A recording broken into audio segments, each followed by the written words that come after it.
How we doing, folks? Good morning. Happy Friday! We made it to the weekend. Welcome to the weekend, gamers.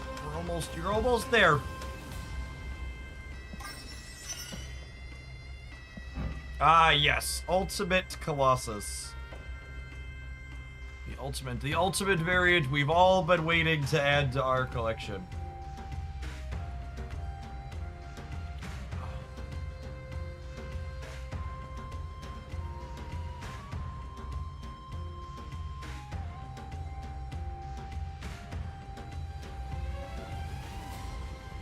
Clea plus Viv. I don't think I intend to play Clea plus Viv. That sounds pretty mediocre.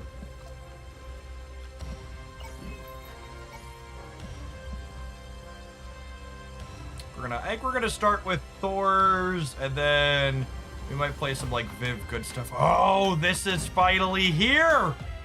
Oh, baby.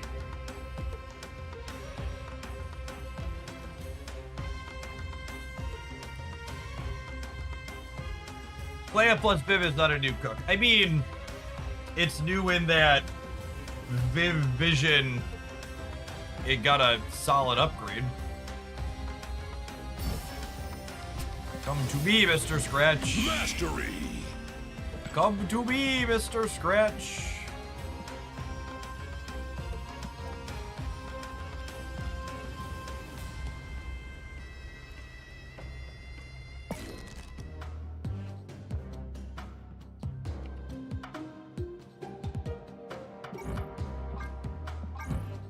Did not have a variant for you, and it's an excellent one.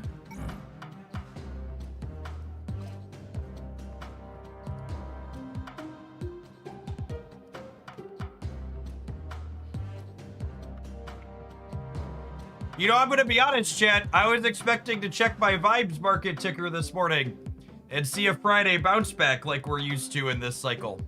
Is it sliding again? Man, it's been a 5-day, huh? Are we gonna break 6,400 today? We might the way it's going. We are. Yeah, yesterday we were joking about hug your kids were below 6,500. Might finish today below 64.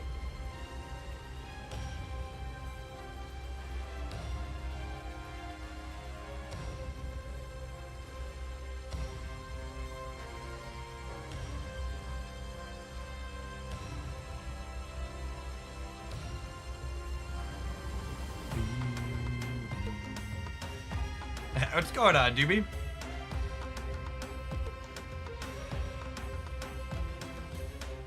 Not buying the gold pisser. I just have so much gold.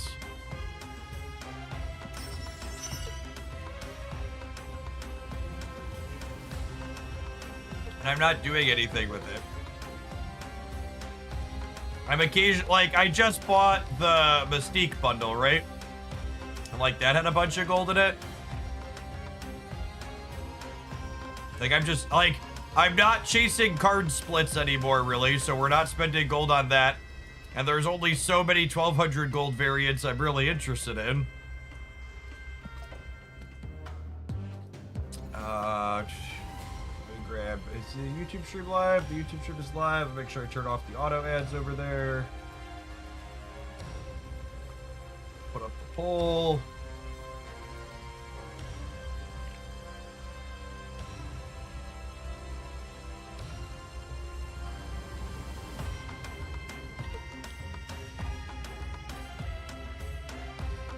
Why would you add another red pipple to clear when you don't need the gold, Mood. I don't think I want the destroy variants in the shop. Like, I get that I have plenty of tokens, but like, I don't think any of these appeal to me. How many of these are inside of? How many of these are album variants? Any of them?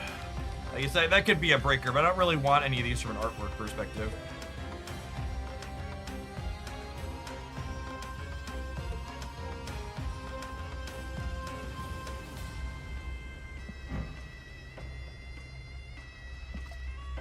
Zola and Moira. That's not a very good ratio.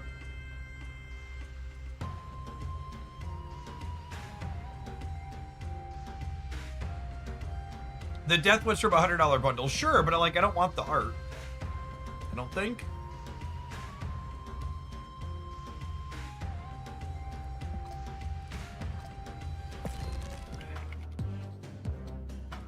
Yeah, I like this. I like this stuff.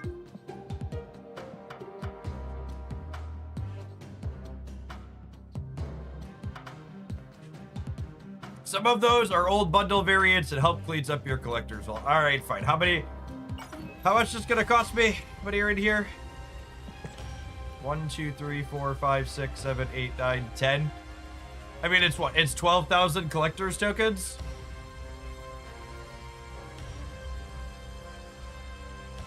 What's your opinion on the OTA? There's a video on the Hooglandia Stamp channel. Like, as the stream title implies, it's our biggest OTA shakeup at some time.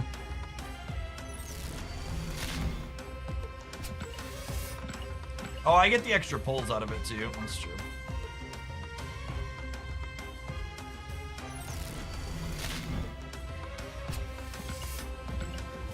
Well, maybe we'll use the death. Mastery.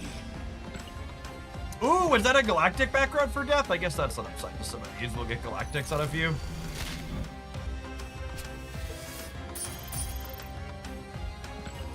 Tuma's not bad. We're never gonna play him as a card. That's right. I'm gonna have what, 510,000 tokens here.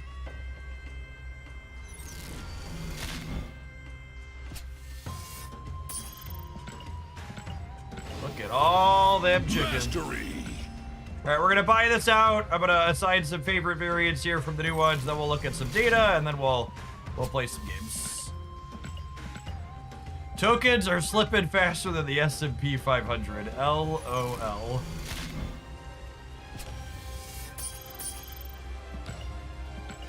Something that really puts how much the markets decided they were gonna reevaluate in the last year is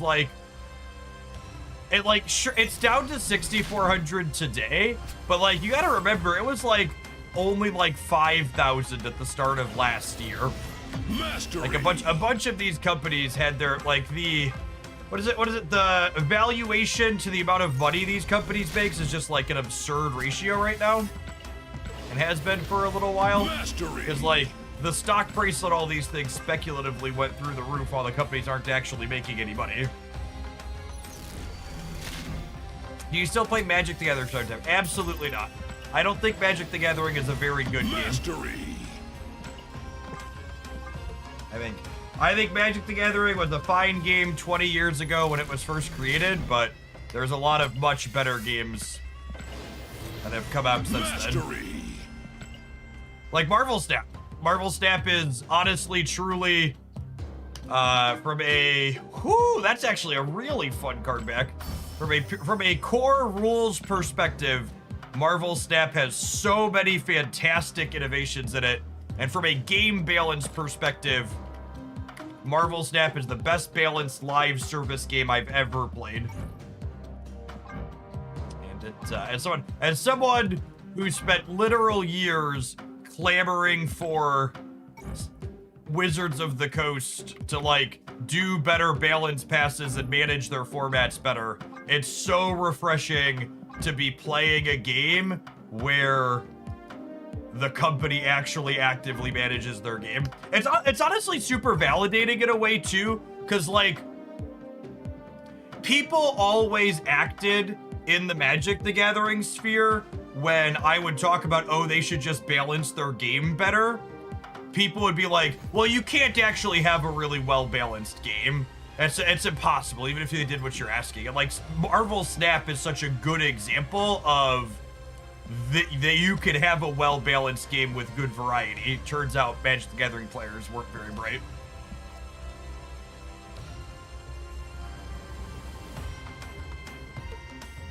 Magic can still be brilliant. I exclusively play pre-modern. Sure, but that's not Magic the Gathering by modern standards. So you're going out of your way to play a fan-made format that explicitly Wizards of the Coast can't interact with because Wizards of the Coast has fucked up their game so much by modern standards.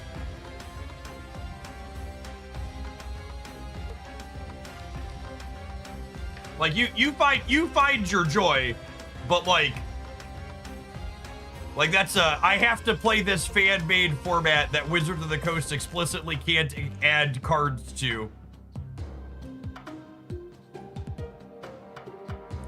It's like, it's kind of a testament / monument to exactly what I'm talking about in terms of how Wizards of the Coast is fucked up Magic the Gathering.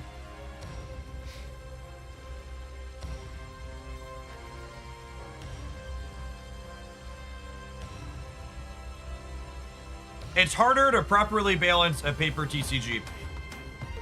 If Wizards of the Coast banned and unbanned things with the regularity that the second dinner team makes adjustments to their cards, their game would be significantly better balanced.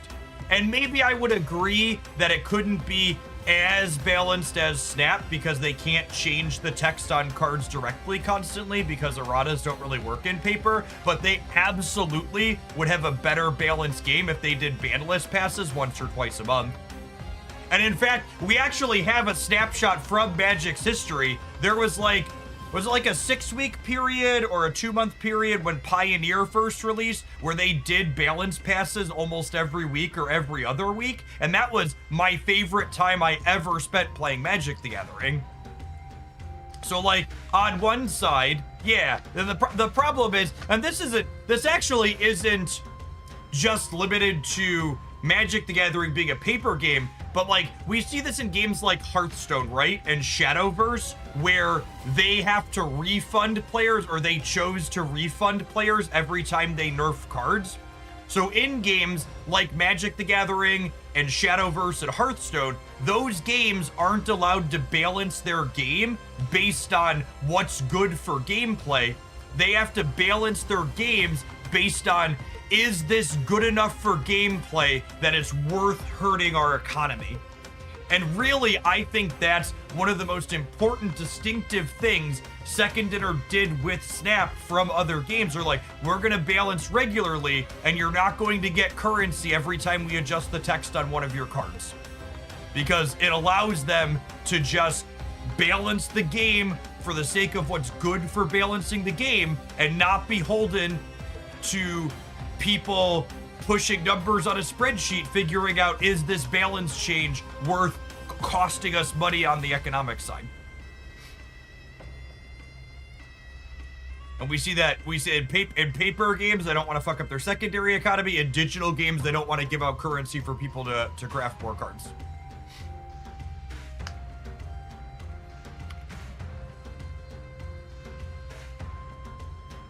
How are our Thor gamers doing? Man, poor fire hair. I guess there's no sample size here though either, right? These are all pretty small. 100 is not very big. Open this up a little bit bigger.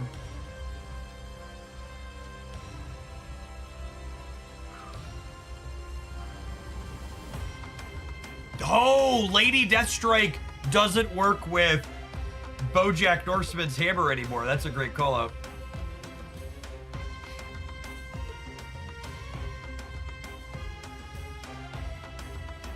Pixie. I don't understand why this is a Pixie deck. I guess Pixie can put Wasp on something more expensive.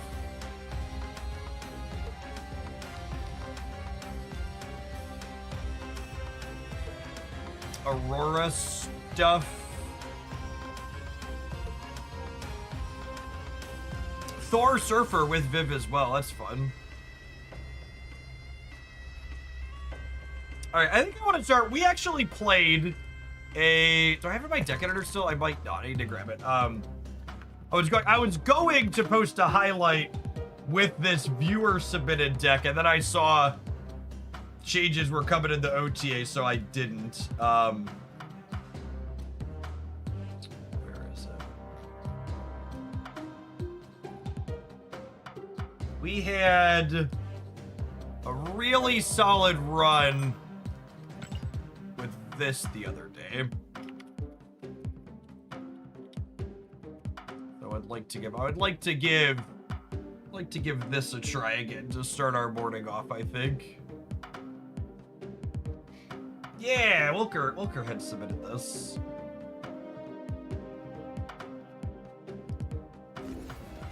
dive in. Let's dive in.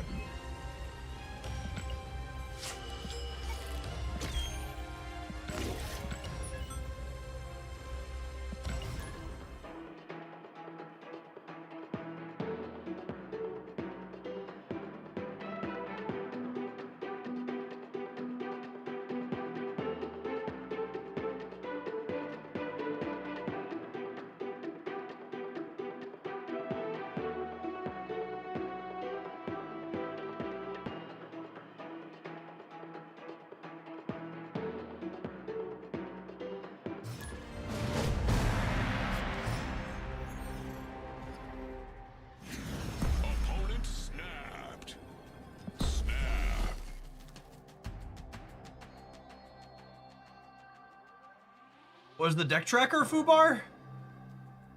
That's annoying. Yeah, I'll reload it here.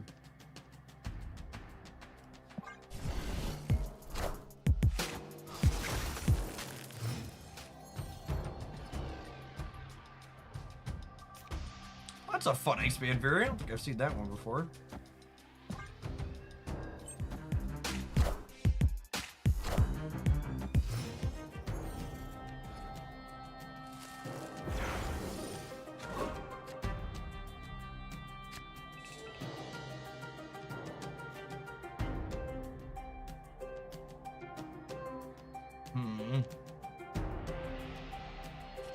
Bishop down, I think. Maybe I'm supposed to play the yellow jacket for the shoe out trigger.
Escaped. Cosmo on Thor release day.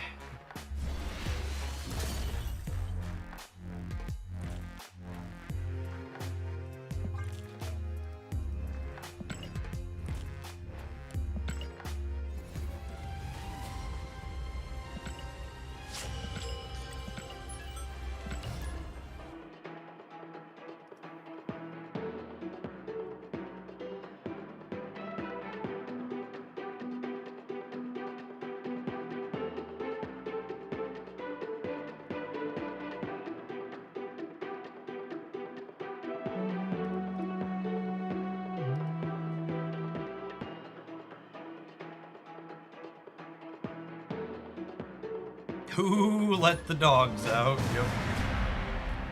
Asking the real questions.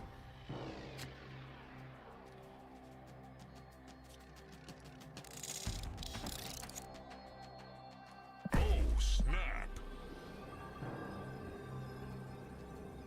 Opponent snapped.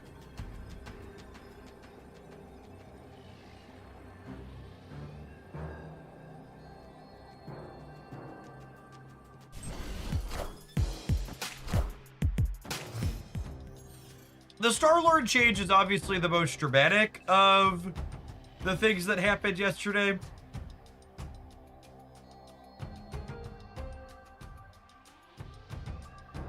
But, like, I think it's worth pointing out that, like, it's kind of a different card as opposed to just a bad card now. Like, if you think about it as, this is a 5/12. If you think about it from the context of, this is a 5/12 that gives me 4 extra energy on the last turn of the game, like, that's still pretty good, right? Face the might of Asgard. Mjolnir.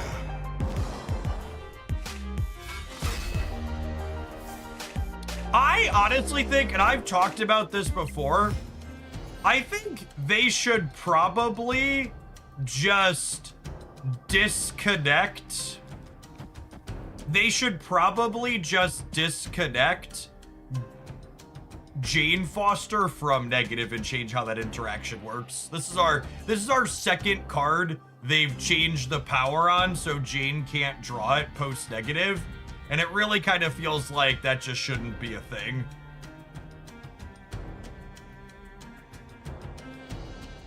I don't know why they seem so intent on keeping that action.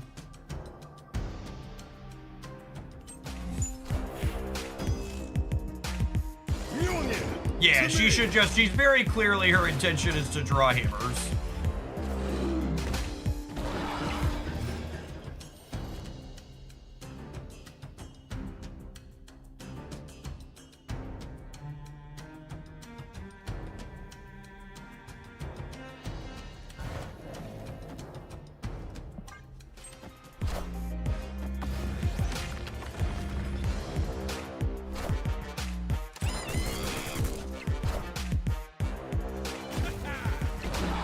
Speaking of Star-Lord and Surtur,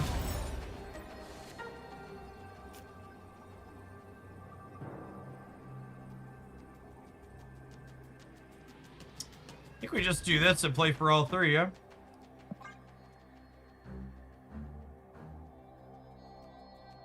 This is giving plus 15 here, I think. I missed on turn 2, but played 2 on the rest of them. Gives us 12 on the left, 25 in the middle, and then plus 18 on the right, actually, because we've got the Monster Metropolis bonus as well.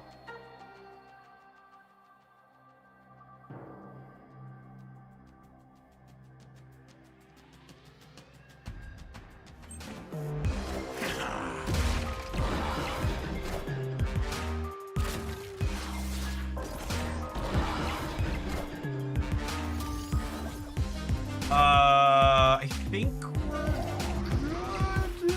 Yeah, buddy. Yeah, buddy. Easy game. Easy game. Victory.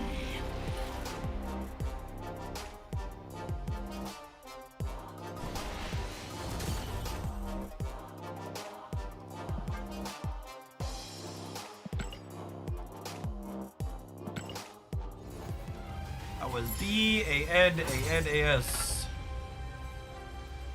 Rolled Mana Weapon by Shop, and I've been playing with the Magus Human Torch Tribunal list you featured. It's a neat mix of cards. Glad you're having fun with it. Yeah, I like that. I like that one a lot.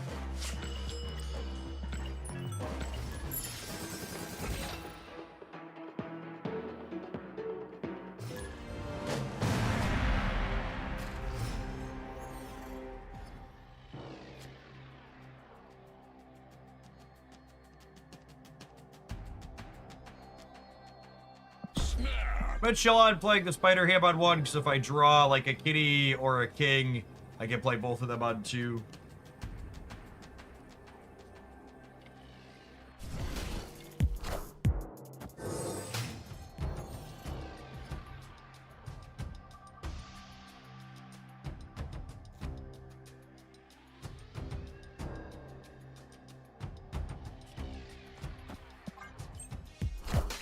Quinjet, but not an airship deck, so that's nice.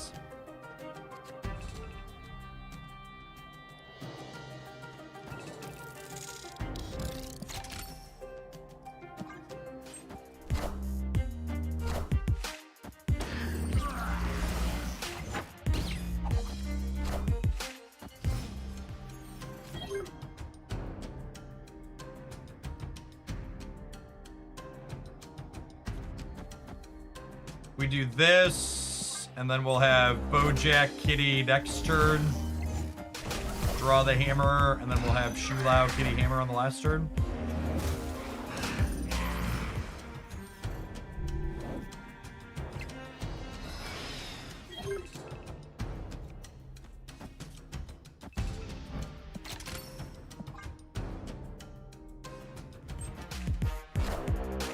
Who they dig up this time?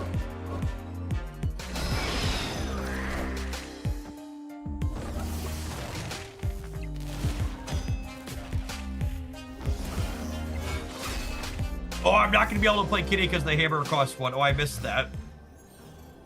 Awkward.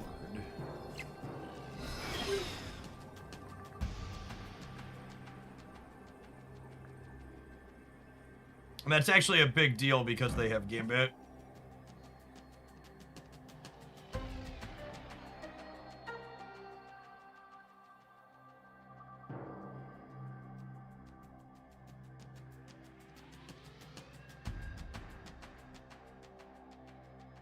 Well, I mean, they can't compete on the left.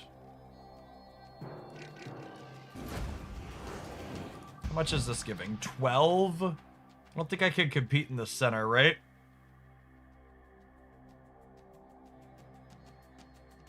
I guess the Nick cards might let them compete over here. Man, it's close.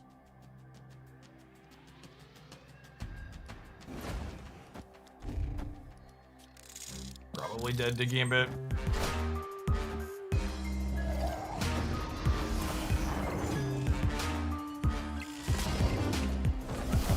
I will say win, lose, or otherwise, Shu Lao plus the Beta Ray Bill is really fun.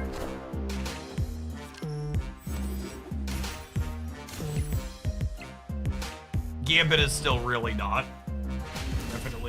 Definitely the singular most toxic design they've added to this game in a long time. It's honestly kind of eye roll inducing. They're like, let's buff the Thors while this card exists. They probably could have given us more points than they did. Beta Ray Bill was literally the only card Gambit could kill that won them that game. Yep.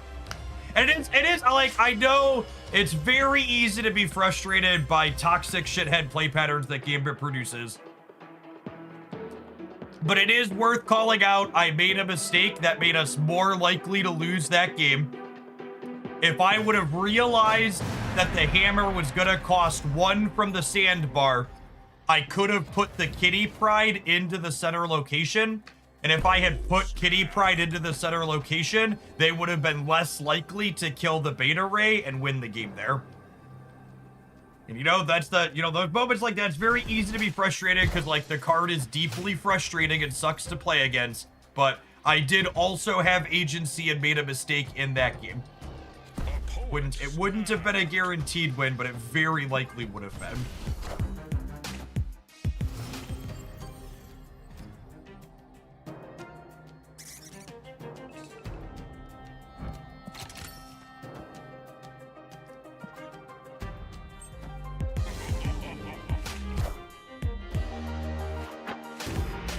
Face the might of Asgard. Alright, nobody gets the Destroyer, seems fair.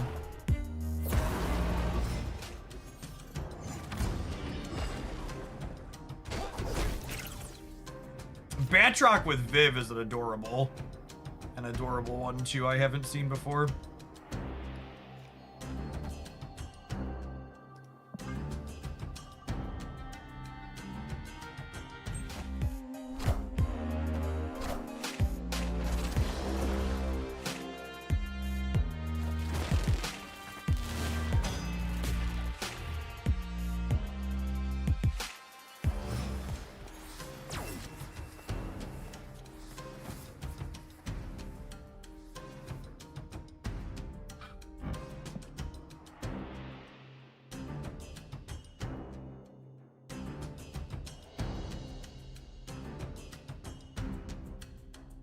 So I'm gonna draw Hammer, Hammer, Wasp, meaning if I don't play Yellow Jacket, I brick a draw.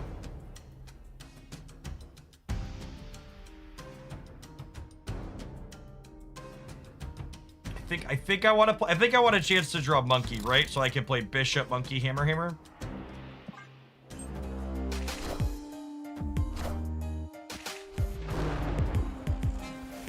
It might be wrong filling the right side location though.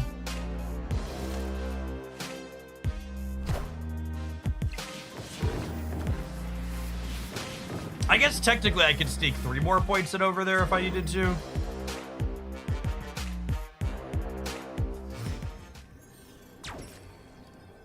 Or sorry, 6 more, yeah. That's probably the play, right?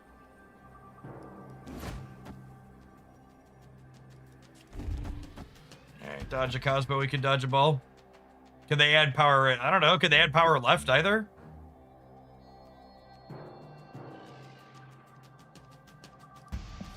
You think I'm supposed to play for center? Like, am I supposed to do this?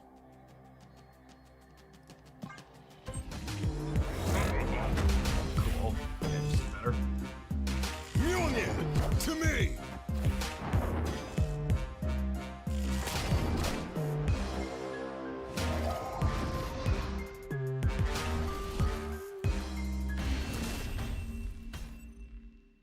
Victory.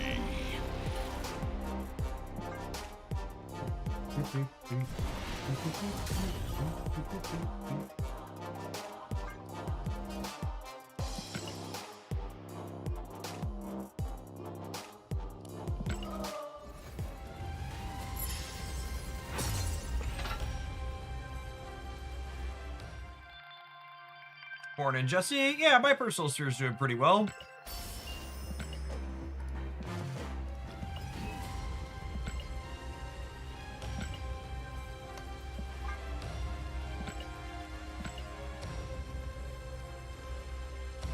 I don't currently own any Nvidia stock, so my morning's not completely ruined by the markets.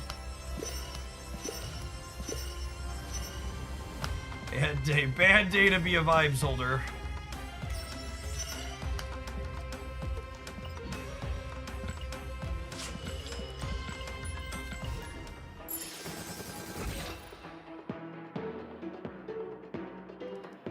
Although I suppose that one's not purely vibe-based, right? Nvidia's taken a bit of a nosedive because,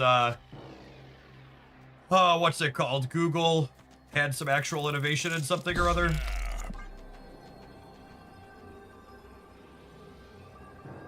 Nightingale, thank you for the over 2 years. Appreciate that. Welcome back. My news ticker headline here is Nvidia stock trades below S&P 500 valuation for the first time in over a decade.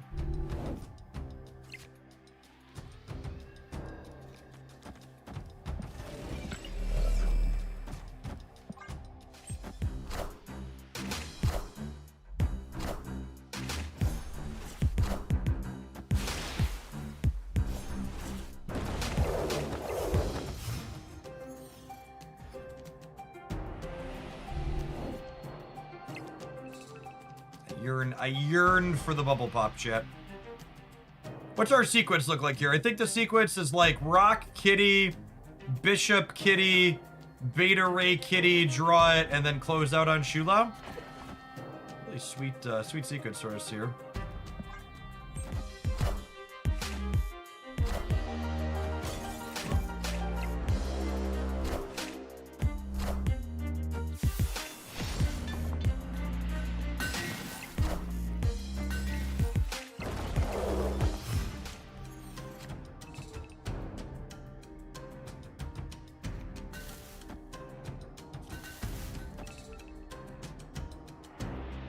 But I want to keep getting 1-3s. Maybe.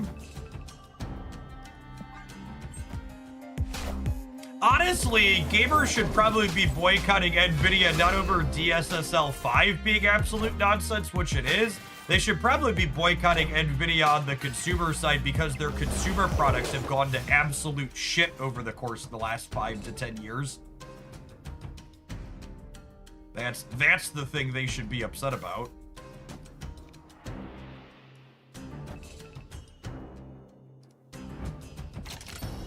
I have a Nvidia,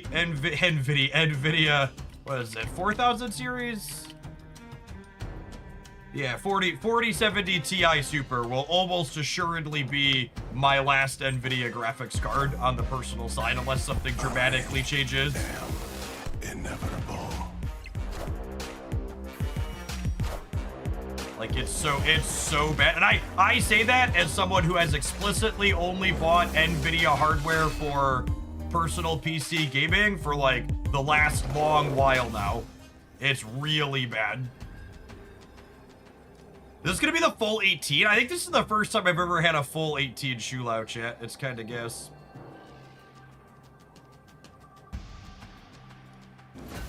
Alright, so this, and then these two keep them honest here, right? This gets me to 11, and I'm getting 1, 2, 3, up to 29, and then... Do I want to keep them honest here? Maybe I just play hard for the center. That's so close. They would never tech card me, right?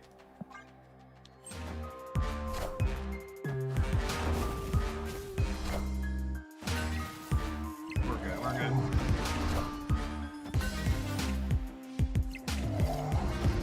The full 18 on Shulao, and we're doubling it up to 36 is pretty sweet. Melvier, thank you for the year and a half. Welcome back. Victory.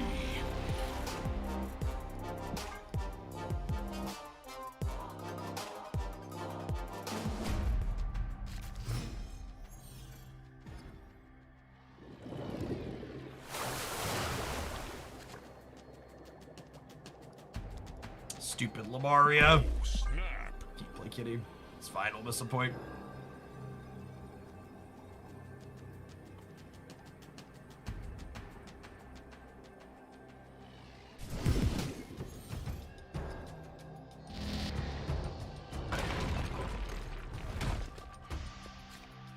Man, that's rude. Fucking Big Broad is out to get us this morning. I just played this opponent. Were they sweating profusely against you as well?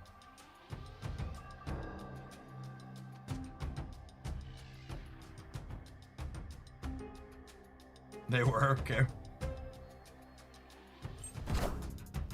I don't know what it is about playing more than 12 cards in your deck. Maybe it makes it feel like they're playing Magic the Gathering. But it's always the big deck gamers that seem to be sweat prone.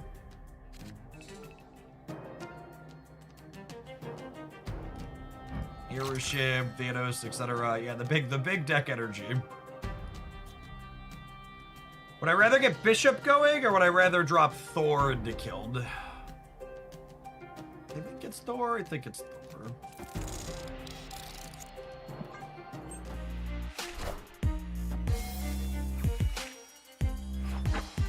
Woo! Sniper, no sniping. Sniper, no sniping.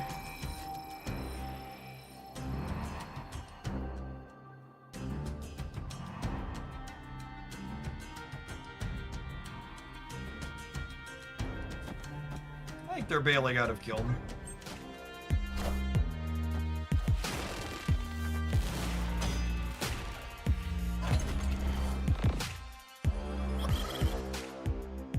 Perfectly even split on Stark Industries there, sometimes lucky.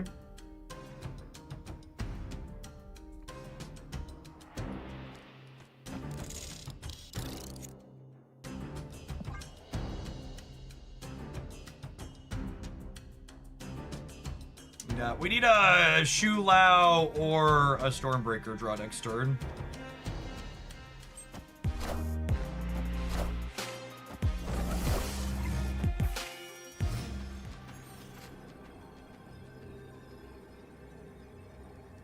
Can they beat this?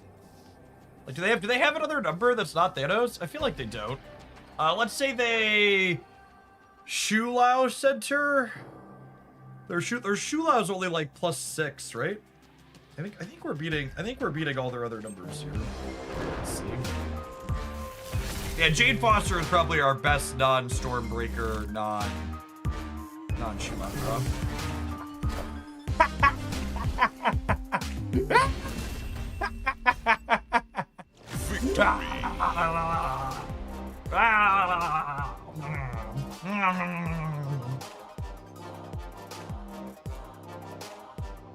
Thanos Gamer tried to Shang-Chi us. Absolutely playing 2 to 10 then, yes?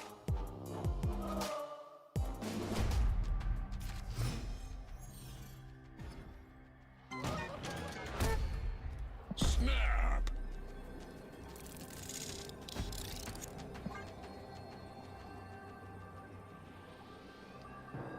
Was the location of that previous game adding rocks to your hand even though you already had one there? So, the new location continues adding rocks to your hand if there isn't already a rock in your hand. I think I want to break their power stone here. What do we think? Sorry, Wasp. Some of you will have to die. This is a sacrifice I am willing to make.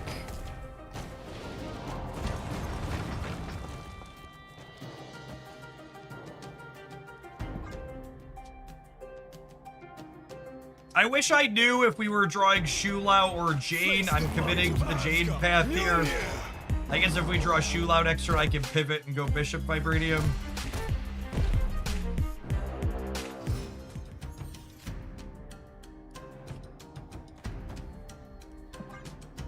Bojack Norseman, I choose you!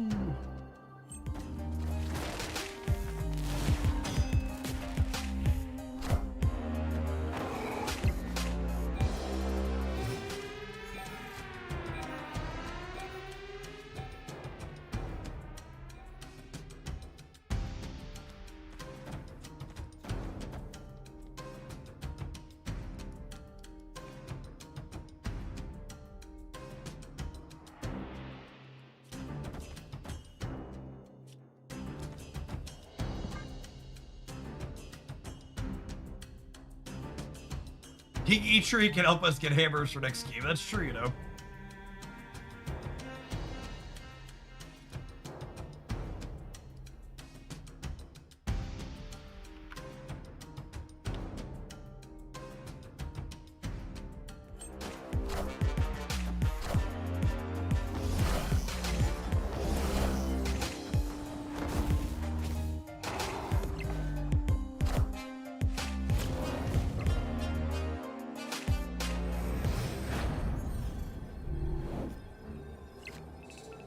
That's not the 5-drop I wanted for Christmas, Chip. Alas, alas! I think they're gonna get on the scoreboard.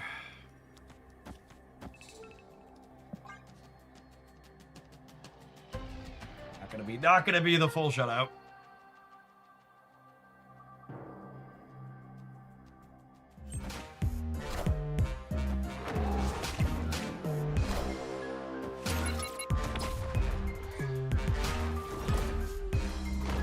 Late, Miss Foster.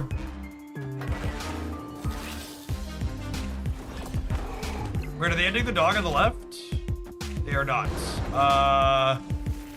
No, we lose because of the strange. The Vibranium's a created card. It's gonna add 6 in the middle. Rip. Not a lot we can do about that. Just all of our enablers buried until it was too late. Needed a Jade by 5 or a Shulau by 6. Shulau would have won that. It would have let us put 6 more in the center. Oh, snap.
I think with no Jane in sight, I hedge drawing Shulau because I have more turns to draw Shulau. So we're gonna go Bishop Wasp into Thor Kitty. Is my plan. Hey, Wide Space, thanks for always being here. Appreciate it. God, they're such a toxic piece of shit. It really is deeply amusing how people who are gonna sweat 10 cubes to whatever are far more likely to be playing decks with certain types of cards. It's very, very fitting.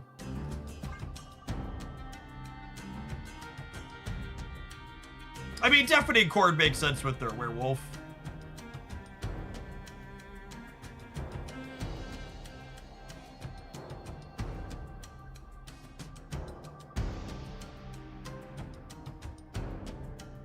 It's a real shame we lost that flip.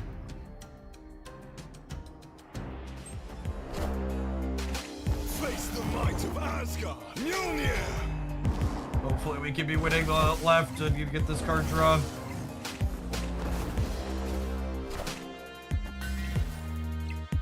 Really surprised they didn't turn off Survivor's Camp here.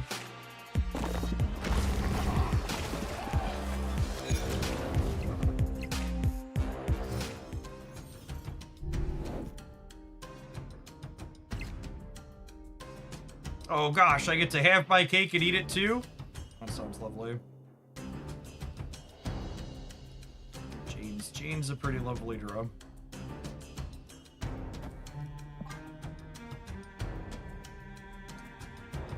Especially with the Shulau power up. The Shulau is gonna be 12. This core's really been fun. I don't know if Hitmonkey is the right card for his slot. It's been like 7 to 9 occasionally. Saving cards for Hitmonkey is a little bit at odds with playing out for Shulau. Should we be throwing priority? Yeah, probably. That's fair.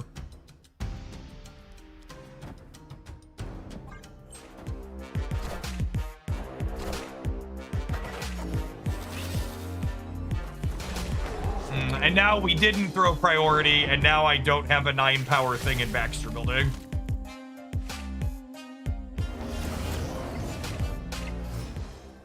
This is what I get for listening to Twitch chat.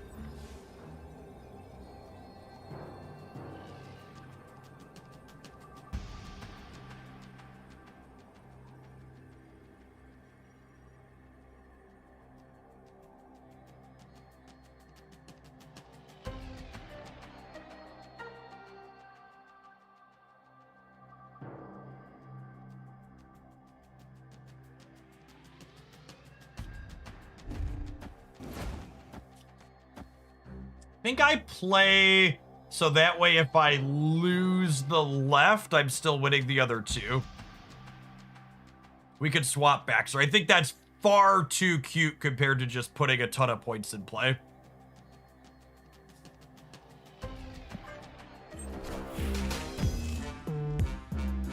Mjolnir, to me.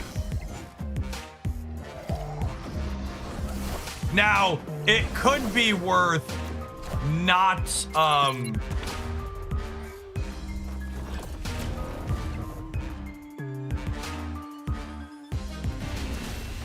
what a funny outcome. Oh, I guess that was guaranteed, right? That was their only created card. I was about to say, it could have been worth not playing the third card out so Bishop doesn't die to Shang-Chi, but... yes, a turn history would be much appreciated in this game, absolutely. Being able to click around and see what happened. Although, I don't know what every spell does by heart, and not be able to click into a different but I think you can actually, Pluto. Are you aware you can do this now? If you click here and click Banished, you can see. This should work for every spell, yeah? Yeah. Okay, that one they actually have covered. Yeah, you could click on Destroyed, Discarded, and Banished. For both sides, actually. Those over here too, back behind me. What do you like in the Hitmonkey slot? I don't know. That's a good question. What should we try in the Hitmonkey slot? I think we're going to take a brief pause for the cause to let some adverts roll, but this deck's been fun and sweet for us. The second time, we actually played this before the Thor's buff, and it was fun and sweet. I wanna play some more with it. Thanks everybody for hanging out. Don't go anywhere. If you're watching on the YouTube side, you enjoy us always exploring off-meta and new things as the Marvel stat metagame ebbs and flows. Be sure you tap the like button on whatever video's in front of you right now. What about Surge? Surge is an interesting one. I like the idea of a 2-drop. 2-drops are appealing. I don't have a ton of 2s in my curve, and being able to go like Kitty plus a 2 on 3 is nice. Adam Warlock or Kate. We don't have enough early power for Adam Warlock to be good, I don't think. And our hand kind of has hand size issues with Jane and what's it called. Yeah, I like the idea of Surge, I think. Randomly making things cheaper has a lot of value. Let's try that. Although, does it need to be a number of some sort? The Hitmonkey just being like a 7 or whatever has been reasonable a lot of the time. Oh, I kind of like Juggernaut, Horseman of War. We almost assuredly have enough diverse costs for this, yeah? Let's do that, actually. Yeah. Let's try that. I like that slot being a number. My other thought was speed, but I kind of like it being a 2. We don't hate Ensabador in this. I really don't want another 4. 4 is bad for making Shulao happen. It's also not great with Bishop.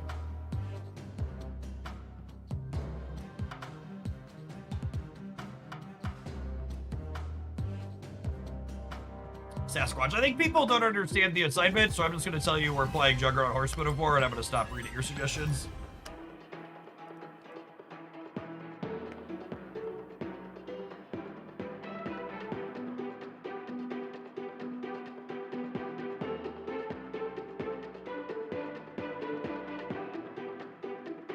Like, I guess to be constructive and specific for like why Sasquatch is a silly suggestion, like I'm cutting Hitmonkey explicitly because I'm only playing 2 cards per turn to enable Shulao and I'm not saving up for big flourishes. So like adding Sasquatch has the same problem for the reason that I'm cutting Hitmonkey. I also explicitly said I was looking for a cheap card I can play on curve to fill out early, so suggesting a 6-drop on top of something that works like Hitmonkey is just like really big nonsense.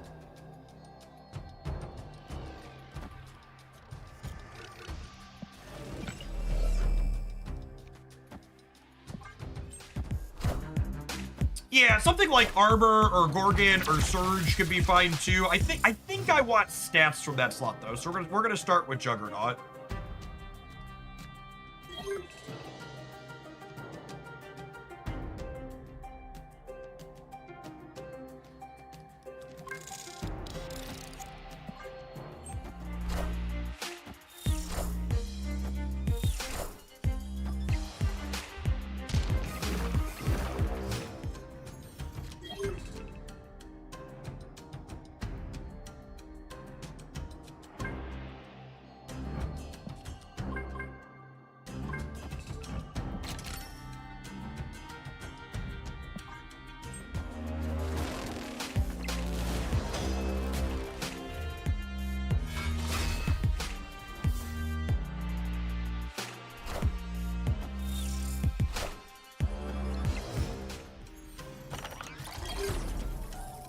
They have an Onslaught Citadel for their Ozzy deck, which doesn't bode well for us, I don't think.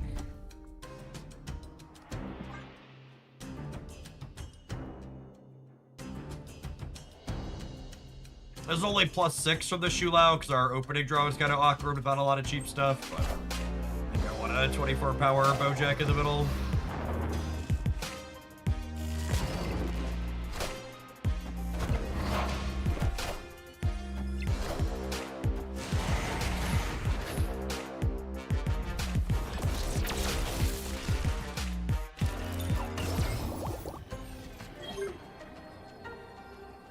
God, Quake is so good. Holy shit, play more Quake, everyone.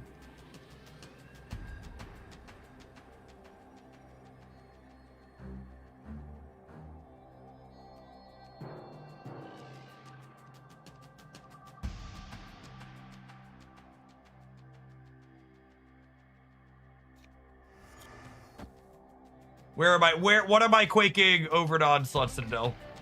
Probably Quantum Realm, right? Because their Aussie's gonna go over there.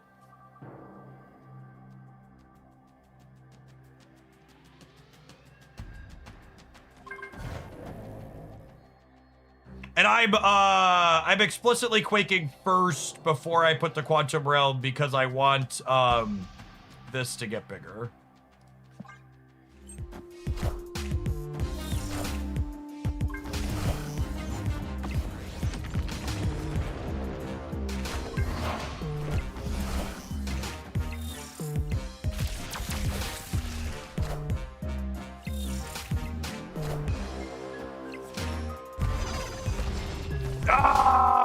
Oh, so close. GG.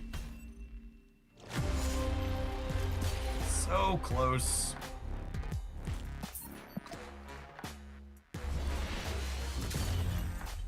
If I'd have put Ham here, would we have won? Did I need this as a 1? I had 1, 2, 3, 4, 5, 6. I didn't need this as a 1. So if I would have played this here when it was Quantum Realm, we would have been 16 to 15. Really close. And that's why this deck's been so much fun. We were playing it the other day too. We had a lot of games like that as well, where it was like, man, just slightly different sequencing, distribute our points in slightly different ways. A lot of good, fun choices. That's really all I want, right? Like, so many people are like, you just want to win all the time. And I really can't emphasize enough that games like Marvel Snap, with how much variance they have in them, they're really not fun games if you just want to be winning all of the time. When I play card games like this, I'm just looking to play interesting games with interesting sequencing decisions where I can look back on them after and be like, okay, what could we have done different? Is there something to learn here? And finding answers to those questions. Do you think Second Dinner will release a card that returns banished cards to your hand? Yeah, they've said they don't want the banished zone to be interacted with, which is good. I actually think it's one of the most idiotic game design decisions that Wizards of the Coast has ever made, that their exile zone just became a second graveyard. It's very, very, very bad game design.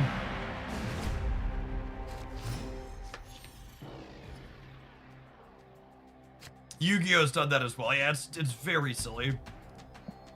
Snap.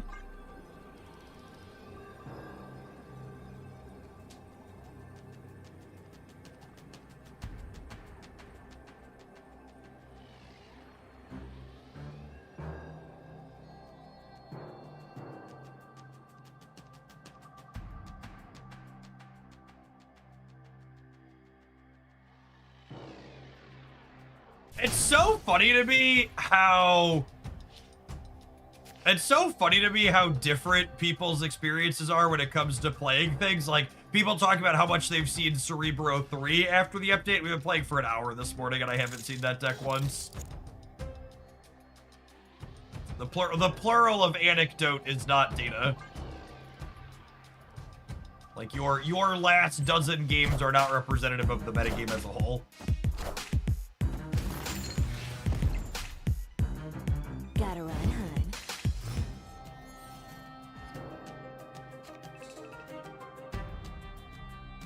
That's so annoying.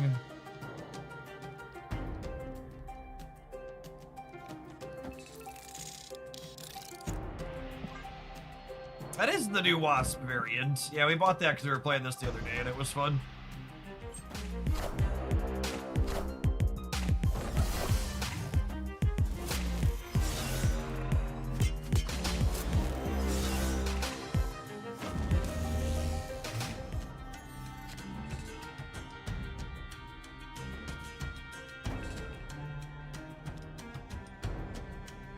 Well, I was gonna say we can't win the left anymore, but I guess with Bojack, that's not strictly true, huh?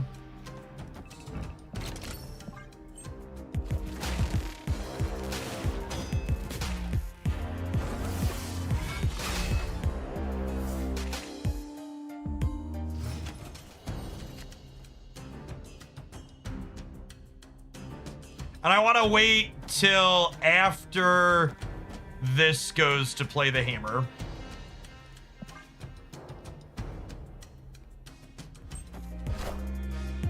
Face the might of Asgard. Mjolnir.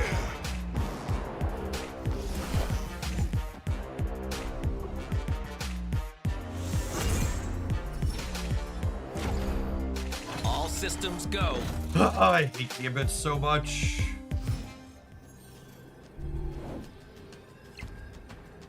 He's such a dickhead.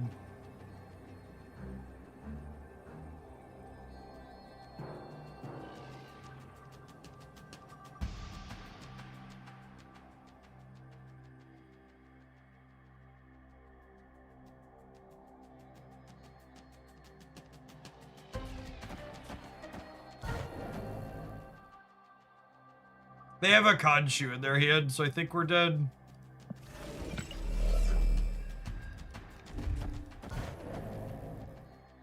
I can't quake there.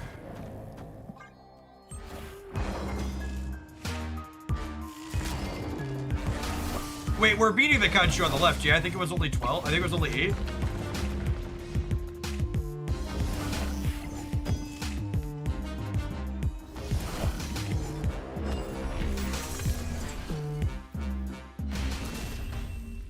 Got him. Victory.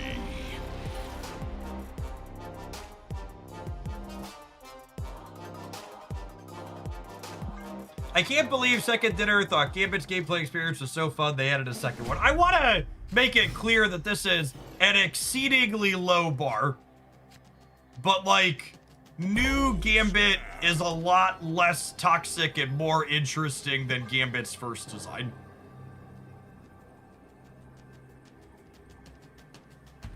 Like, I can't just put new Gambit into any deck and then surprise my opponent by killing a card at random at the end of the game. It has both a deck building requirement and sequencing requirements inside of the actual game. It's a polarizing card, and it has pretty toxic gameplay patterns still. But like, that's still the case. I think I'm waiting to play these two so I could do this next turn. And yet new Gambit gets served first. It's because new Gambit was a really good card. And old Gambit's not that good. He just sucks to play against.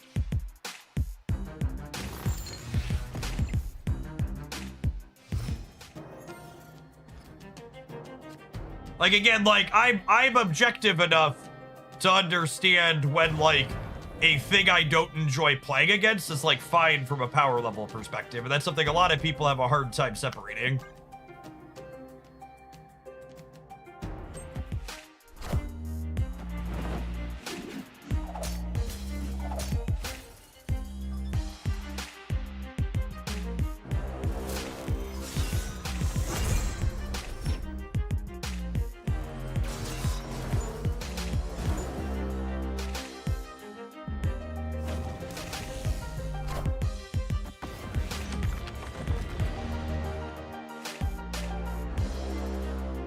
Hail to the king, baby.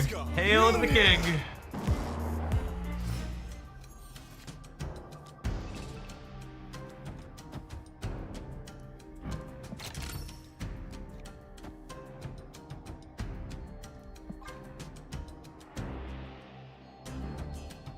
And then next turn, I'll get to throw the hammer that the king is drawing back into the deck and then chain them both back out, which is nice.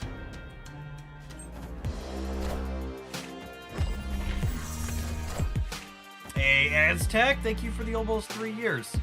Appreciate that. Welcome back. You won't need this anymore.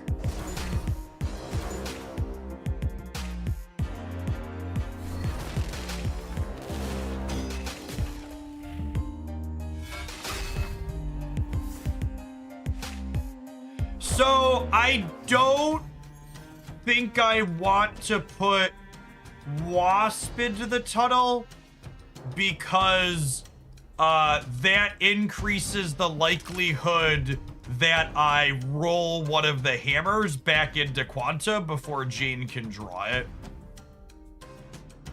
Which I think is not something I want to run the risk of.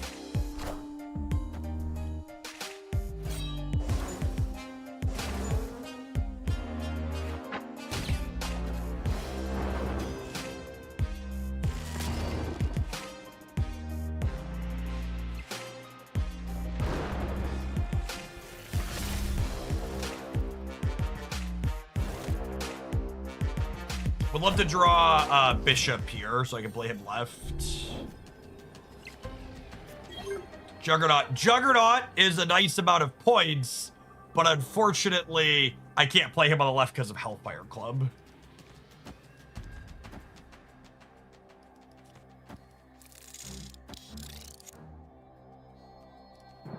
And actually, I want to do this first because either of these could be Bishop.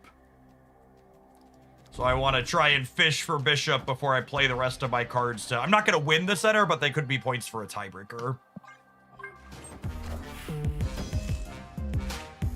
Mjolnir. Yes, chance of getting Mjolnir back out here as well. This doesn't matter. 50% chance to get Mjolnir. Lost my coin flip. Hopefully 26 is enough to win the left. Should be more than good on the right.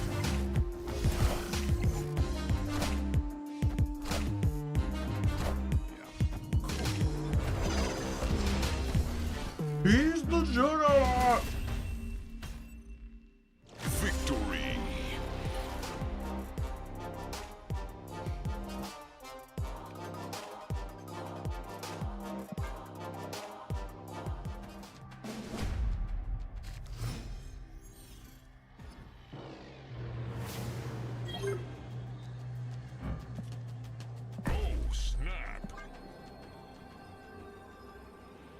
We've had a lot of people that want to play down to the last cubes today. Oh yeah, snap me back, Daddy.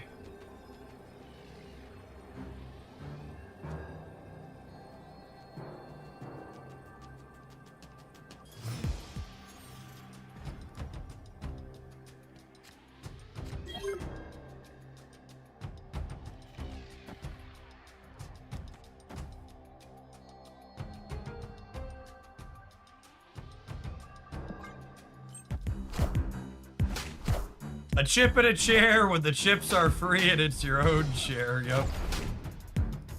Oh, this fucking guy, chat.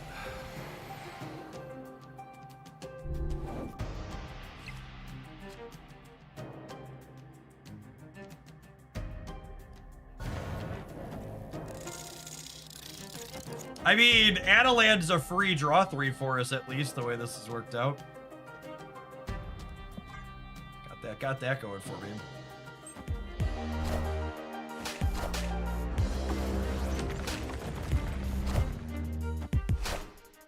Face the might of Asgard. Mjolnir. I really like the points into the hammer cards, Quarth. They've always been a fan/personal favorite of mine, and it's nice to see them get some points.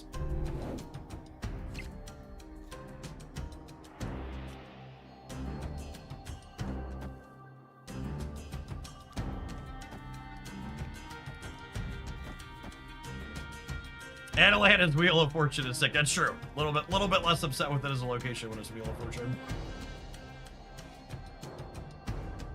Yeah, we got Bojack with the king here.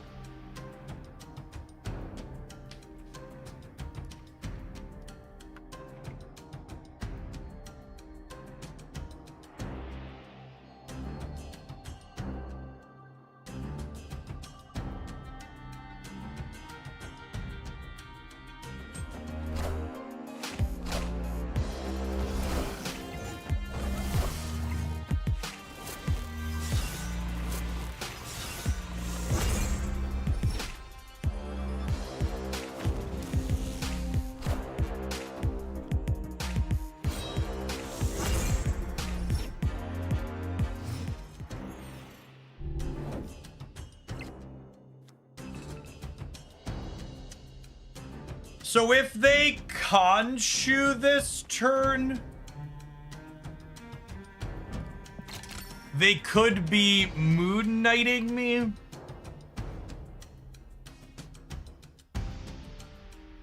But that's probably fine. Should we play Bill last? Oh yeah, that's a good call. So I'm gonna leave the Spider Ham in my hand here, so that way if they Khonshu into Moon Knight, I have a 50% chance to not lose Bill's Hammer. And I'm playing Mjolnir out here, so I don't risk discarding it.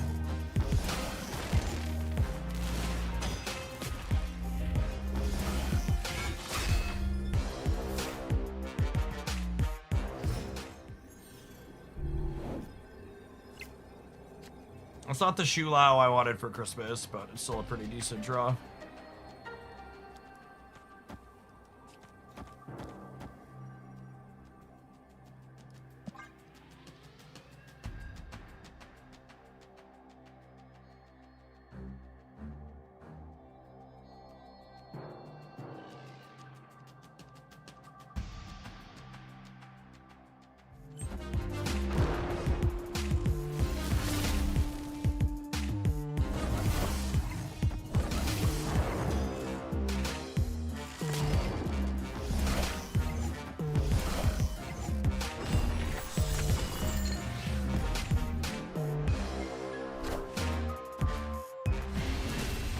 Is there anything like more sweet poetic justice wise than like someone sweating 10 cubes to 2 and then losing the last game on a full casserole?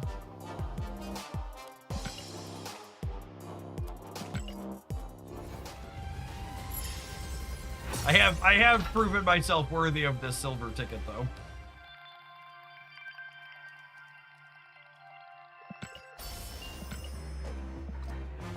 And I took a shower when I woke up this morning, but I might need another one after interfacing with all these sweaty nerds. But there's been a lot of them.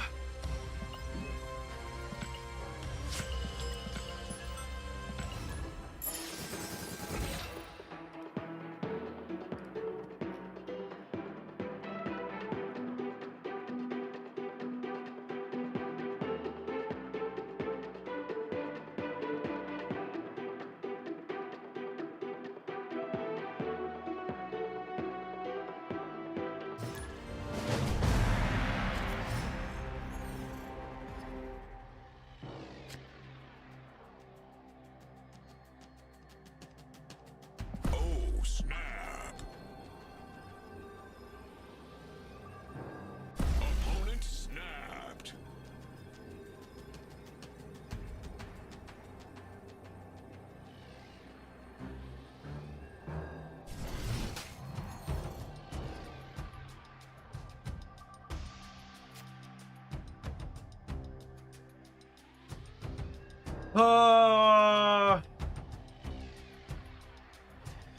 I think I'm just playing Spider Ham out.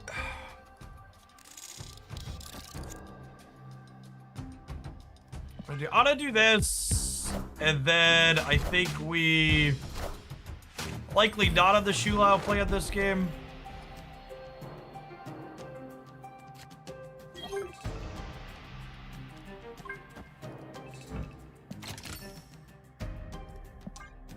Face the might of Asgard. Mjolnir.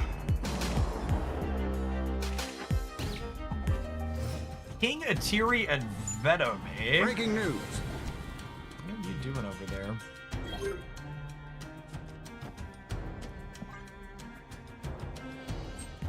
Jade Foster, to me!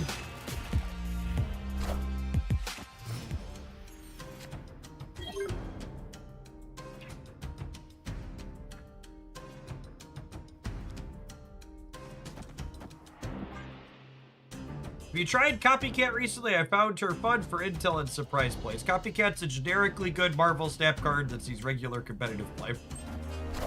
I personally find her effect kind of dry. I don't like my cards being high variance based on what my opponents are doing.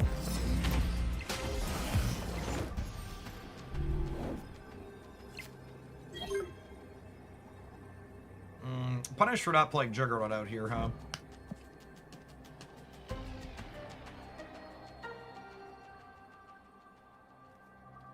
I don't see much White Widow these days. Yeah, that's because that's not a very competitive card.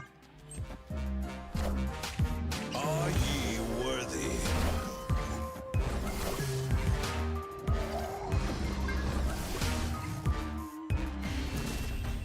I think White Widow should probably be re-templated so her Widow's Bite breaks with the same timing as Luna's Ice Cube. I think that change alone would put her into very similar role functionally, but just like markedly more powerful in a number of small situations. No, I don't think it should be end of turn. I think it should be at the start of the turn like Luna Snow. I think if you accurately predict where your opponent's going to have an open spot on the very last turn of the game, it's fine if she's a 2/6. 2/6 is not that much. She absolutely deserved some type of change that she got because she was like way too omni good and present, but I think Luna Snow timing would be ideal. Hi, Hein. Thank you for the 2.5 years. I appreciate that. Welcome back. Good morning, good morning.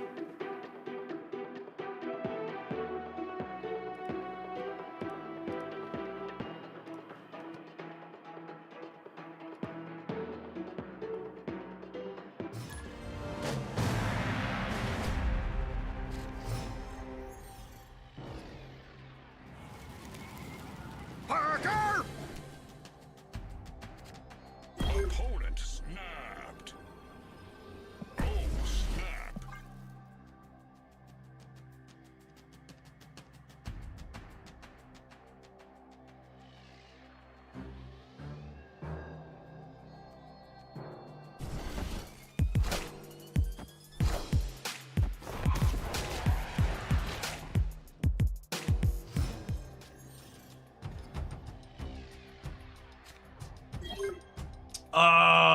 Excuse me?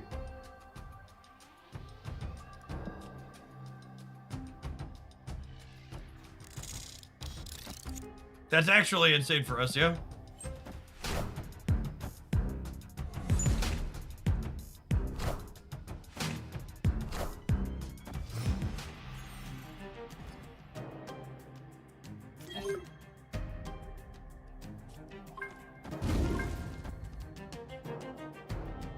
It's a little sad that we drew Bojack, but Airwalker still pulls him into the center, so he pulls from hand or deck.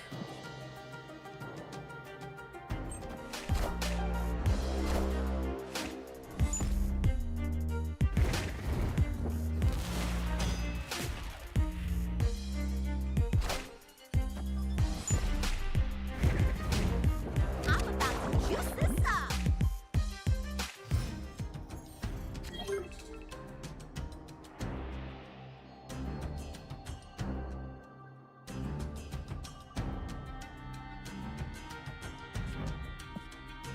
Oh, I shoe out the wrong thing.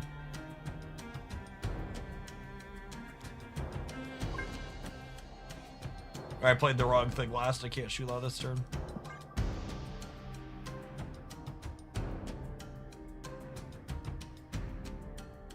I think I want to play a 5 this turn, and then hopefully we can catch him with Quake next turn.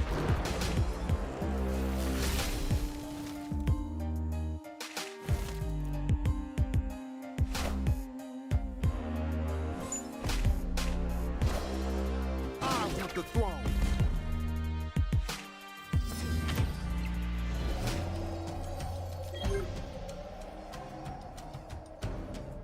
Oh, but if I do this, now I'm passing them Shulo.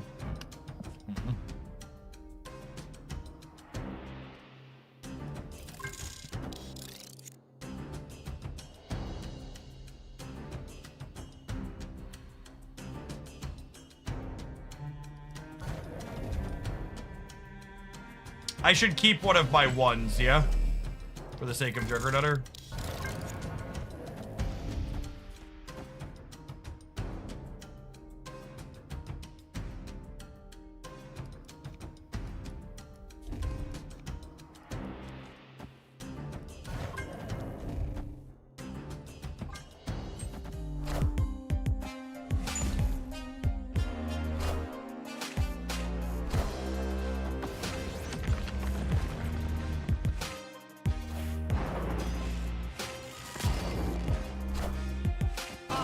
throne.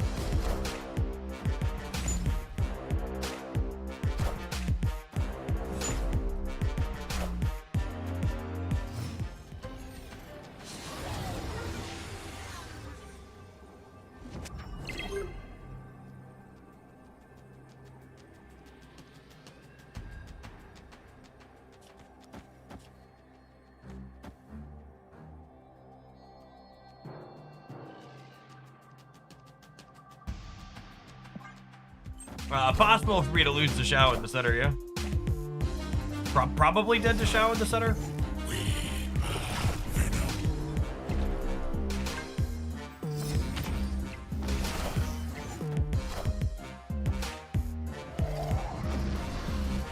Yeah, damn.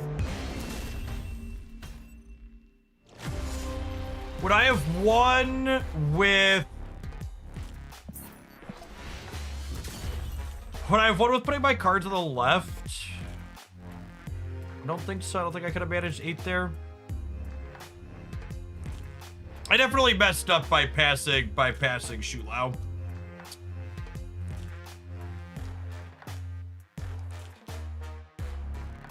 I needed to figure out playing an extra card out on turn, whatever it was called, so I could play Shao on the last turn without passing it.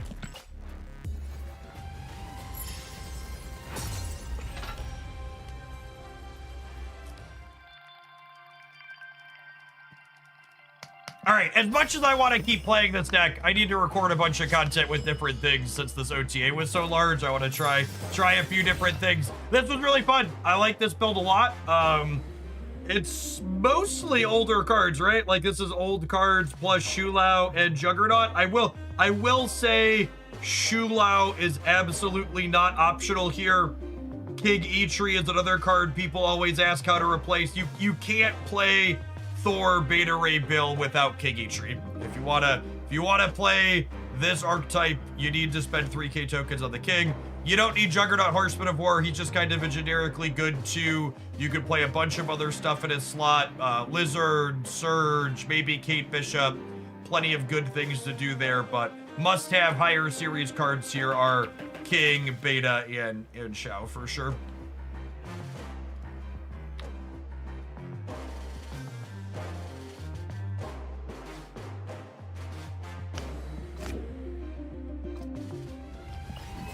Alright, I think I would like to play some Viv Vision.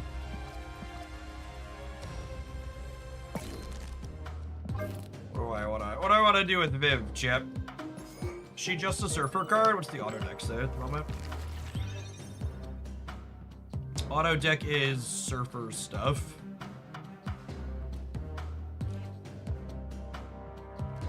Honestly, kinda looks okay.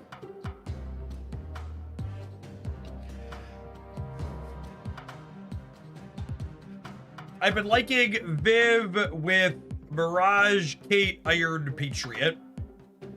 Ooh, that's a fun curve. I kind of like that idea too.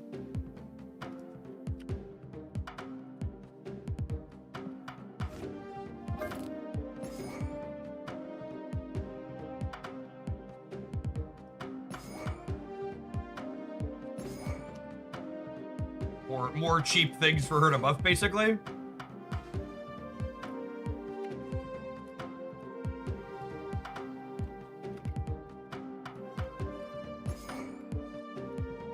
All right, let's take a ad roll. I'm gonna run upstairs and grab some food. When we get back, we're gonna be building this. Don't go to our gamers. We're snapping all day today.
Anybody have a Star-Lord Scar deck, by the way? I feel like I want to do that at some point today.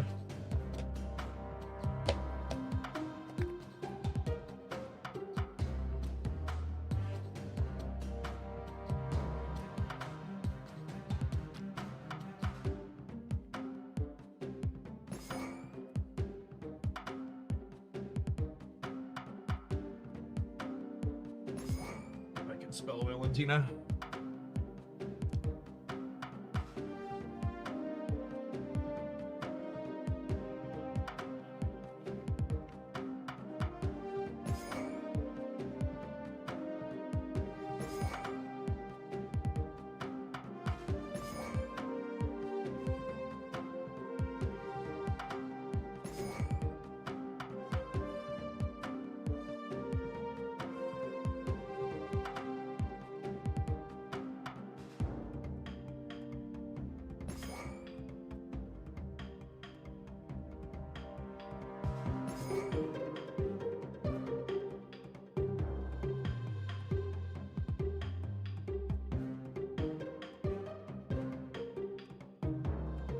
What do we think of this?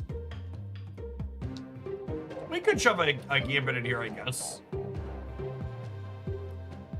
Alright, Quinjet deck. I guess Quinjet is... How many cards does Quinjet go with? It's bad with this one, it's good with the rest of them.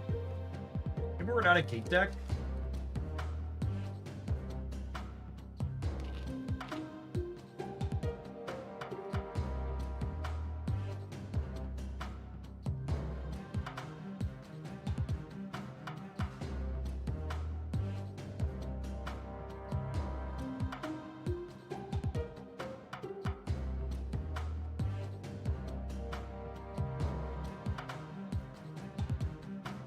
Yeah, Infinity Ultron with Viv sounds fun, yeah.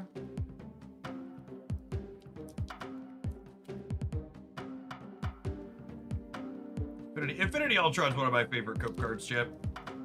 Anytime anything looks like it could remotely sniff playing an Infinity Ultron, I'm like, let's get him in here.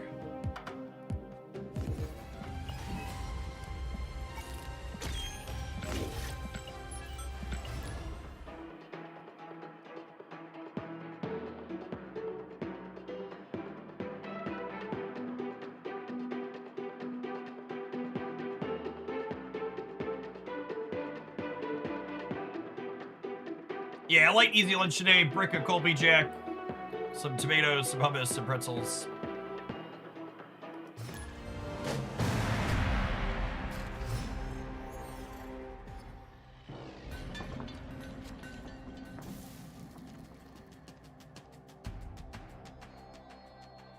Snap!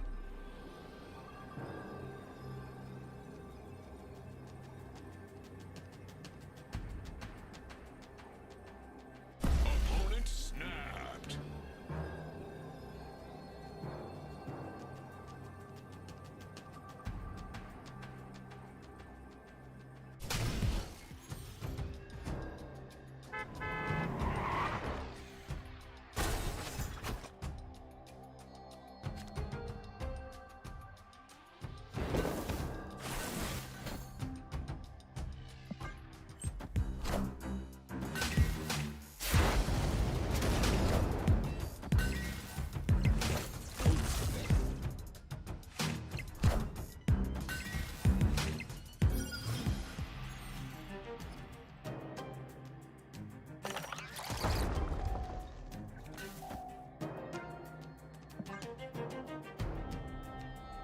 Herbie rolling a rock is very punishing for this. I guess fortunately this isn't very good anyway, so whatever.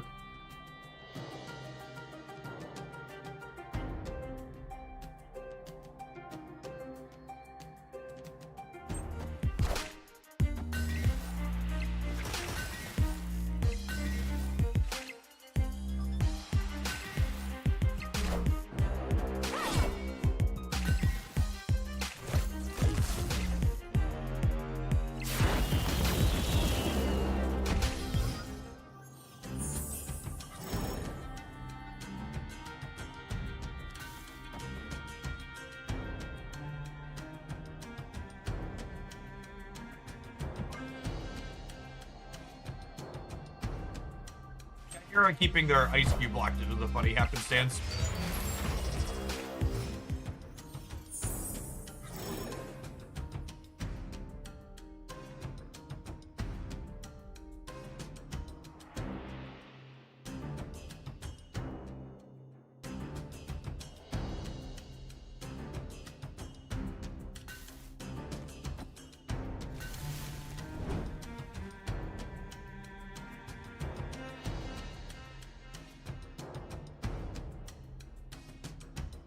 How about we do this to cut them off of this bonus and this?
I think we're supposed to kick Ozzy.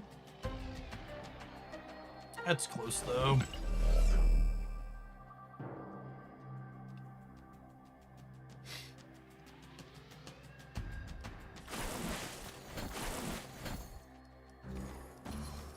I could also do this. This is only adding 4 over here.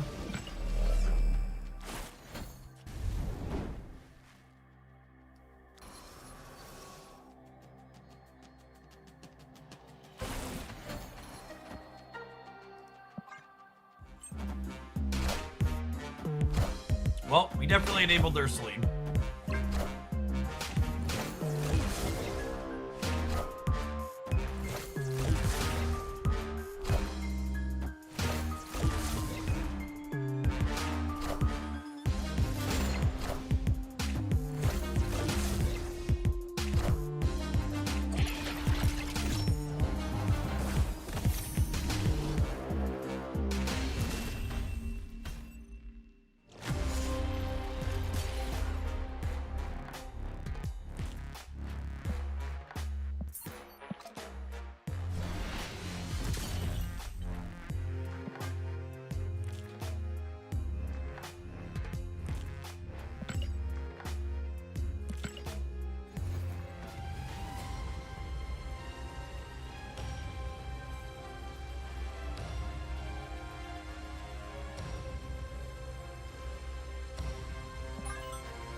probably not winning here. I think we just do it here.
I think I need to give up the 3 here to make sure Gambit doesn't murder my board.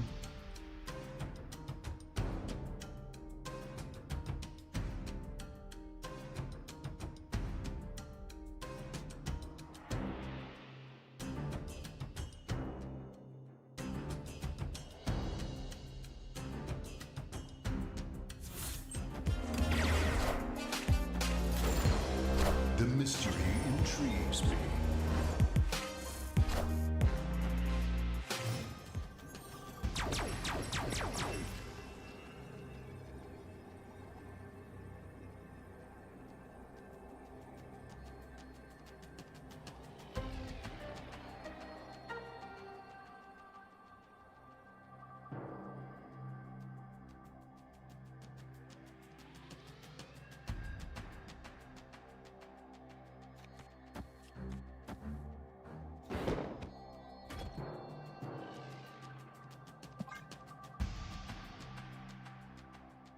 They have priority and they have Nico on location change, so I think trying to Legion Pit's a mistake. Wakanda forever!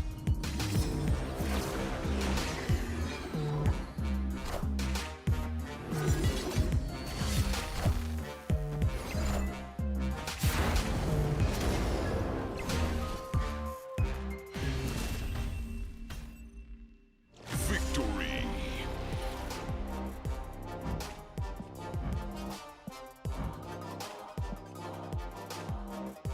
They've added a lot of points this game, huh? 2, 3, 4, 5, 6, 7, 8, 9, 10. Here's a 14-pointer.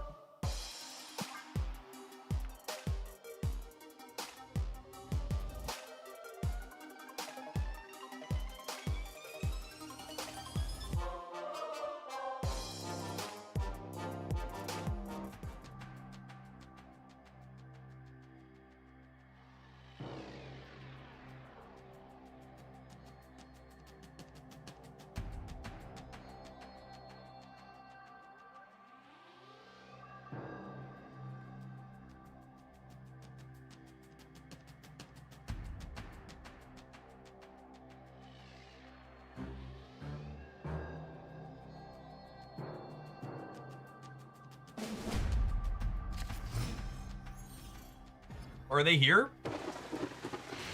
Yeah. Cool. Victory! Or they pressed the wrong button?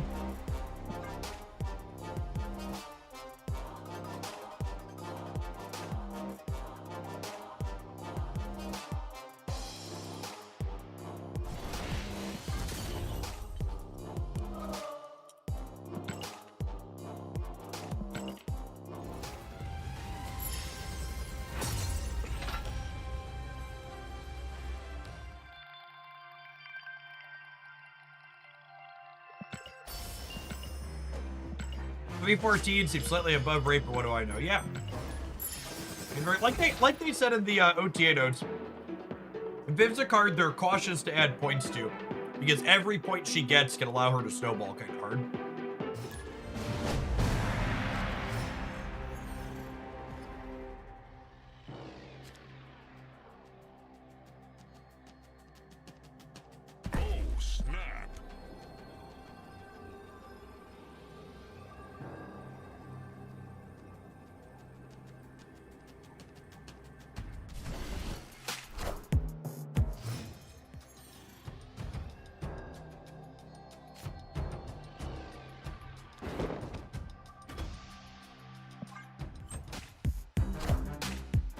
We're not going to do the updated Series 4 or 5 tier list today. When I had said that was the thing I was thinking about doing, I didn't know how big the OTA was going to be.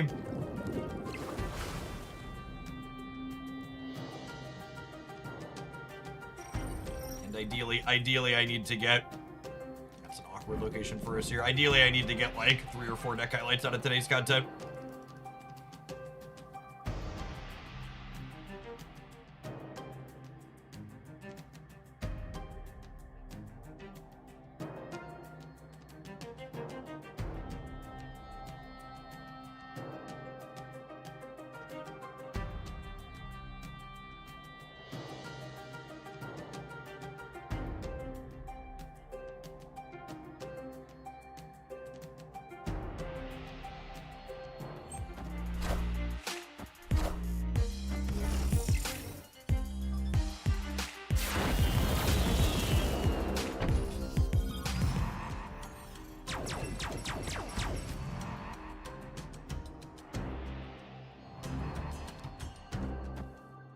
Opponent snapped.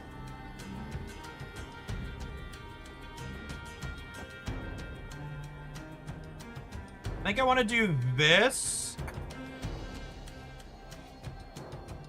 Ideally, we're going to need a Cosmic Ghost Rider to deal with this guy.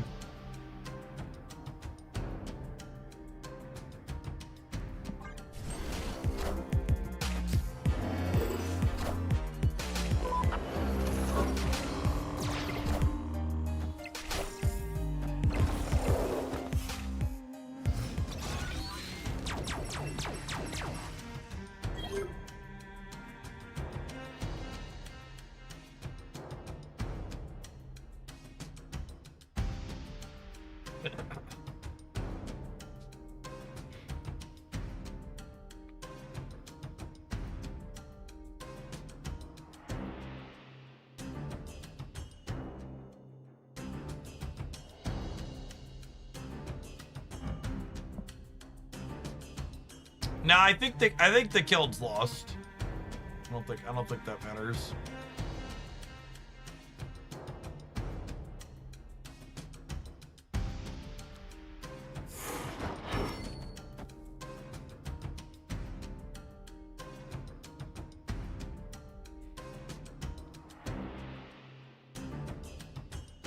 I think it's this. And then we're hoping to draw the Cosmic Ghost Rider.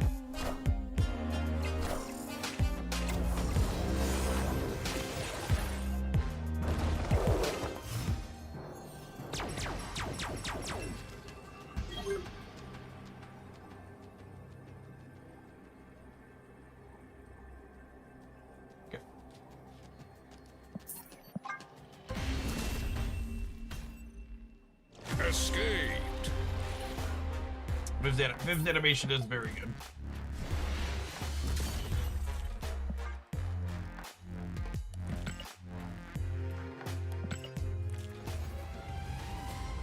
I really wish they'd make card changes that encourage people to play Cerebro 2 instead of Cerebro 3 for a change, because Cerebro 3 is always the most toxic variation of Cerebro. Just a constant deluge of breaking stuff.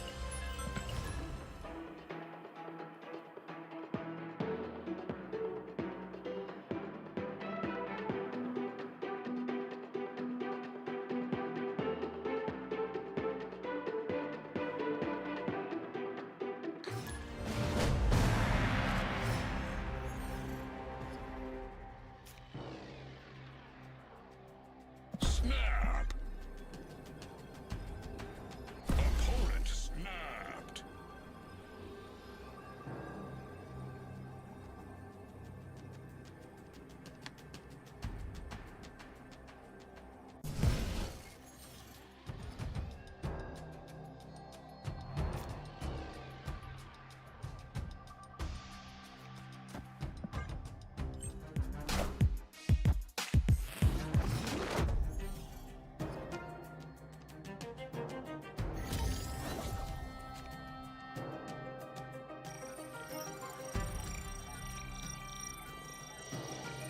Animations are so good. I think I want to do this though. It's close.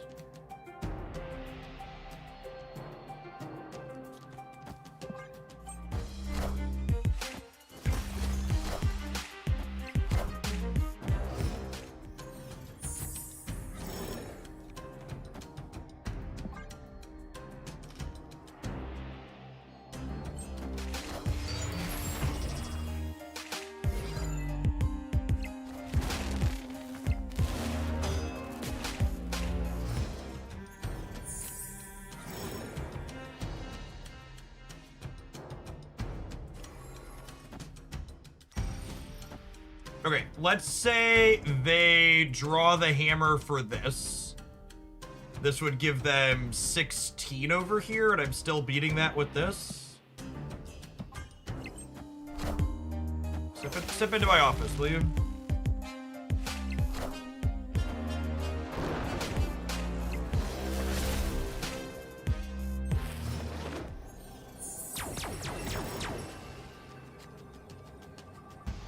Lucas! Oh, buddy old pal.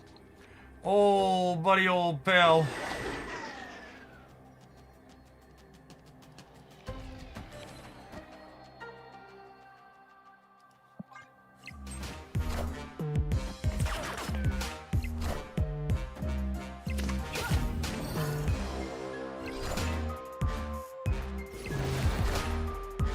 We are the future. And I will not be stepping into your office. Humbly request tonight. You're not the future, old man. Sit down. Victory. Oh, play more Luke Cage, gamers. He's so good. He's so good. Randomly hosts opposing decks and mitigates location variance.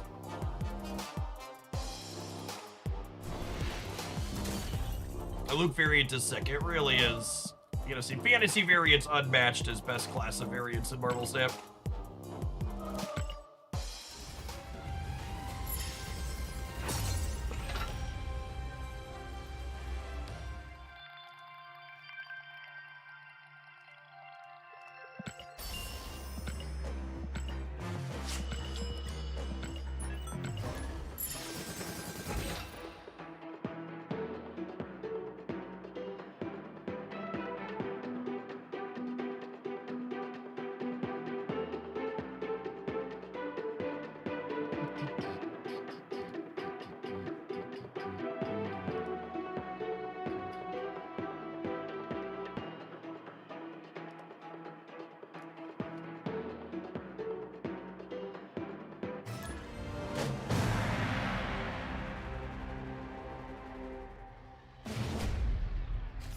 Factually incorrect. Art Germ has boobs. I mean, I have boobs too, but it doesn't make me the best variant in the game. Snapped. Snap. Very, very clearly, I am in the game.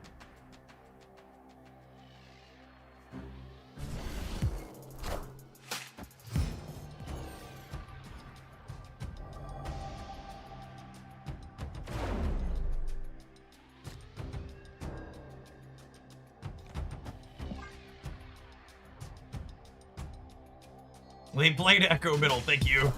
Definitely did not see that. She is invisible.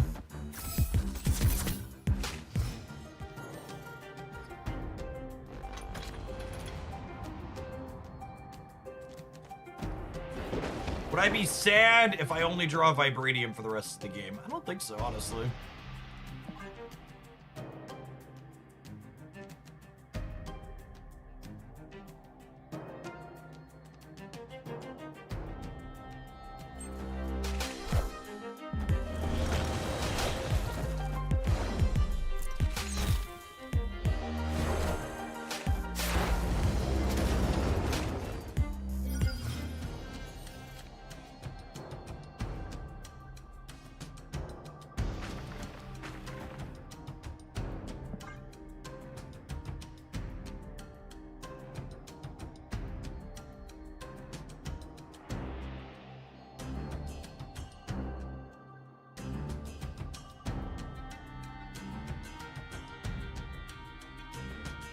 I like they've started giving Series 4 packs in the limited time game modes. Yeah, it basically means anybody actively playing the game should get to Series 4 complete relatively quickly.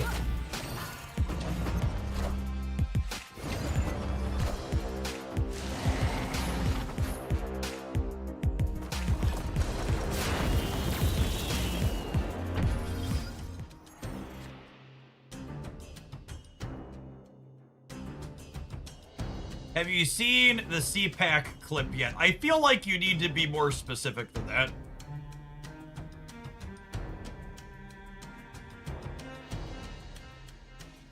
There's a lot of both heinous and offensive stuff that comes out of that place.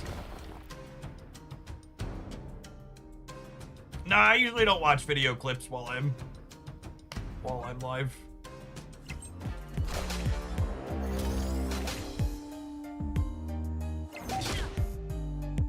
Armor gets back to 0, that's fine. We're just waiting for points.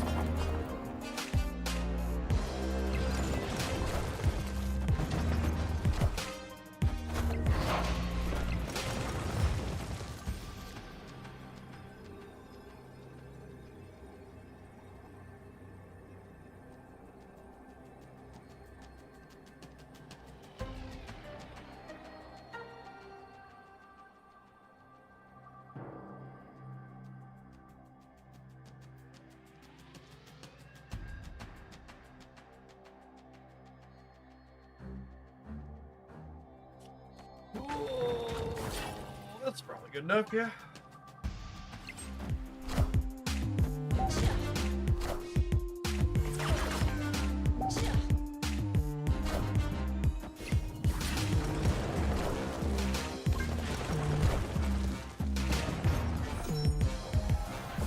Ooh, actually pretty close.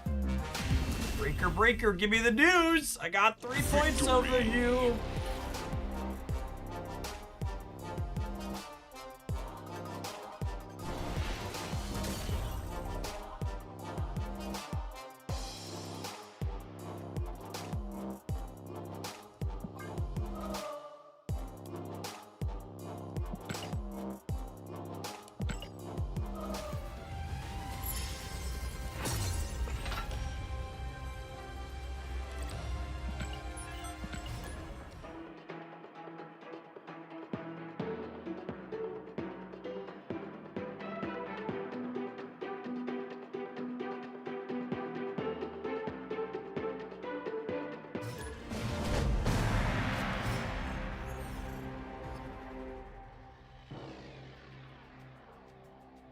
Opponent snapped.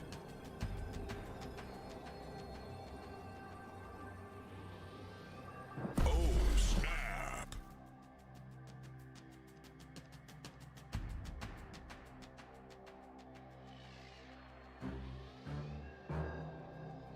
Arcadiest of Bridge. Chase is often a Quake enjoyer.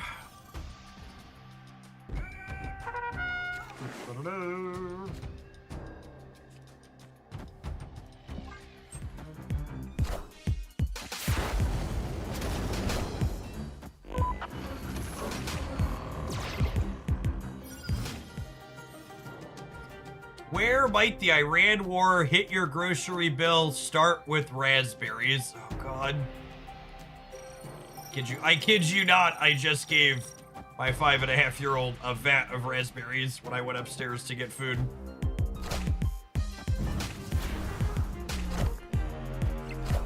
It would be very sad if we were priced out of those.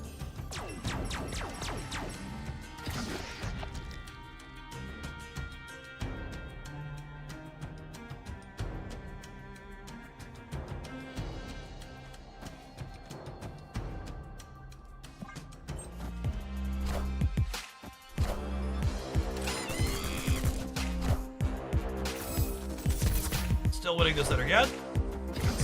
Excellent.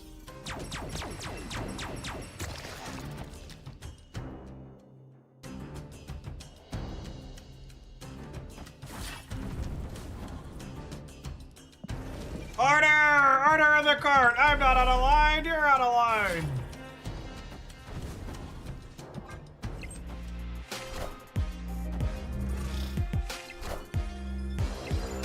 Yeah, Viv's buff, responsible for getting us that last trigger there for sure. She's about to pitch herself into her doom, isn't she?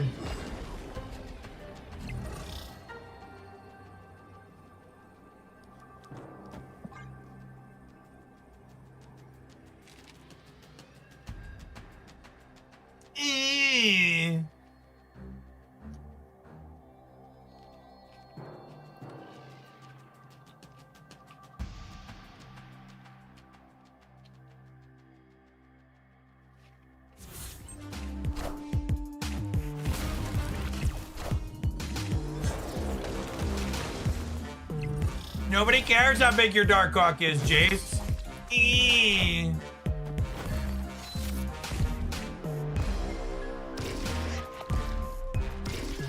Estelle is gonna be really big next game.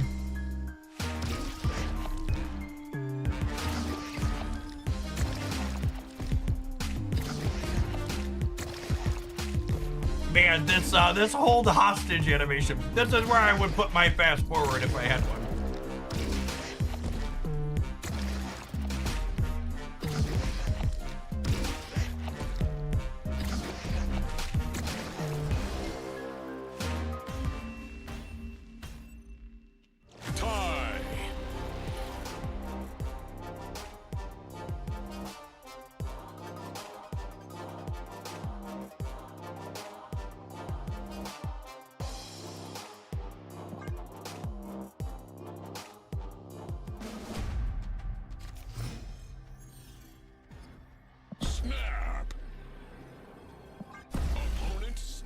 I saw a video today. Why is Marvel Snap dying? A deep analysis from a Hearthstone player.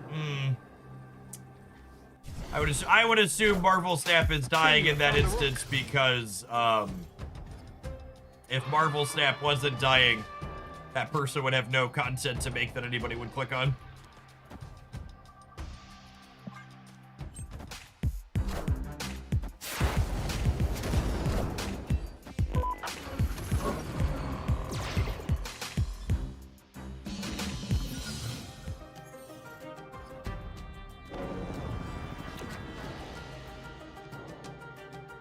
Oh, it's the AI slop generator channel too at that. Okay, cool. Yeah.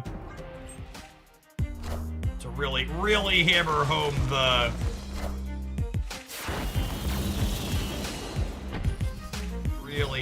nonsense. Got it good.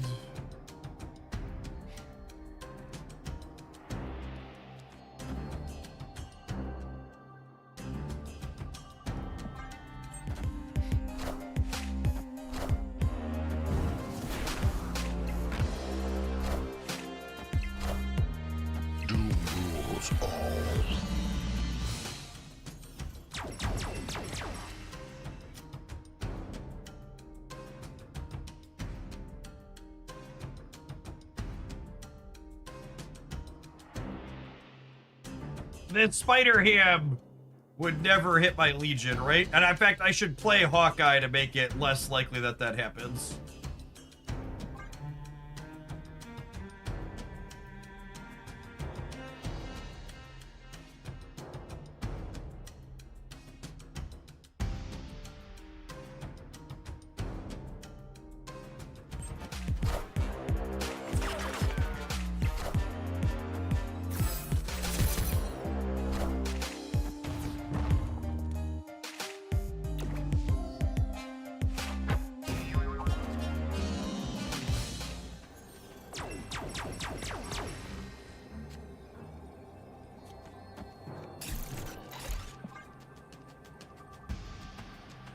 They could be like a Cosmic Ghost Rider deck and get rid of my Luke, but...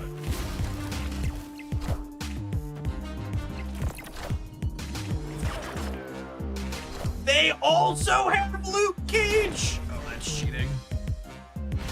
That's cheating. Victory. We won anyways, but I feel cheated. That's my trick, gamer.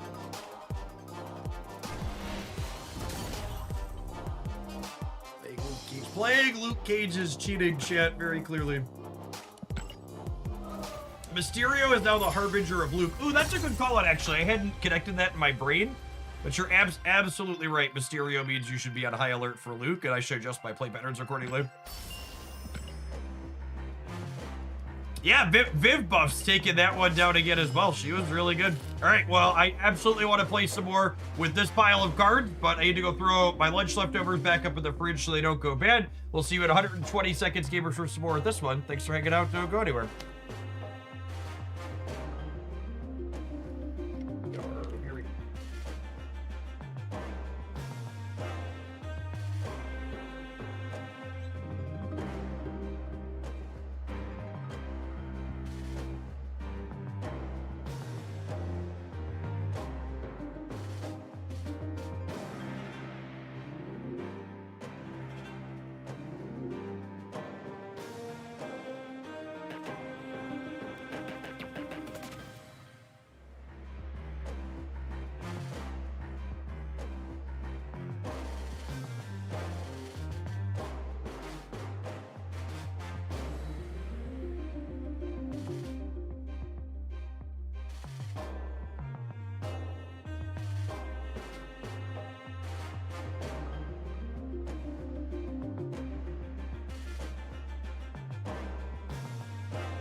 Such a good Nebula variant.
Pretty funny back and forth interaction there.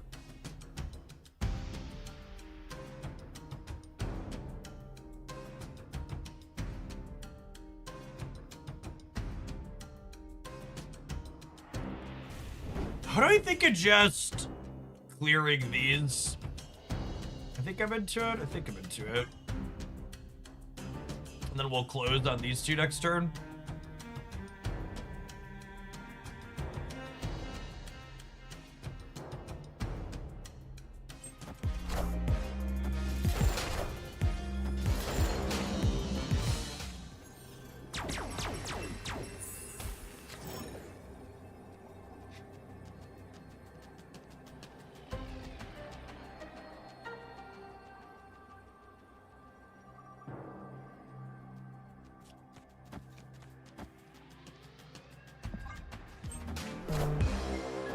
They were just counting on me not being able to win.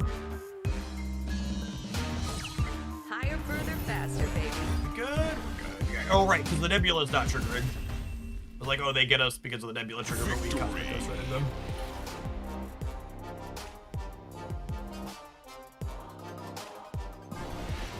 More careful.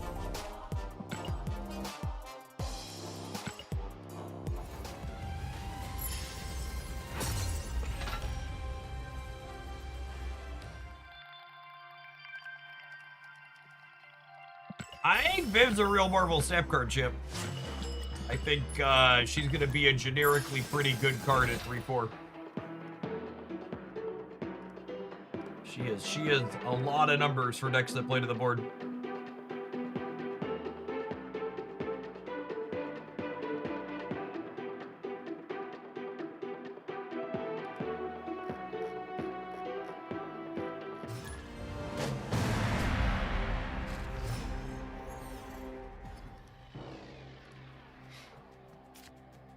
Snap.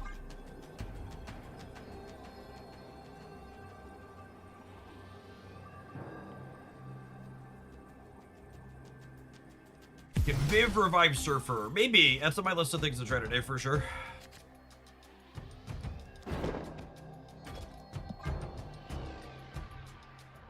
Slide to the rat. Doot doo. Doot doo.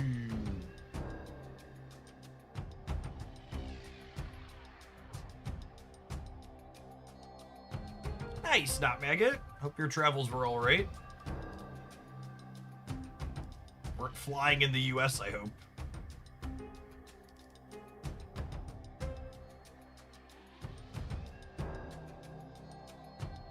Heck no, I drove. Smart. Smart gamer.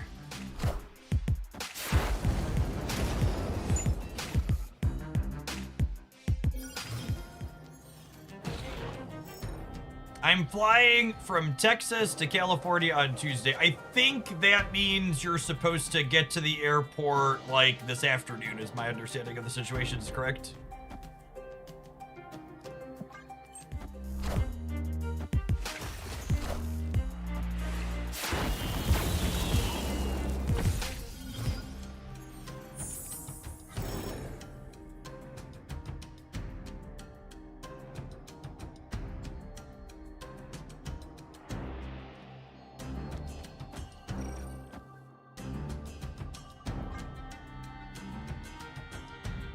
Legion, Jotunheim, and trust Luke to come off the top. Maybe. I don't know, I might just be an Infinity Ultra game.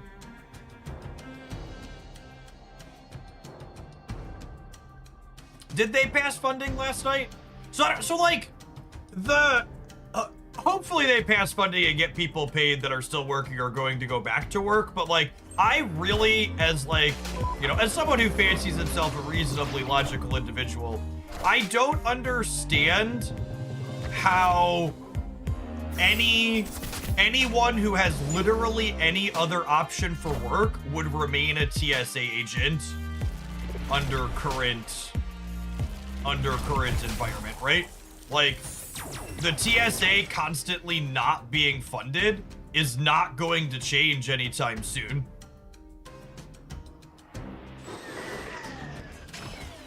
Like, until the adults get to be in charge for an extended period of time, like, they are going to constantly be under, like, if you're a TSA agent going forward realistically, you probably need to assume you're just not going to be paid for weeks or months at a time off and on. Yeah, I mean, there's a reasonable chance that there are a lot of people who literally don't have another option. I understand that. Why I included that quantifier in there, because there are definitely people in that situation given gestures broadly at everything going on in the world.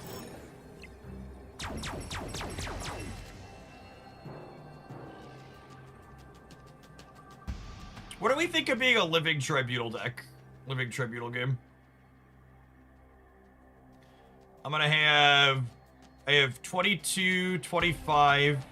This is 36. 43, 48, 51, and then another 6 is 57, plus whatever this pulls into play. It's like 20-ish everywhere.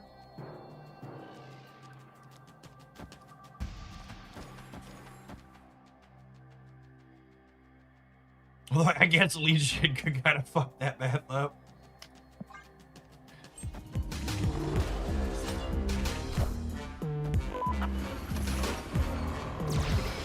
Such is my judgment.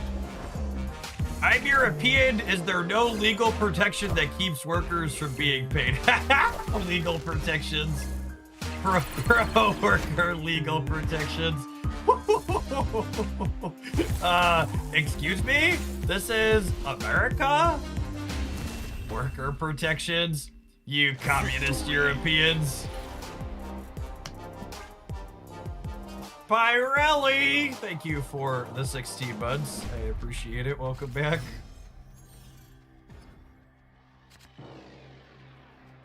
Oh, snap. Chat. The leading cause of bankruptcy in the United States is fucking medical debt. We have children who get their high school diplomas held back because they have lunch debt. Because they couldn't afford to pay for lunch at fucking school. We don't help sick people get medical care. We don't even make sure grade school children have fucking food to eat. We are get fucked country. Yank on those bootstraps, baby. That's all you got. Debt is a form of bondage. Yes, exactly that. Seize the means of production, my comrades.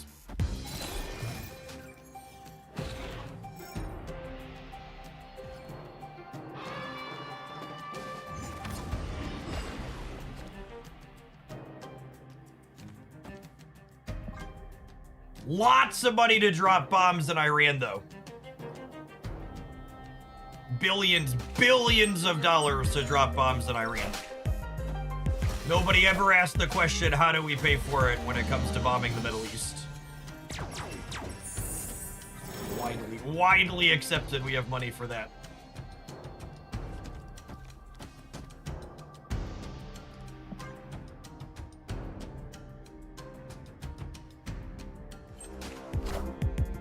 Fuck Donald Trump and all of the pedophile protectors working to keep him in office while he commits war crimes.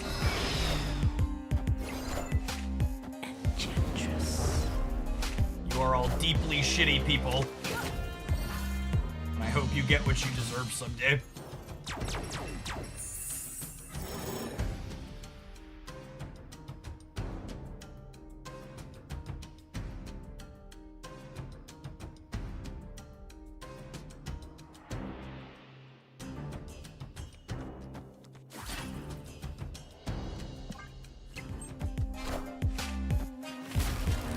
I guess making their 6s cheaper is probably not good for me, but... Oh, they have no hands. I really just wanted a lot of points in that location for my vision.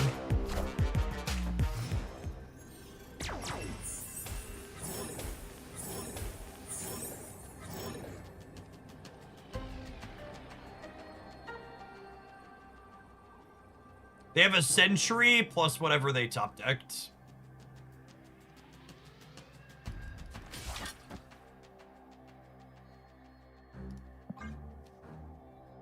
They could have top decked literally anything, so I'm staying. Out of my game, nerd. Ugh.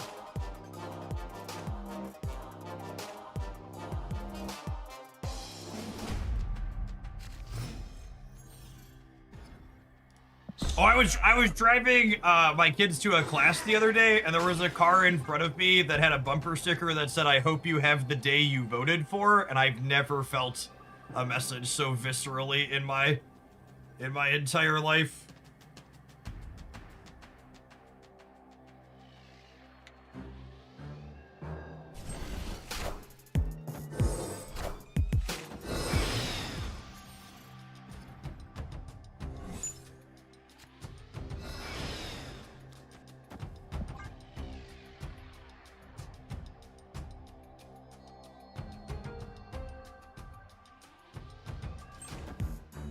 Friendly neighborhood Spider-Man here.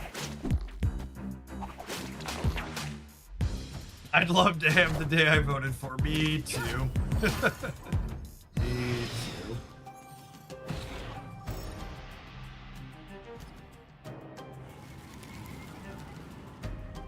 Live from the Daily Bugle.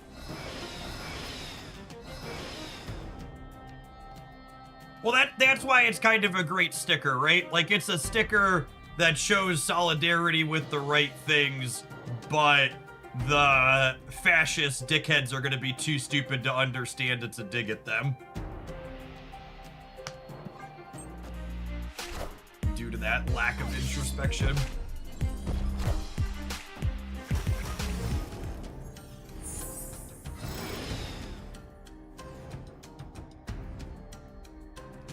Yeah, it's a if you know sticker is exactly right. Yeah, or if they do understand and get mad at you, you can, why'd you vote to have a bad day? Should have done that.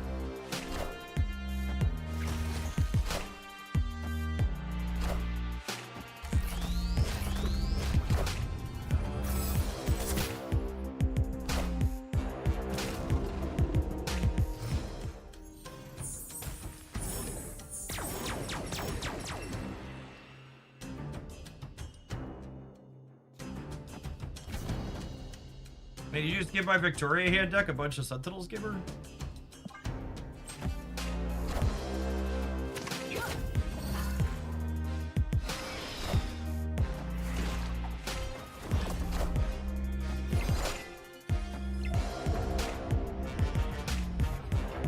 A window into my current reality. In Portugal, we're fighting against right-wing asshats trying to pass a bill that would reduce law-mandated maternity leave. Yeah, that just doesn't exist here in the United States.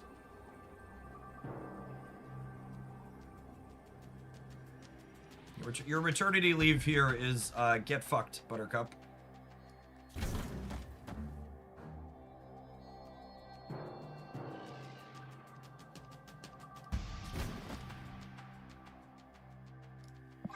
Was it? We're pretty far removed from it, but I would always comment that, like, you could tell where people lived when we were talking about my wife's maternity leave when we had my youngest 5.5 years ago, because her company provides 6 weeks of paid maternity leave, And everybody who lives in the United States is like, wow, 6 weeks paid leave, that's really good. And everybody who lives outside the United States is like, wow, that's fucking barbaric. You only get 6 weeks.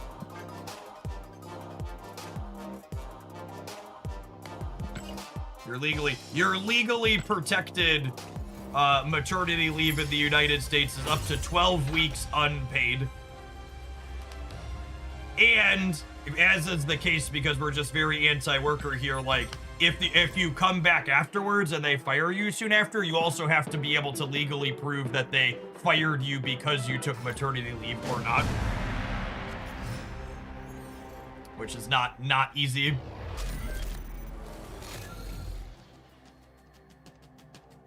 It's not a given that you'll be able to do that. Which is often impossible, correct?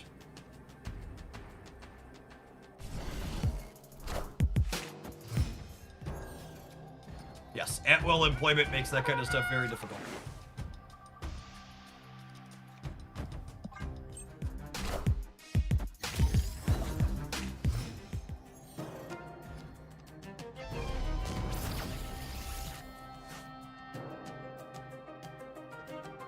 Ooh, that works out. You know, it's,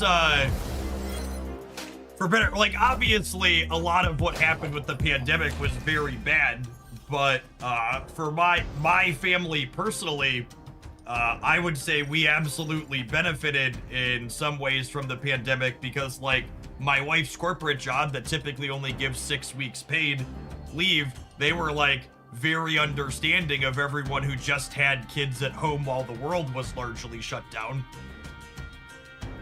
So, like, they were like, okay, well, you just, like, you have a newborn. They normally would be in daycare at 6 weeks, but, like, nobody could do that. The daycares aren't open. So, like, we saved a ton of money on daycare costs, and Kirsty got to spend more time with Haley while she was little. That she wouldn't have had otherwise.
I mean, this is pretty good, yeah.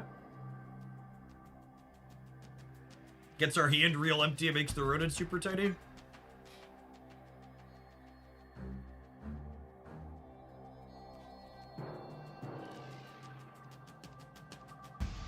Opponent snapped. Oh, we could pull Legion, sure. I don't care. Let's do it. Part of that too is like what a lot of people. In Trump's second term, it's become a little bit more overt.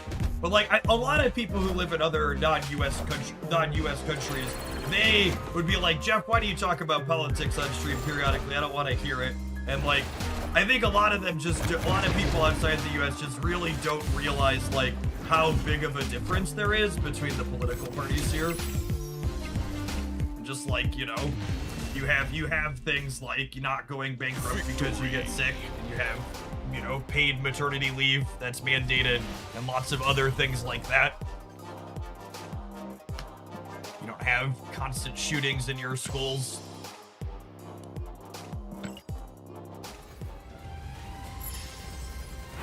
There's plenty of things that are good and reasonable about the US, but there's a lot of really fundamentals like that we lack.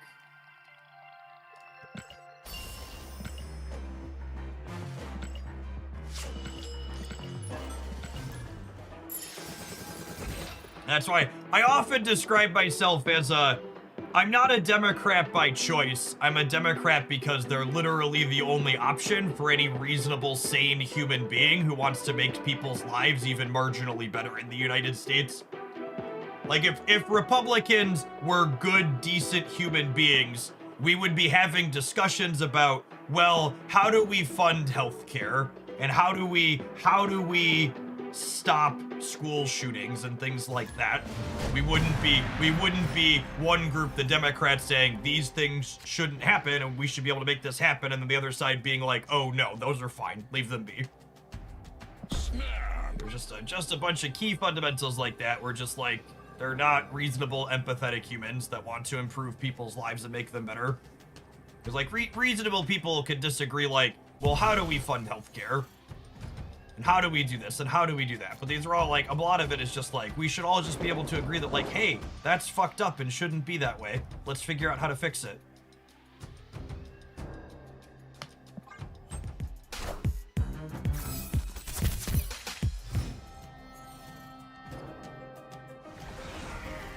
Stop putting cards in my hand, bro, and I want to do that for myself. Stop it!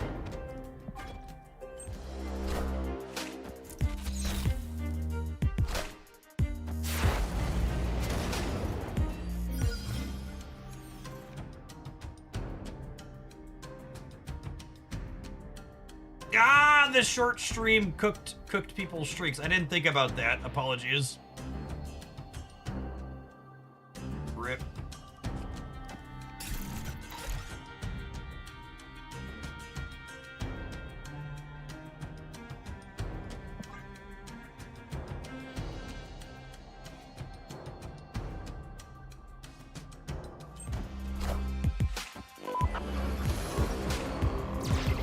Oh, can the VOD count? That's interesting.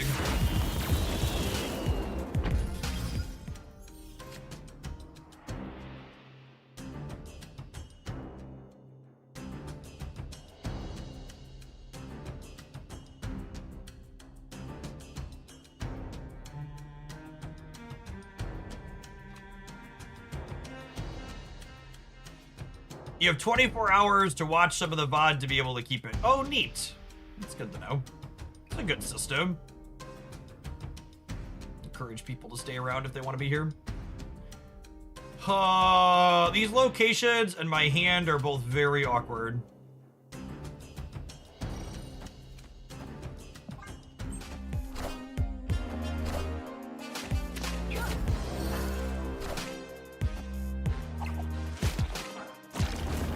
Okay, I can sell top deck Cosmic Ghost Rider, yeah? I perked up when I saw the 5 there for a second. But alas. Alas. Oh, you know what? Was I supposed to Legion this last turn? I guess I wasn't sure which type of deck they were. I assume we're dead here.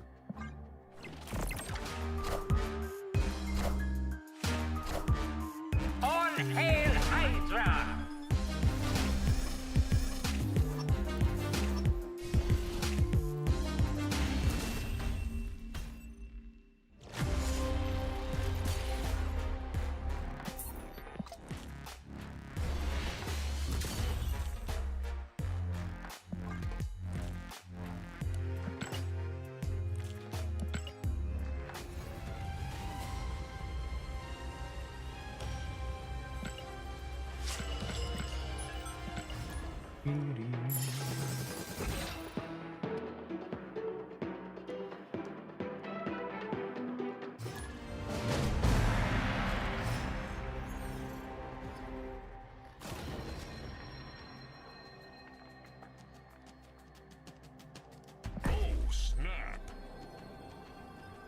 Oh, by the way, just so the regulars aren't surprised, we are, I'm going out of town again this weekend. We're taking the kids to the aquarium in St. Louis, so there is not going to be a Dex roundup.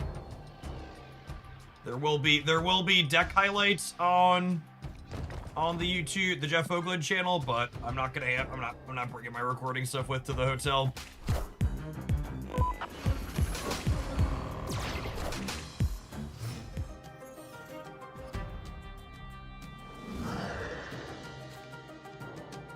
Are there penguins at the aquarium? You know, I don't actually know the answer to that.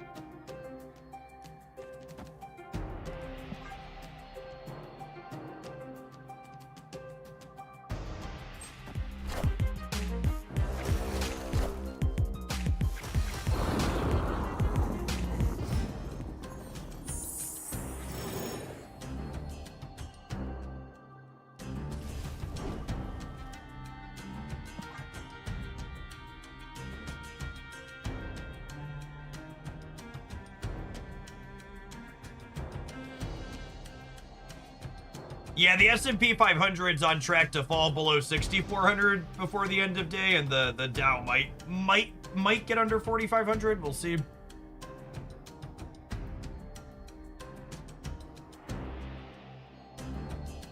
Dow is short for down. Wakanda forever!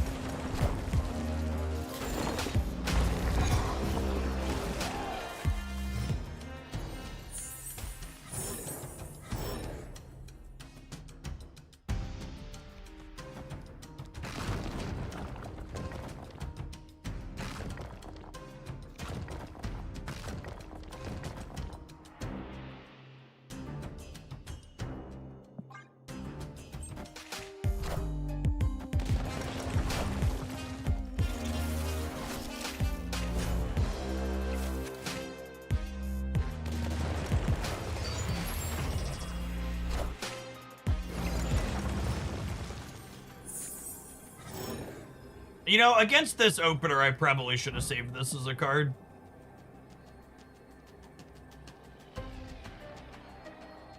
I assume we're just getting Zolid here.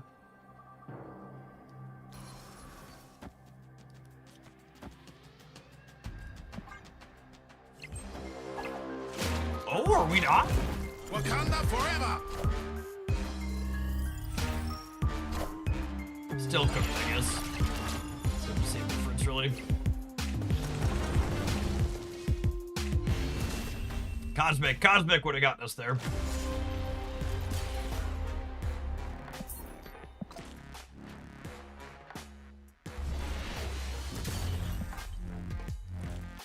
I'm gonna be curious to see how much linear stuff ends up being good or not.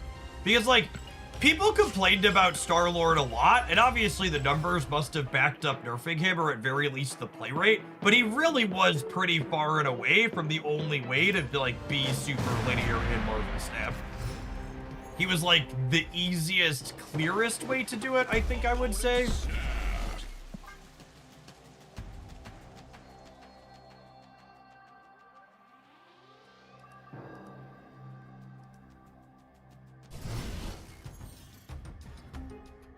My friend has a bumper sticker on his Tesla that said they got it for the environment, not for Musk. Yeah, I don't know. As a filthy, dirty liberal myself, I gotta say I think less of people when I see them driving a Tesla.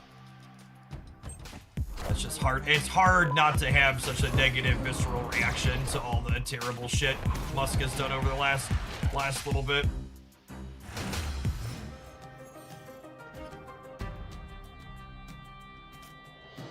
I'm sure not everybody that drives one is a right-wing jagoff, but you certainly funneled money to an enabled one.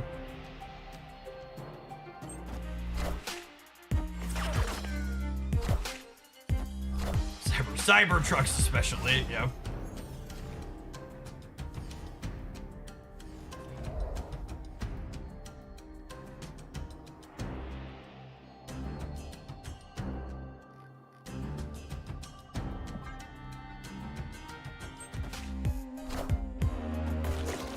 Okay, so if I can maintain priority going into the last turn, we can full Legion brain this Death's Domain, yeah?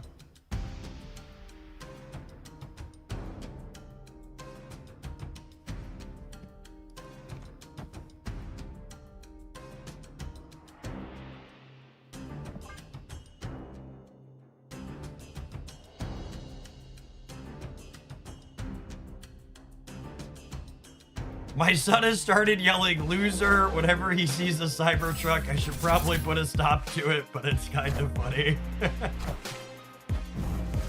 It's true.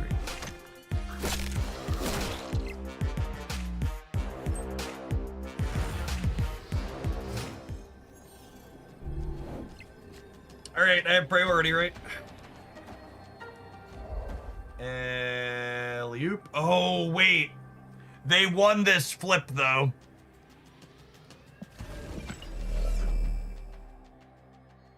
Sedge.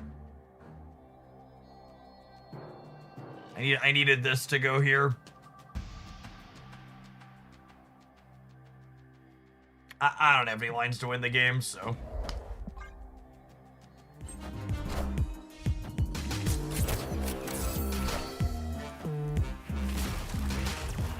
Some cards on the way out the door.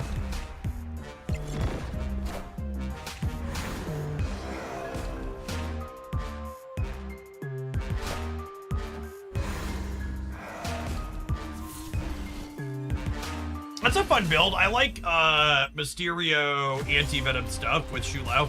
I assume they're a Luke Cage deck as well. I like what they have going on.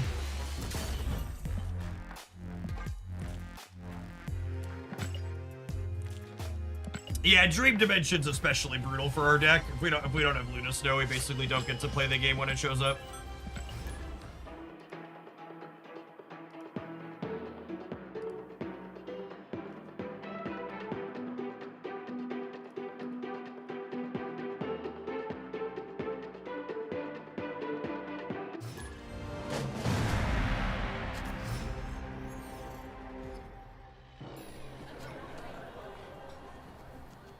Wow, holy crap.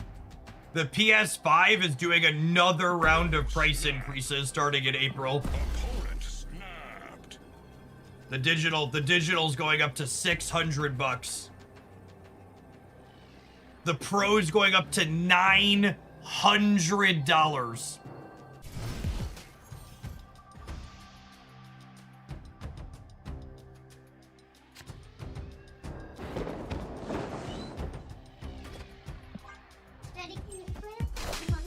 Yes. Well, after work we're driving for our trip, but we could bring them with and play tonight, okay? Very quick. Really quickly? Okay.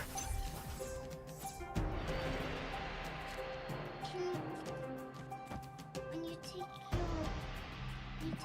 ad break, can we play a game? No, my ad break's not long enough for us to play a game in the middle. Did brothers each play a game of Pokemon cards with you? Declan and Jacob? Okay, well, I want you to just go play with toys and stuff for a little bit, okay? Or you can watch the show. I know, we'll play more tonight, okay? I know, life's hard. Friendly neighborhood Spider-Man here. Okay, the way this works out, we end up winning the left to get our discount on the anti-venom. You like being in the void? Hello, I'm in the game. Oh, you're in the game? I'm in the game. My arm disappeared. My God is disappearing. You're so silly. My body's disappearing. Alright, what are we doing here, gamers? I'm in the game. Can I move the Daddy's gotta decide what we want to do, girl. Hold on. please? But can I move it? I think I want to just clean these out here. I want to. Daddy's doing the mouse right now, okay? Oh, I know. It's so hard being 5 3/4. Howdy, girl.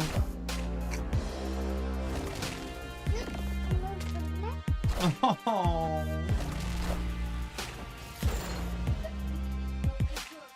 The Eevee's too OP. Okay.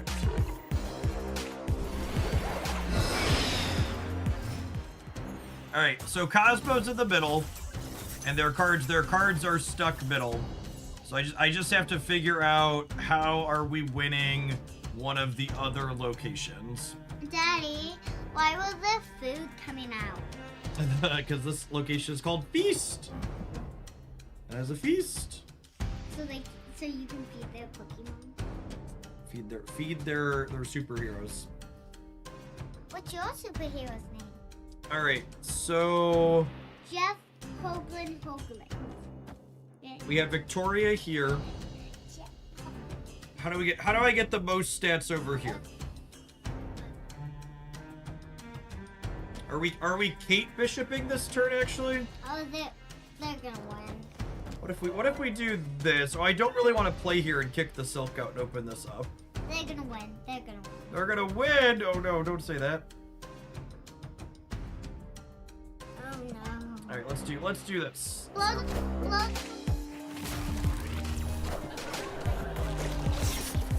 Now all of them say feast. Oh, they only have one card in their hand. They do all say feast, you're right.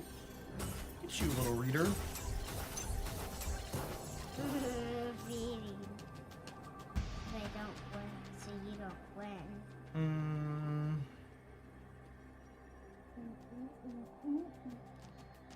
Feet.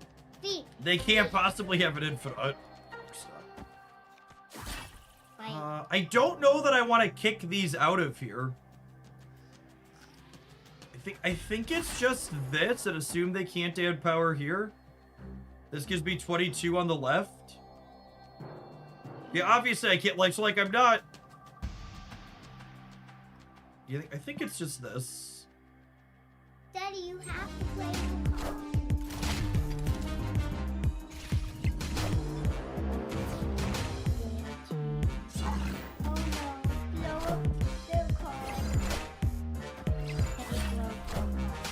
We'll shoot.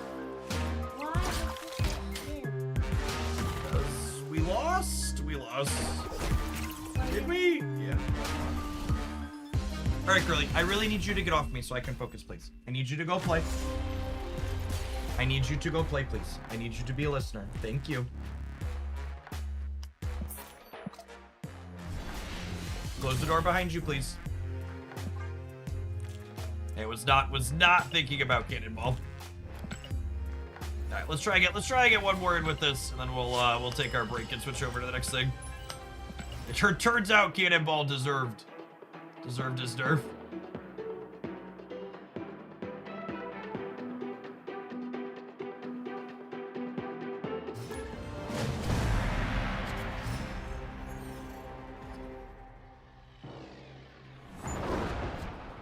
You know, talking about it, the PS5 price increases probably aren't even directly related to the war, right? Victory. I would wager these PS5 price increases are just simply going to be related to all consumer computer hardware getting more expensive because AI is soaking up all of the hardware components for data center bullshit. Really, I can't emphasize enough that however much you hate AI, it's not enough. It is going to tangibly and measurably make all of our lives worse in ways that we haven't fully comprehended yet.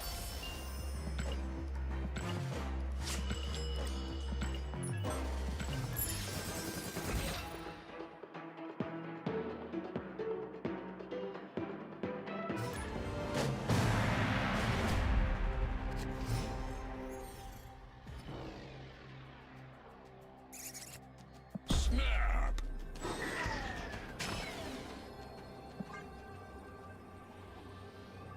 All so I can tell a chatbot to link me to a human. Yep. What was it?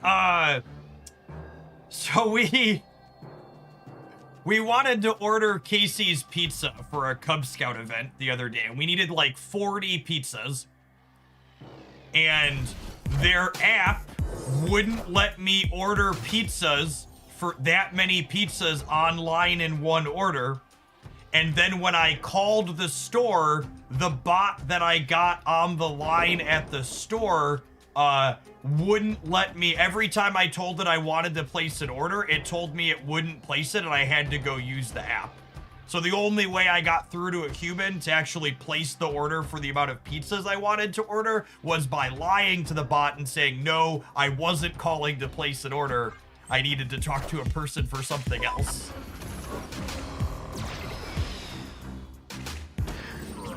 Just like beyond fucking stupid. Hey, the random weapon X where they're gonna kill my girl, my squirrels is kind of fun.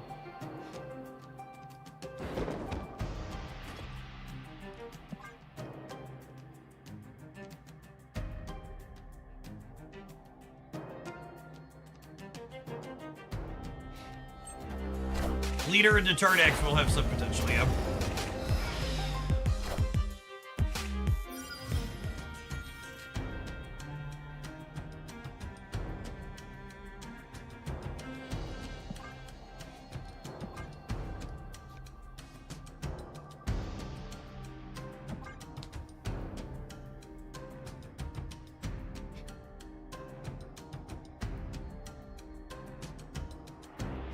And those are just like, you know, the hundreds of examples of like these companies thinking they can replace humans with bots to save money, and it's just like they don't do that. I need to get through to a person to interface with this thing so much of the time. It's like all you're doing is making my experience as a consumer significantly worse, and it makes me want to use your products less.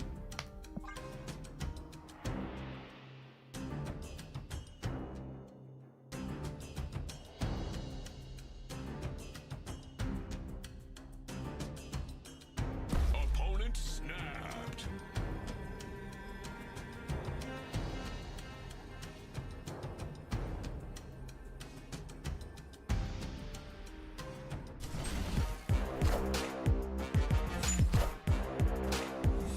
Sora closed down because they were spending $15 million a day to keep it running, and it was only making $500,000 a month. That's such a wild stat.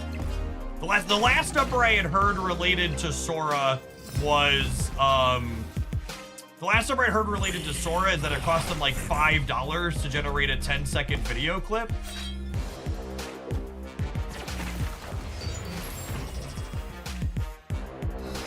Which obviously is not remotely sustainable.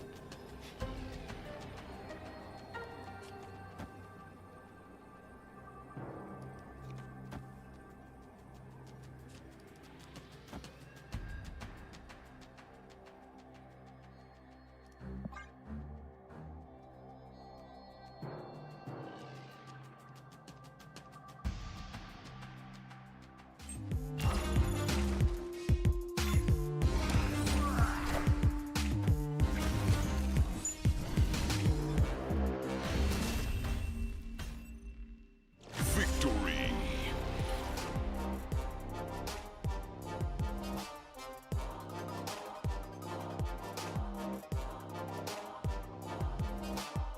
They must have gone AFK or something, huh?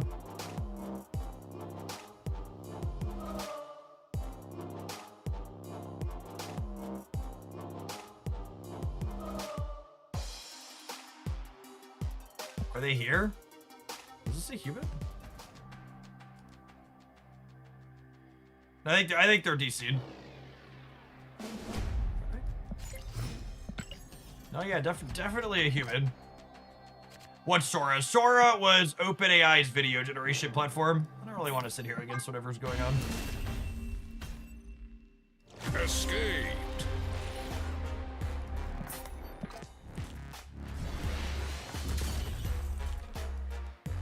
I don't know if this deck felt good enough in the games where we didn't draw Viv Vision, but man, the games where we did draw Viv Vision, like any decent 2-drop into Viv Vision snowballed really hard. Like she was 12, 13, 14 points on a 3-drop multiple times over the course of that set. I love Infinity Ultron. He's probably cope. There's different ways to explore getting the most out of Viv, I think. Mysterio sounds like a neat way. Maybe Lizard, other Luke Cage type packages. But anything 2, 3, or bigger followed up by Viv on 3 is a pretty good way to get a lot of points on what you have going on. And then we also got obviously some free wins with Luke Cage and Legion, so there's a good round of cheese.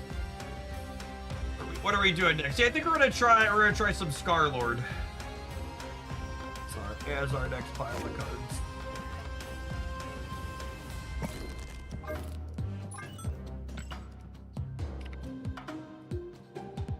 So we're gonna take a brief pause for the cause, let some adverts roll. When we get back, we're gonna jam some with this. Thanks everybody for hanging out. Don't go anywhere. We're gonna be snapping all day today. If you're watching on the YouTube side, you enjoy the content, don't forget to tap the like button while you're here. Appreciate the folks who have done that already today. Yes, 5/8 Star-Lord is genuinely just a different Marvel Snap card than it released as. I expected still a very reasonable good card, but it's just going to be very, very different than the play patterns of the previous ones. There's no searcher in here. There isn't, is there? Interesting.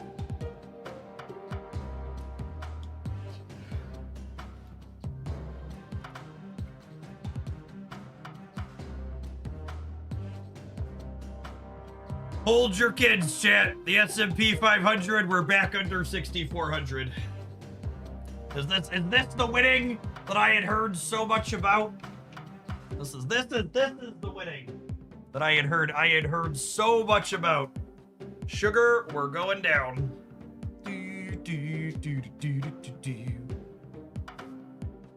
What's our 6-month vibe like?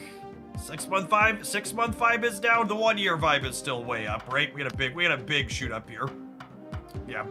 Yeah, this was Liberation Day, right? In here. We were like 56, and then like when it bounced more than that. Curious to see where we end up at.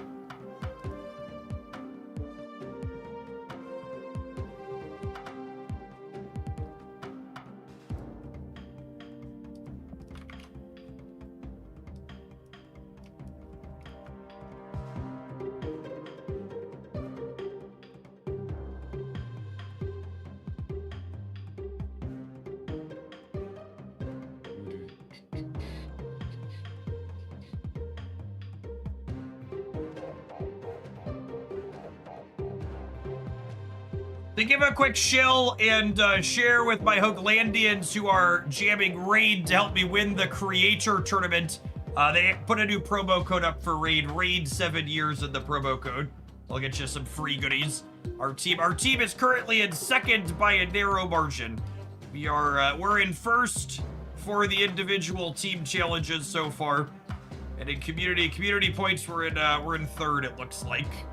You haven't heard me talk about this.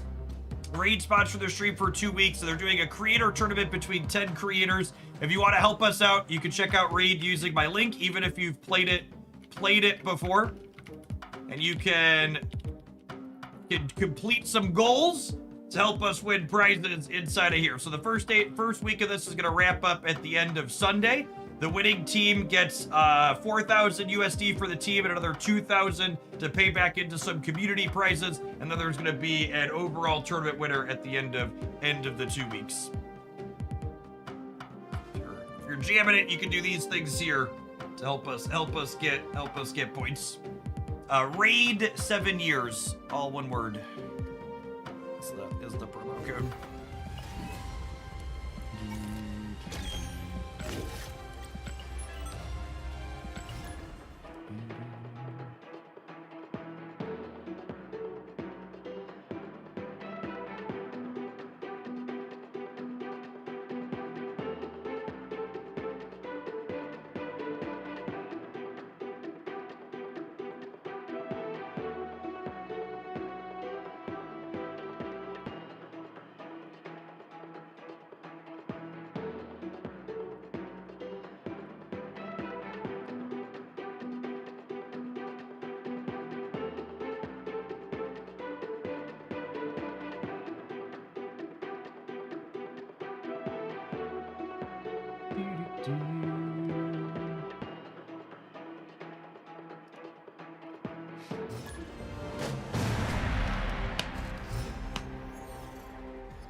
Okay, we're supposed to mostly play off curve or completely play off curve. So definitely not zeroing on 1. Am I supposed to KL on 2 here though?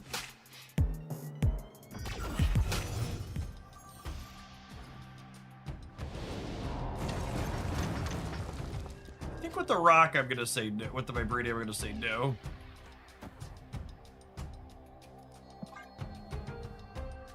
We need to pass 2 turns for Star-Lord to be a 10 for Scar. Okay. Yeah, that's a good line in the scene to think about. I think we Luna on 3 and then Star-Lord on 4.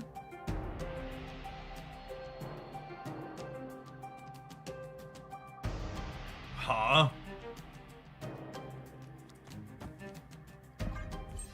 Well then.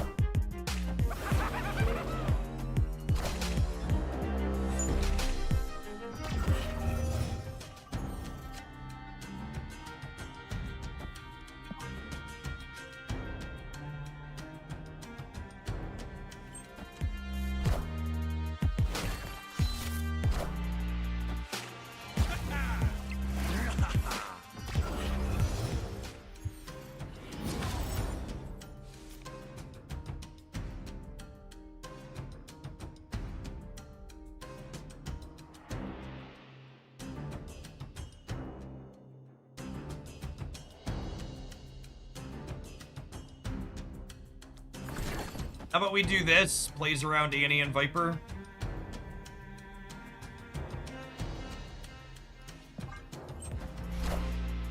Wakanda forever!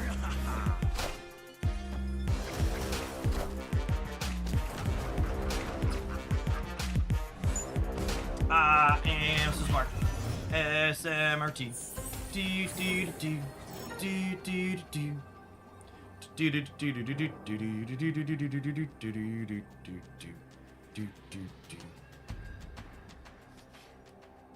And then I need to play for here because Mercury could move into here.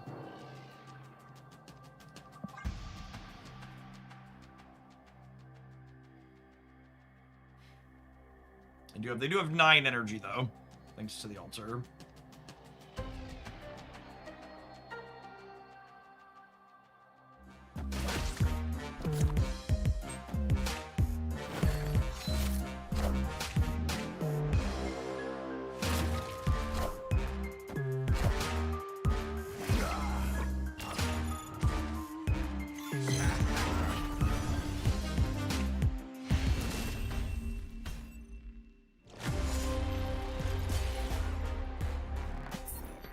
I don't know what they're doing, but I'm pretty happy to never play against it again.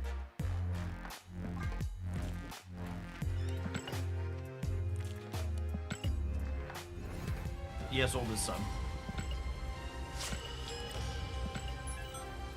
Do you need something? Yeah, but I could wait. Okay, I'm gonna be working for a while yet. Remember to help your mother get stuff back. Okay.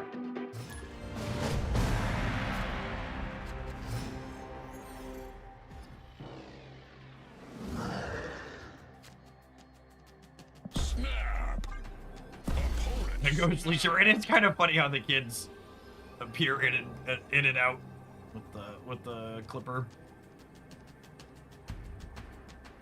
Up and down the stock market goes, where it ends only insider trading knows.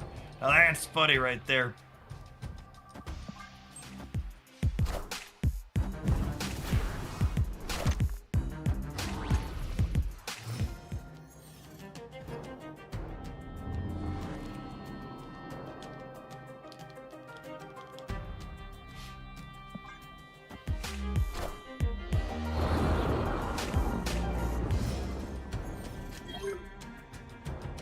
Gosh, if I was Martha Stewart, chat, I would be so bitter about the last decade. It's crazy. It's crazy that that woman went to jail for something that happens constantly today.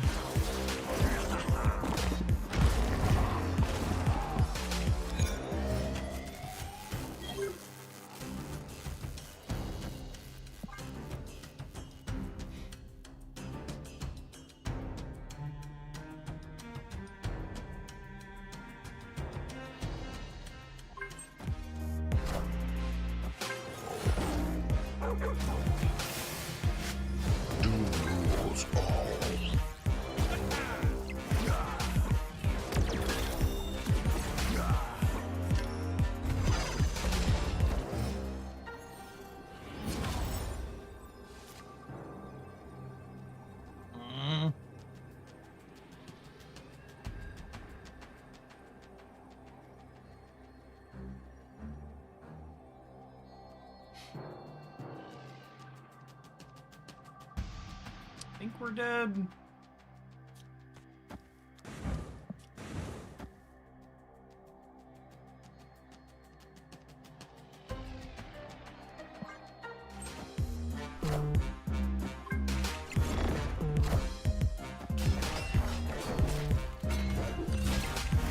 We're probably cooked when the lockjaw rotates out here.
I did get the shop variant from scratch. Yeah, Creative House Pocket is some of my favorite stuff. I got plenty of gold sitting around.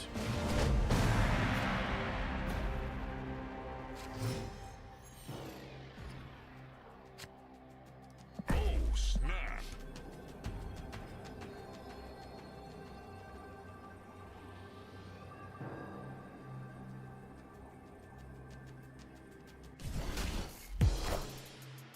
Taking aim.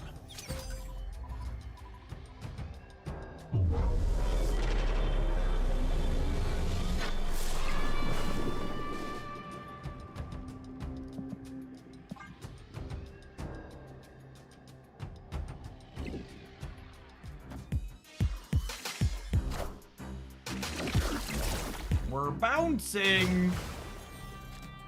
A bouncing baby toxin. I'm gonna be honest with you, chat. The more I play games with this deck, the more I look at like my hands and think about this card. I'm like, this seems super awkward. Although I guess just past, maybe it's just past 2 turns and then play him as a 5/10. 5/10 with 8 energy on the last turn.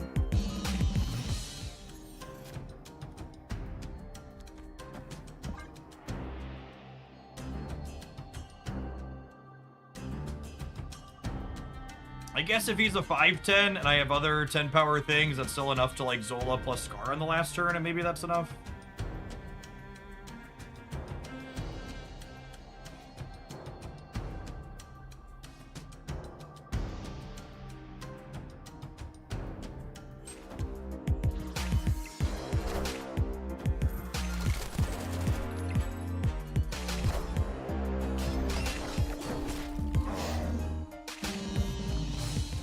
Alright, I'm throwing this deck away.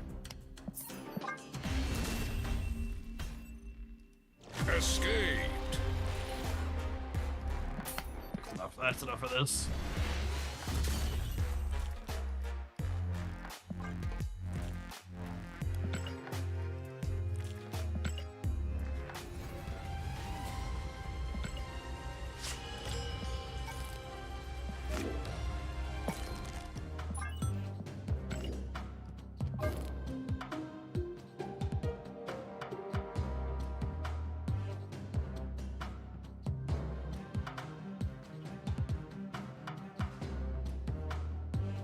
change anything here? Nah, I don't think so. Let's do it.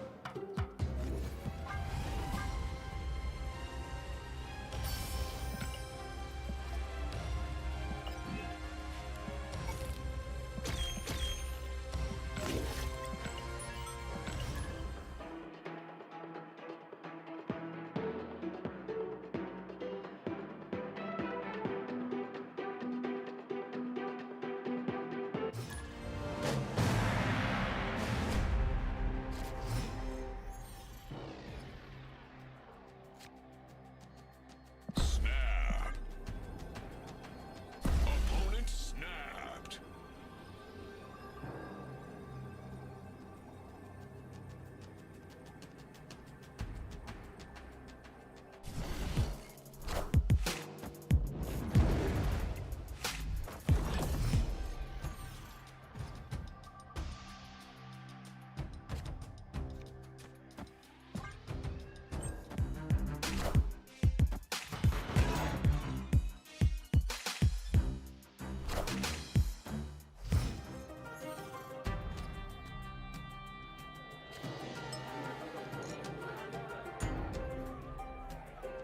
Well,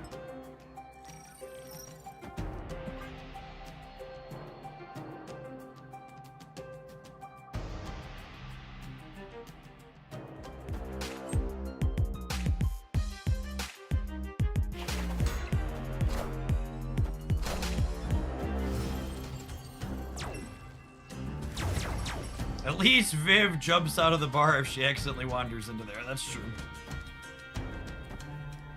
I'd like to draw some cards here, please.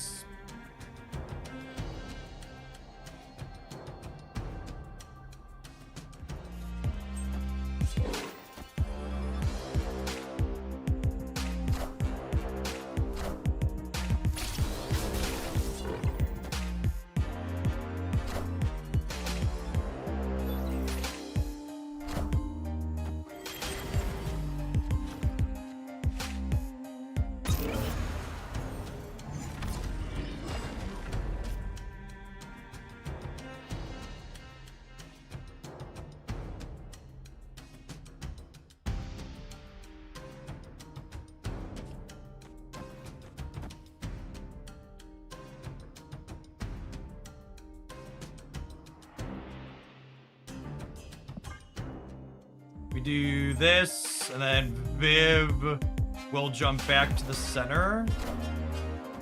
Or actually, does she not? I guess it depends on where Silk goes. Uh-oh. Awkward.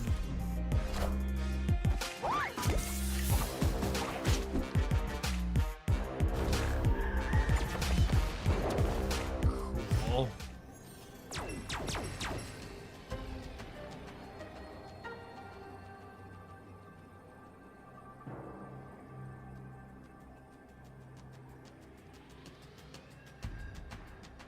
Well, I guess we're dead. Escaped.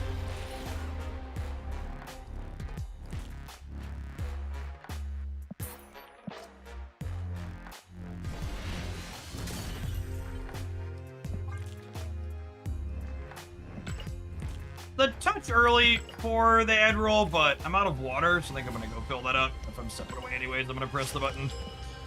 We're gonna give this a few shots when we get back, and then if anybody has anything that's not Viv Clea as a suggestion for decks to play, we'll be looking for other things to play that got touched in the OTA. Thanks for hanging out, Don't Go Anywhere Gamers.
I don't really find Star-Lord a particularly compelling card, if I'm being honest.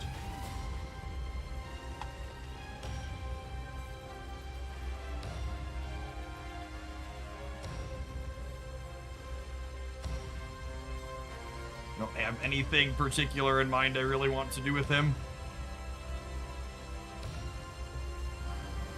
Haven't played a ton of him even before they nerfed him. Types of decks he goes in tend to not be particularly stimulating.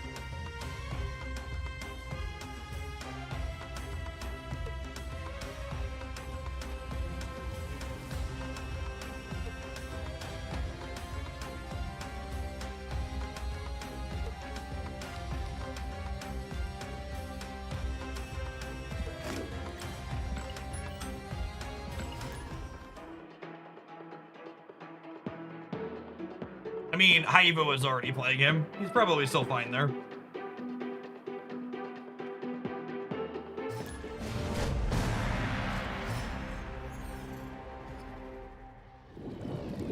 Opponent snapped. Snap.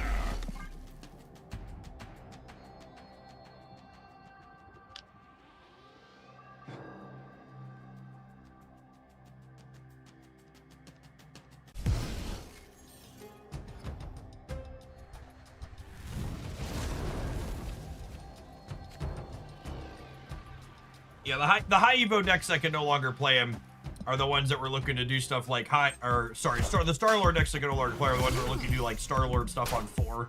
And like Zola and him and other stuff on the turn following. I think with Limbo, we wait on both of these.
Hello! Can you understand me?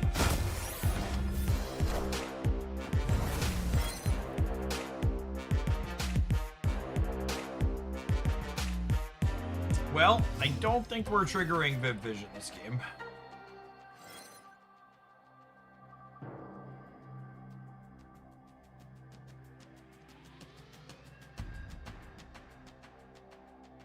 Or can we?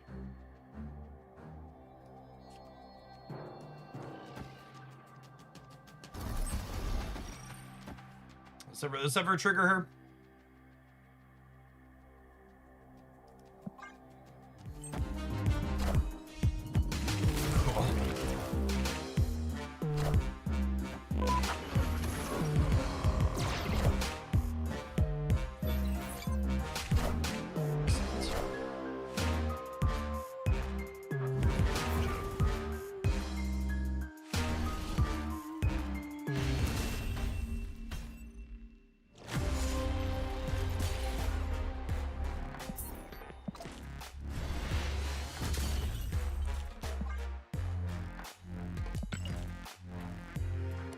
Is it time for Thurper to go back to +3, chat?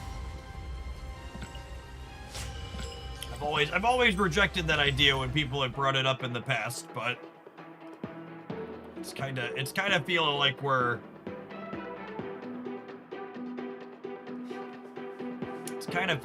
at that point.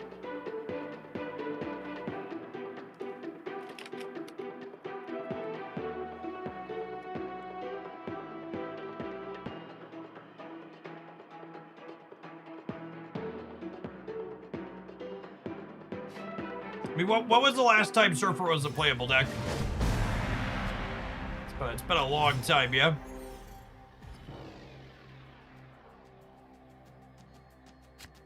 I think the boost cards coming in June will help him a ton. I would love to be wrong about that, but I would be surprised. Opponent snapped. 3 or 4 seasons ago, I don't think Galactic came out way longer than 3 or 4 seasons ago, gamers. Way, much longer than 3 or 4 seasons ago.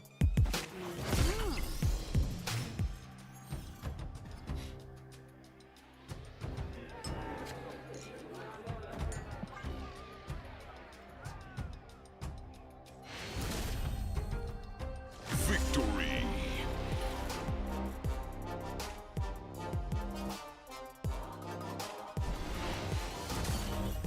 Does the Moonstone Surfer deck not count, or is that deck not actually that good? That deck never hit any meaningful play rates on the untapped data, and a bunch of really good players brought it to the last tournament, and none of them did very well with it. Or at least none of them top cut. I didn't check all the 5-1 lists. Maybe some of them were in there. Like there was a small group of like pretty dedicated grinders that like worked on that deck and brought it. I don't believe any of them made the top cut.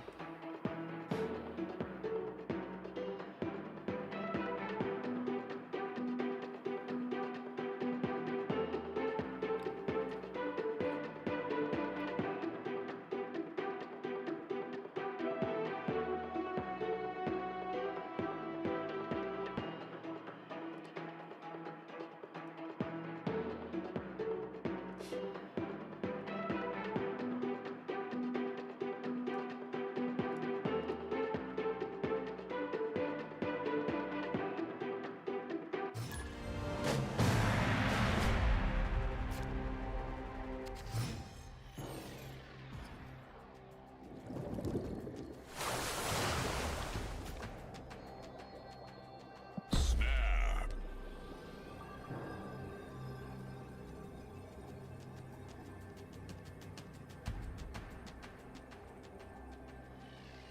I think someone 5-1'd with the Moonstone Maverick list, but they weren't playing Surfer. They cut Surfer for Shulao. Yeah, that sounds right.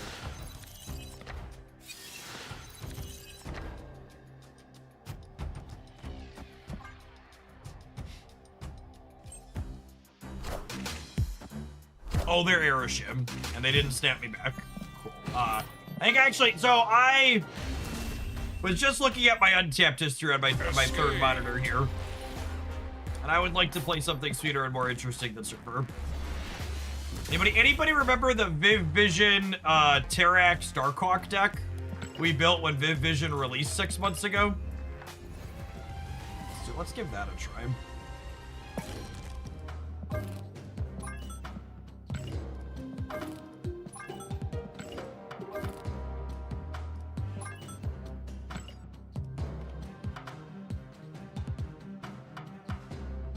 You get to play our Mystique in it too. Mystique Stomper or Hawk.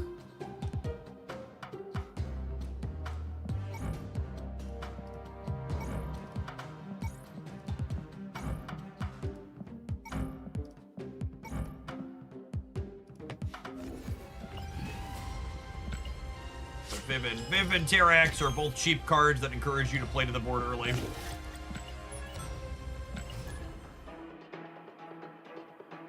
Doug Bye, thank you for the 29 months. Hope your personal sphere is doing well through the insanity of the world.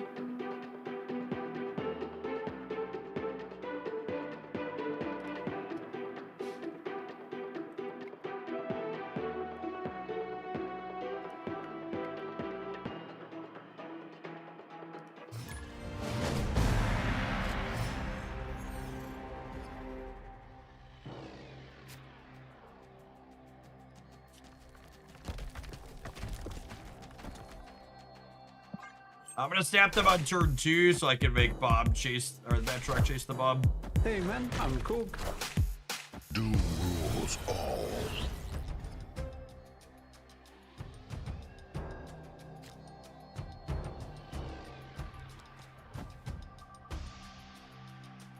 Oh, snap.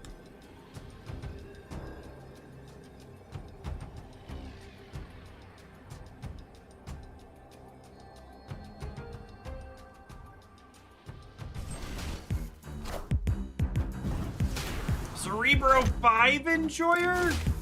Baby. Oh, baby.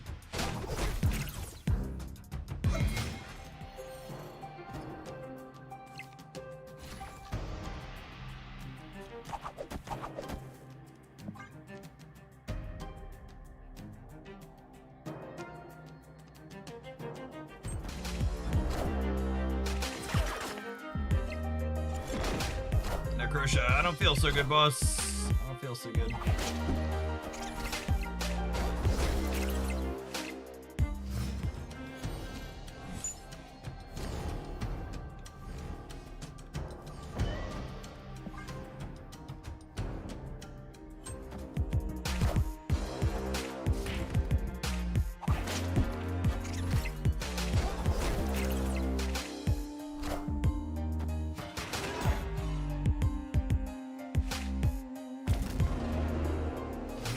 Who's out there viving their hawks? That's quite a euphemism there.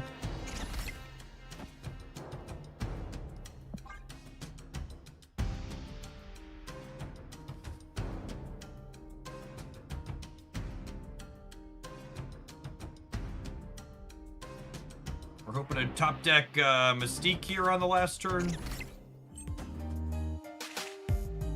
Might have a shot if we do that.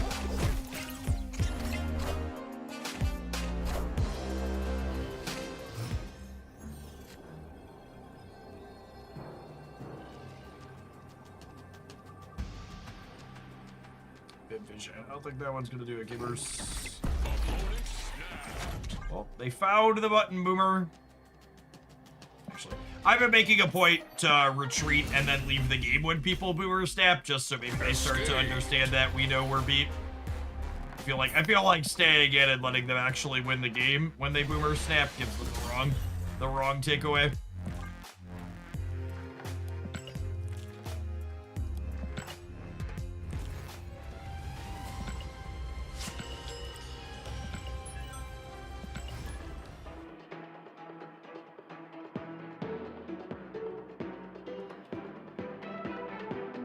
Maybe we'll lead a horse to water.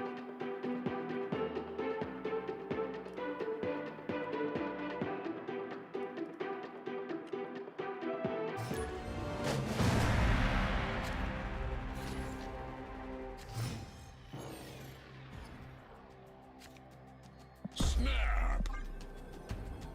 Opponent snapped.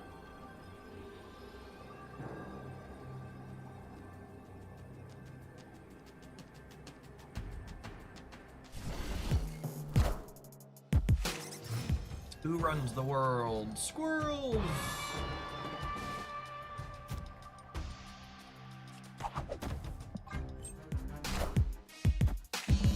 Like your finest Batroc, please, deck.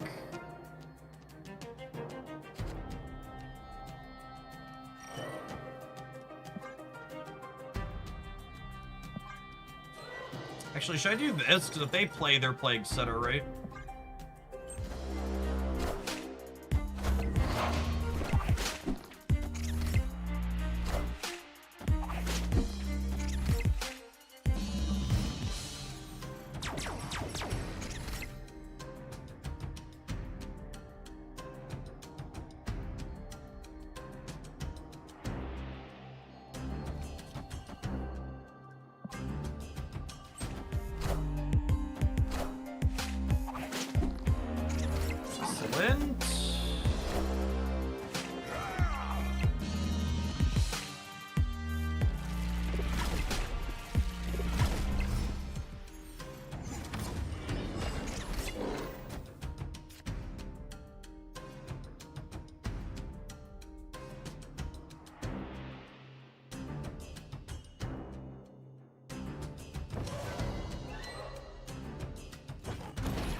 think I need to play for all three because I'm not sure we're winning the mosh pit.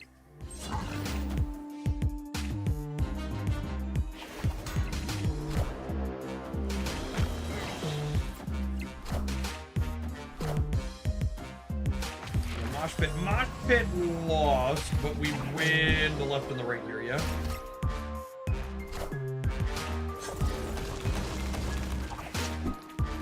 We go to 16 on the left once the Hydra Stomper picks up. This is cool. Victory.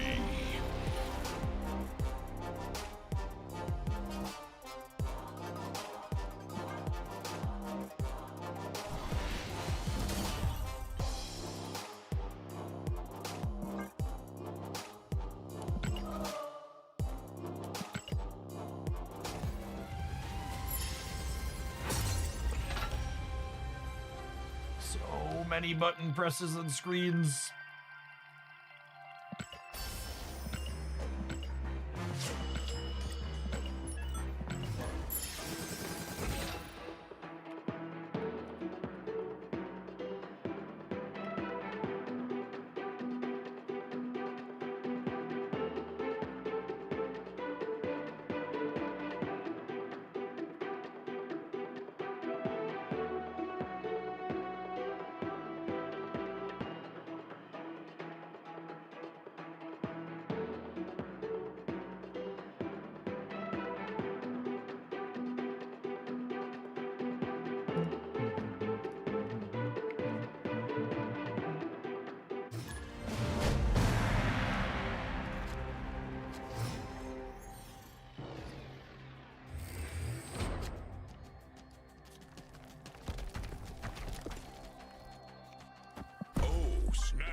Crazy that they haven't changed the tickets, win-lose screens yet in Conquest. Yeah, I mean, it's just literally a lost, forgotten mode that they don't want to do any updates to.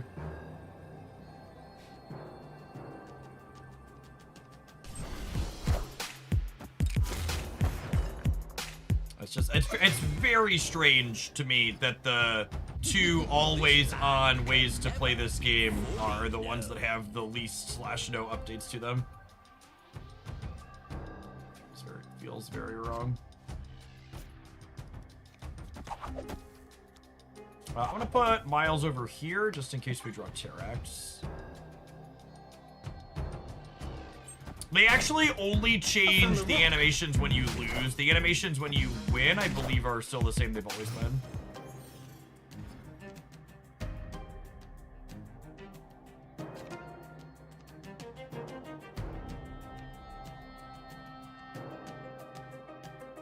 Our one costs are in danger, yeah.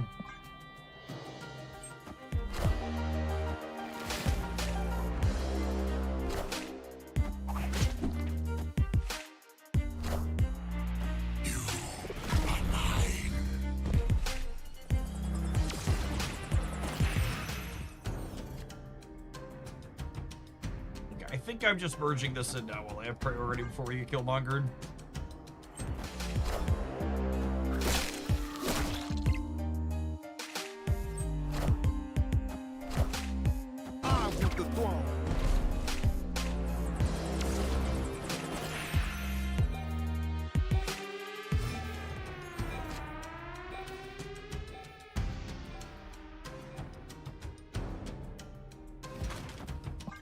This is a 5-9. Not excited about it, but it's what we've got.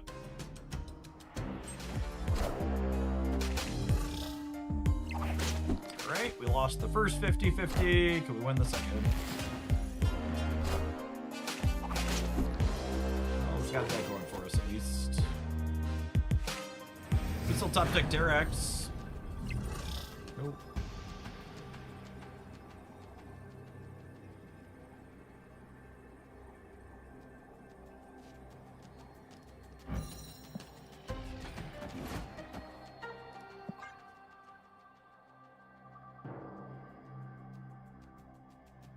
This could win the left for us.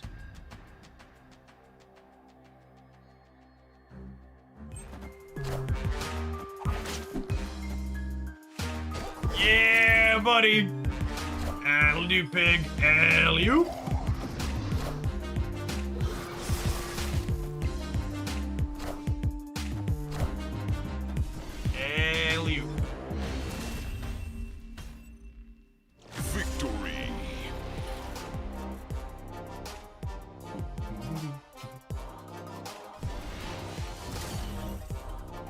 I don't know why they played everything on the right and didn't play for the center, but I accept.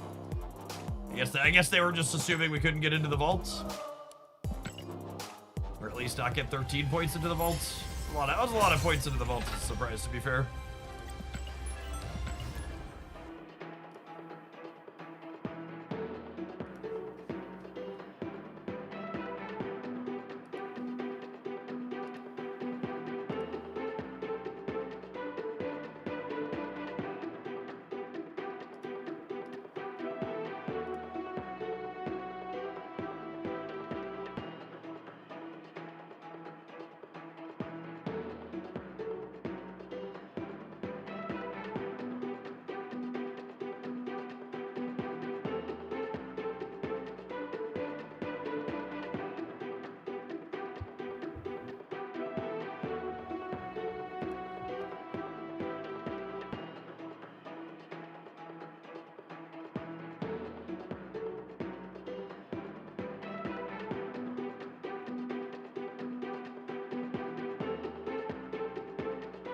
How's the raid grind going? I've got most of the missions they gave me as a creator completed. I just have like end game dungeons I can push up, but those are slow going.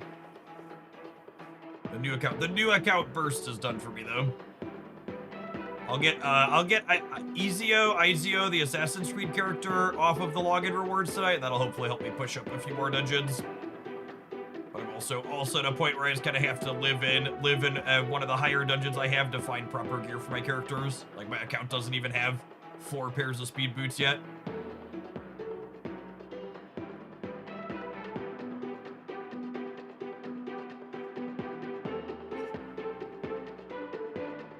The Darkhawk catch a stray bullet with all the rock-related releases recently. I don't think so. I think you make them less likely to draw their Ozzy whatever his name is. This just in. You know, Ozzy whatever his name is. Opponent snapped.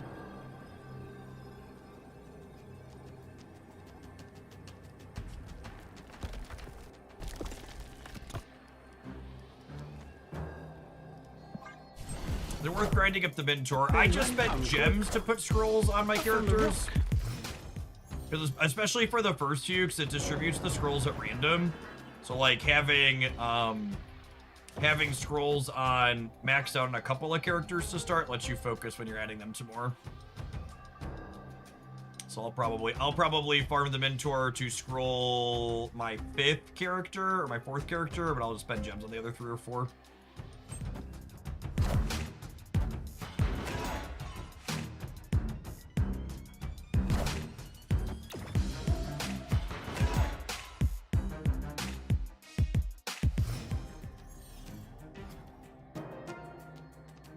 The queue times in Conquest have been really bad today, so I'm mostly just assuming that.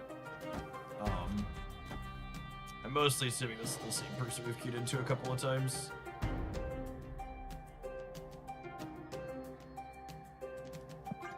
And then we have priority here, so it's put 3 rocks in their deck. First time this set we've had Terrax on curve. He always feels real strong in the instances like this.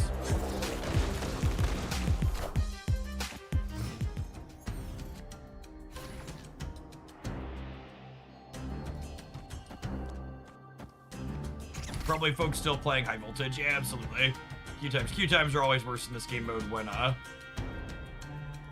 limited time game modes going on.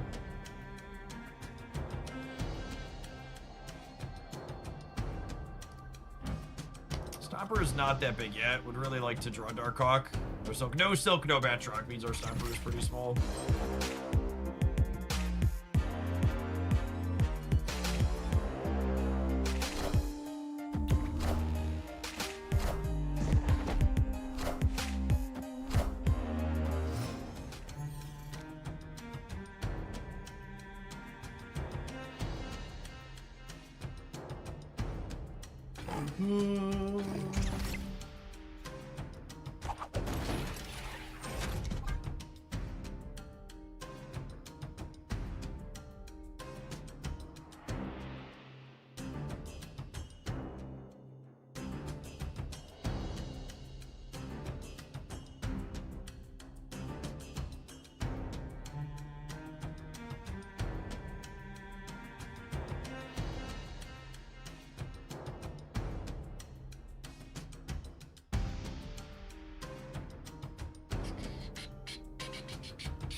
Hey, Flock, thanks for the gift sub. Happy Friday to you.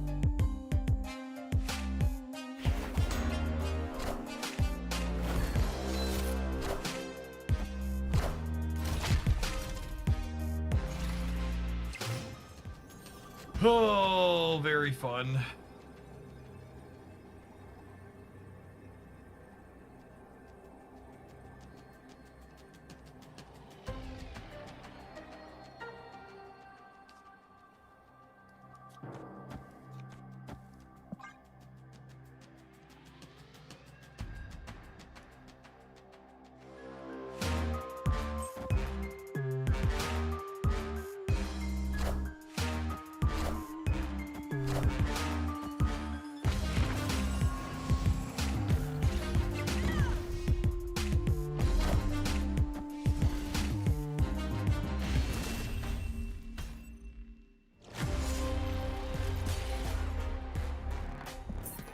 Batroc, Silk, Darkhawk, Viv being our bottom 4 cards, just like our 4 ways to really get numbers going. Unfortunate.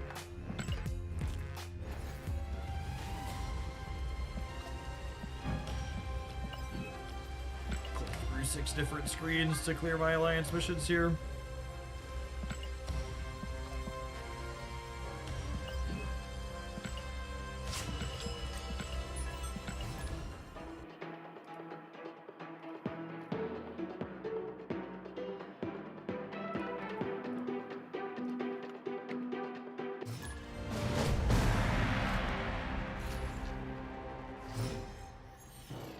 I'd be pretty surprised if Headpool was ever anything more than a forgotten card. It'll surprise us at some point, but my expectations would be low on that one.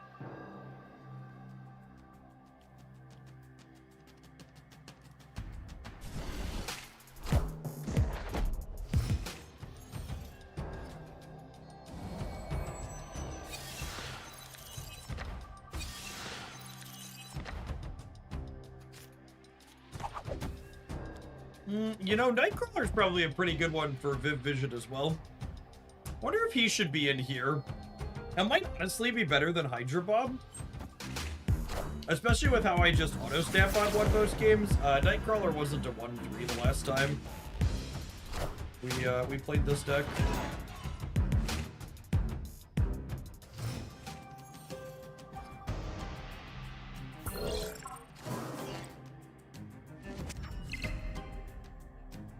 Swap Mystique? You're crazy. Mystique is very good.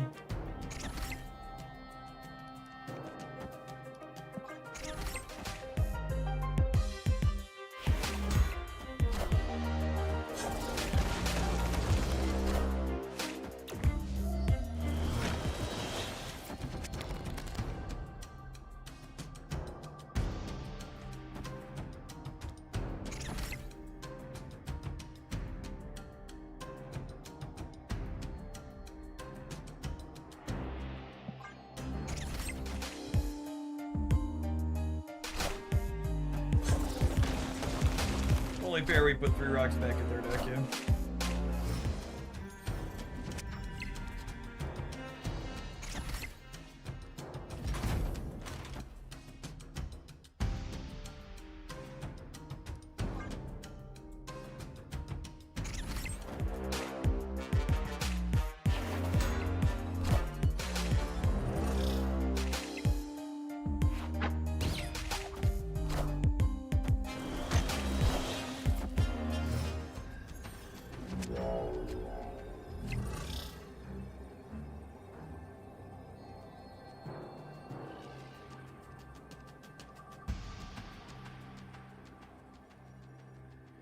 Oh.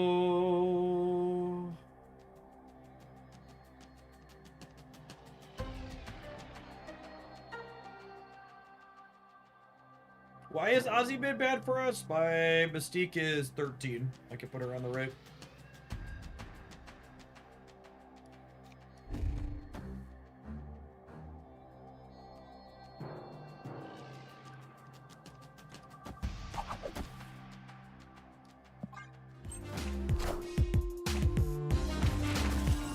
Tech card is what we're worried about.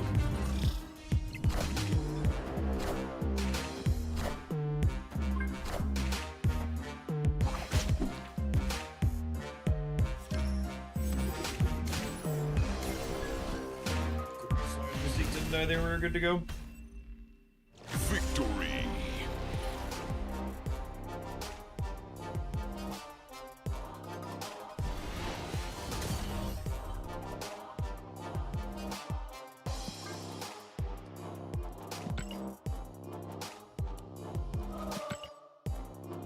I think that's swap.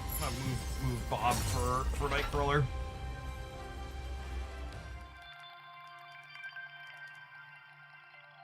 It's a little bit more control over where and how it moves for not that much power difference.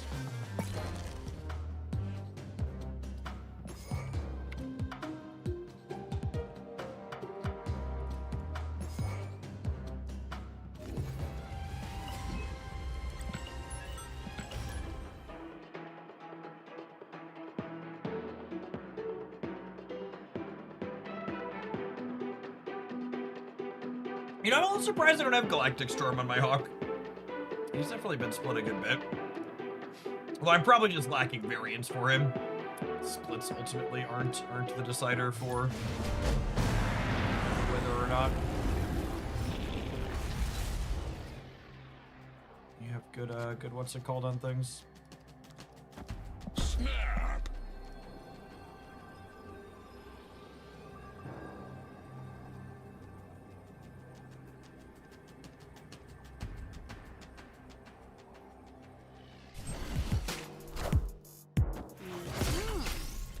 Did we get news out of Iran today? My crude oil ticker here is almost about to eclipse $100 a barrel.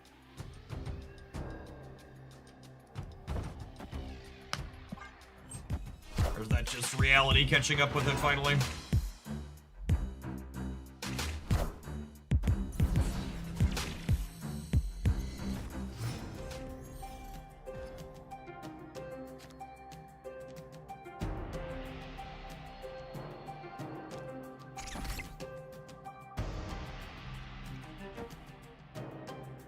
We bombed 3 major steel factories, which is Iran's second largest export. Okay.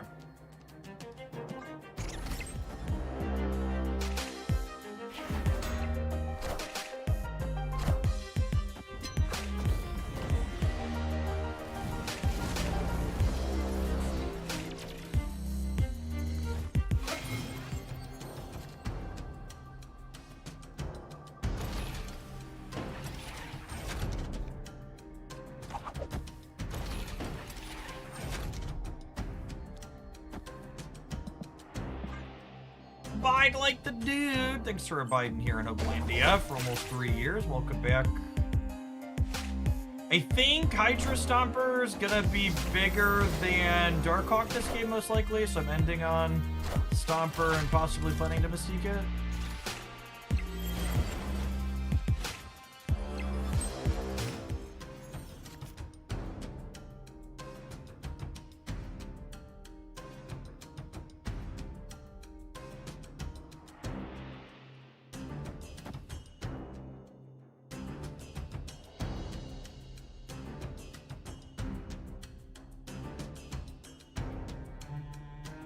My only shot here is hoping we keep them from drawing the thing, right? So I think we're just giving them 3 rocks. Means I don't get my Mystique as large as I'd like her, but there's a good chance they already have it. We're just dead anyways, but this is definitely the play win line. Our out is them not having the thing.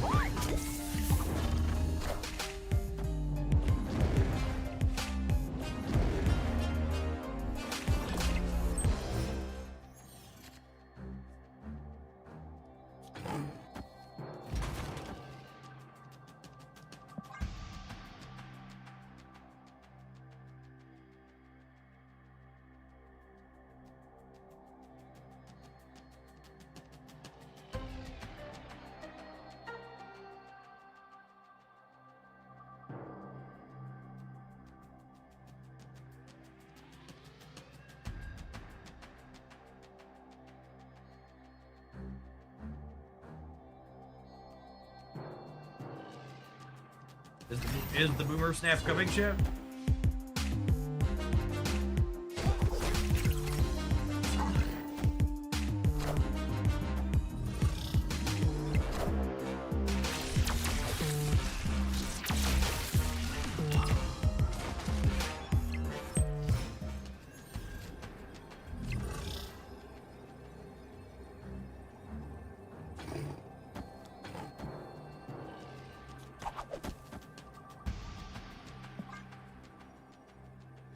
Dinner's ready. Come and get it. Opponent. There it is.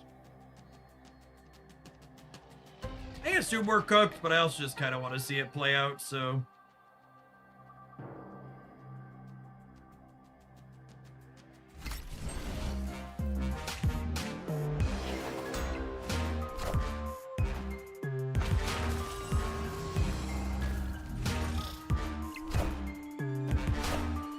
Hey, I found a rook.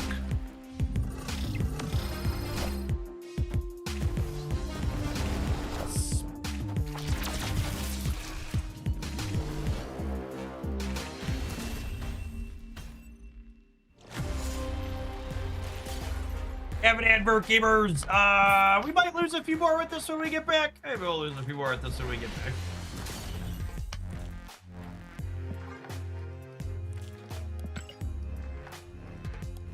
Okay, like 1 or 2 more good losses in me.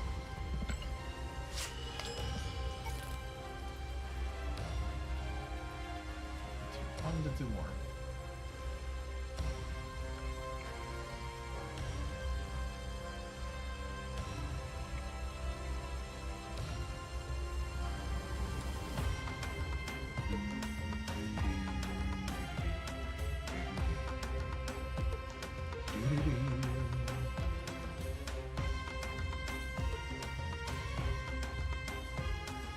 We're 3-3 with this pile of cards. That could be much worse.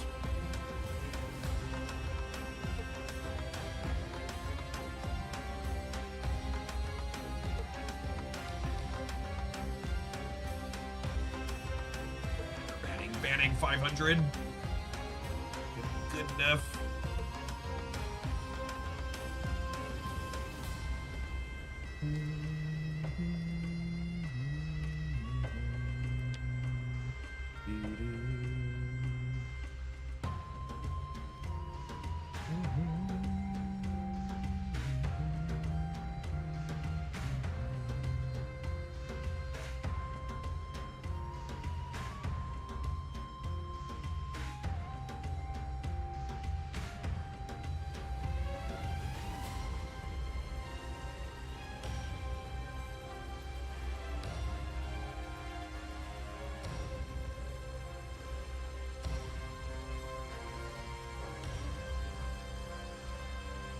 Any big plans for the weekend? Yeah, we're taking the kids to the St. Louis Aquarium tomorrow.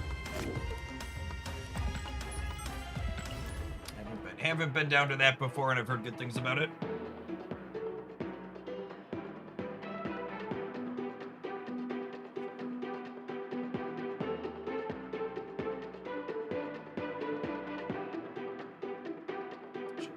Should be a fun weekend trip.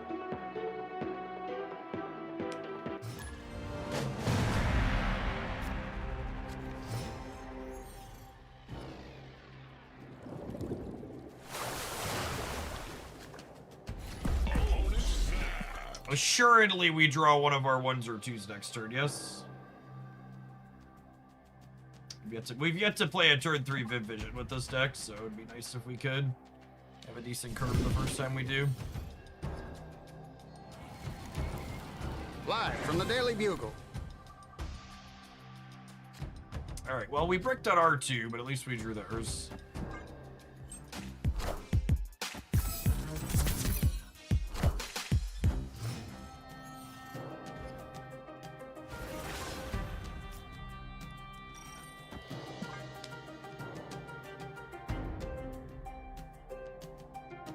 Decent chance we get to do Terrax stuff here.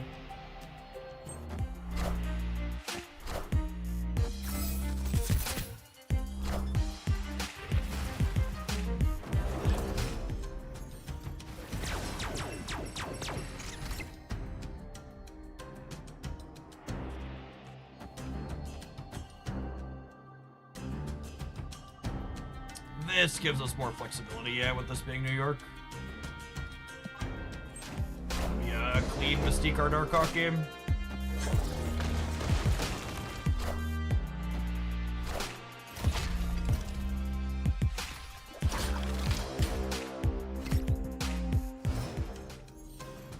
How's the OTA so far? As is tradition, when gamers don't have clear linear decks to play. They regress to breaking things aggressively, which is kind of nice that they proactively nerfed Cannonball, given that that's how gamers tend to behave.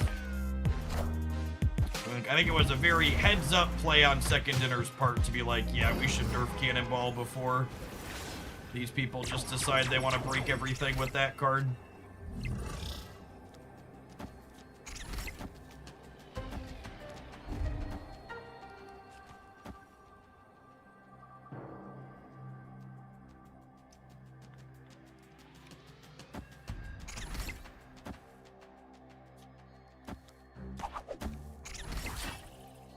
Final answer? Answer.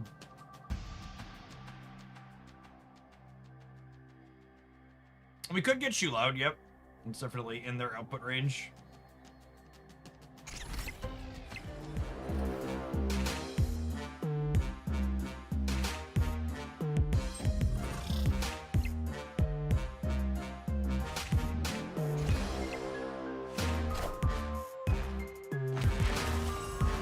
Mystique, literally just being identical to Hawk here. Or giving them both an extra +2.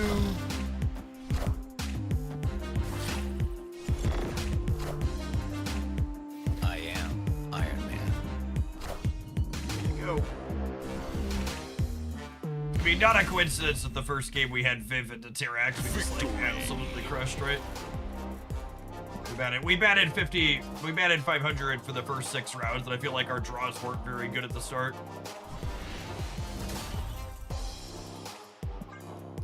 The highlight tonight on the YouTube channel will be Thor's plus Shu Lao.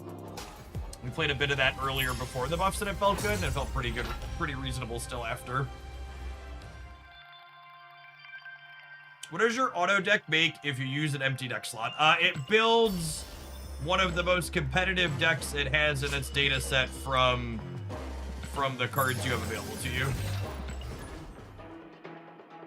Are pigged cards not 4-0s anymore? They are not. They haven't been for a while.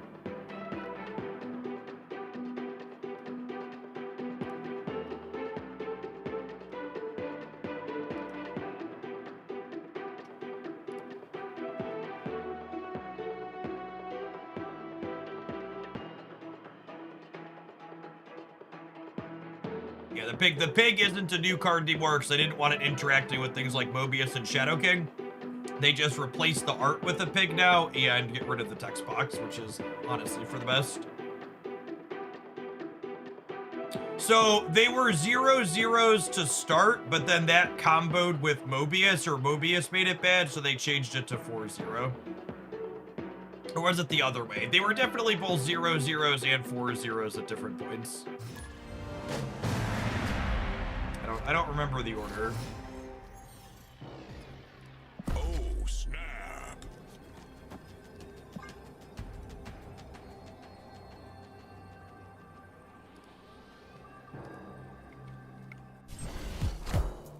Hey man, I'm Cook.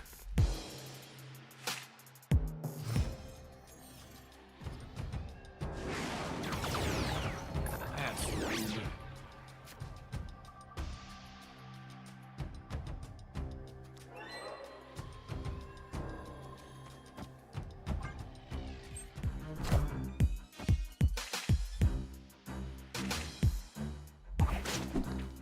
No, Big was absolutely a 4-0. Yeah, 100%.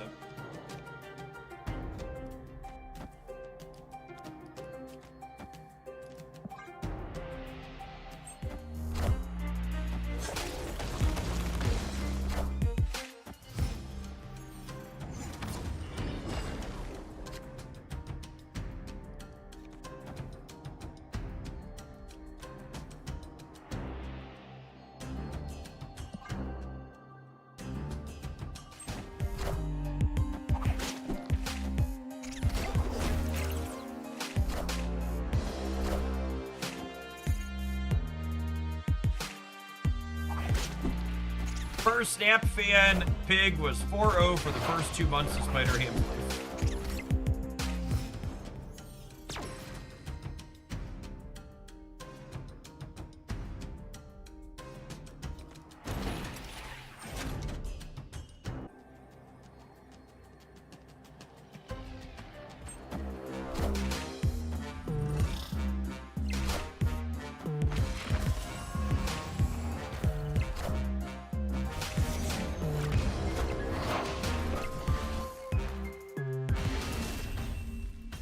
close. Victory. Destiny Cloud. Thanks for having your Destiny be here in Hoaglandia for the last 24 months. Appreciate that. Welcome back.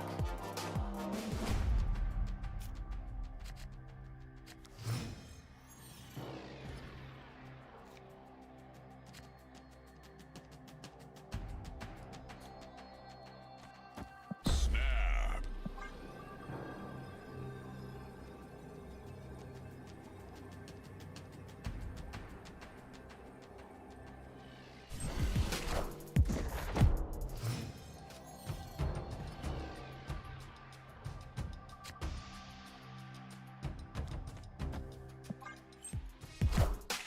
And I have a Viv or a Terrax, please. One of my good proactive threes.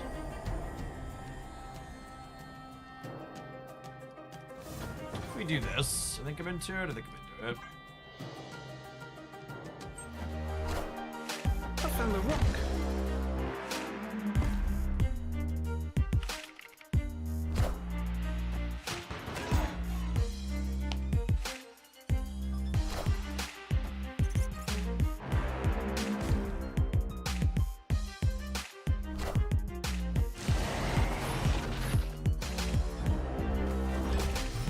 Opponent has 1-2 sandstorm rocks.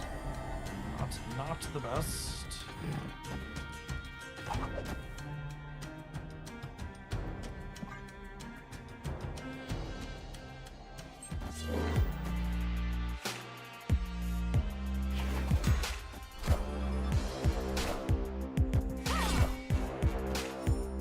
Clear for takeoff. Kaera! That's cheating.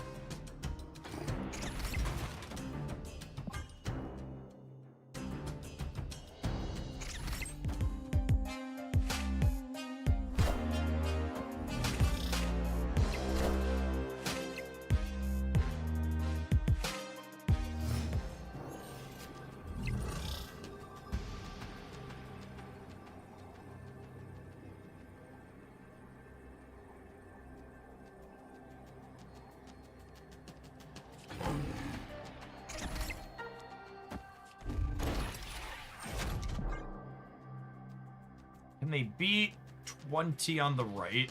Maybe the rocks are currently 5 apiece.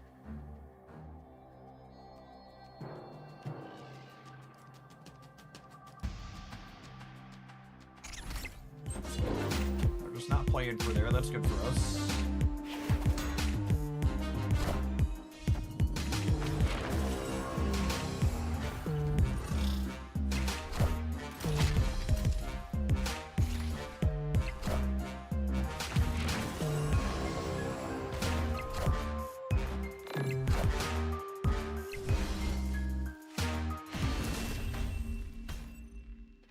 Victory. Oh, hey, chat. Look, they used one of our rocks against us. Got me. You got me.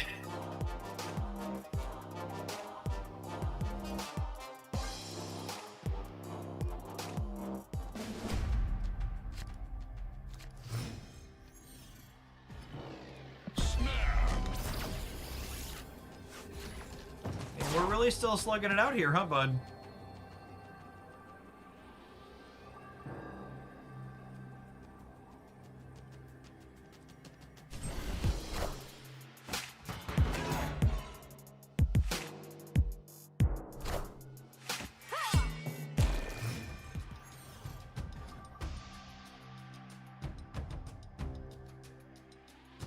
I didn't think rocks could sweat, but here we are. Mood.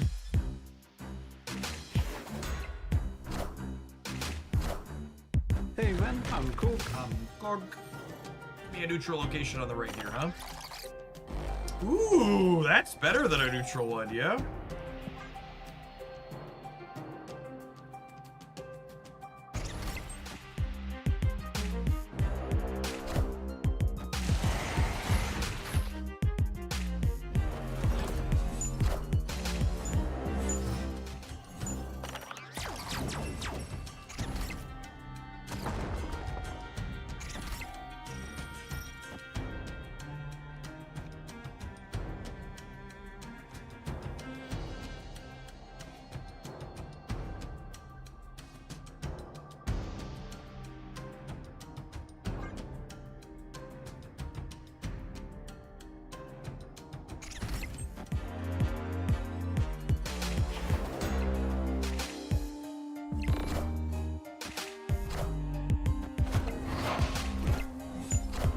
Salt is a rock after all. That's funny right there.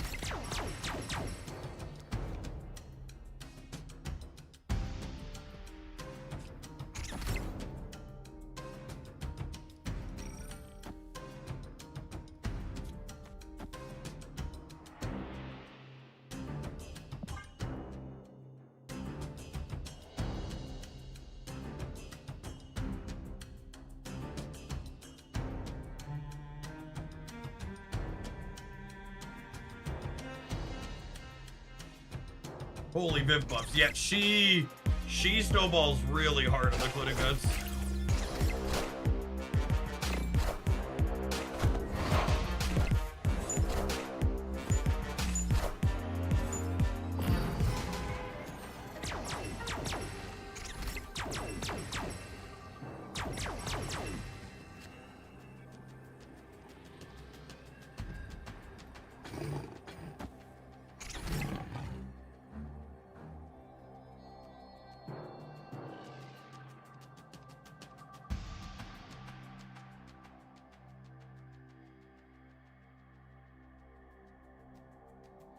So Craven's 9.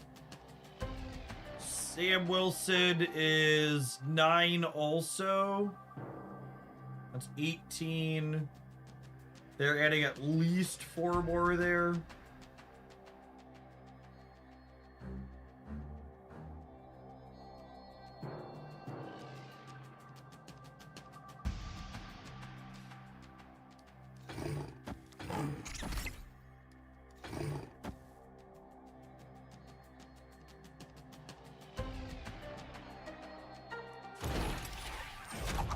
I think it's this, yeah?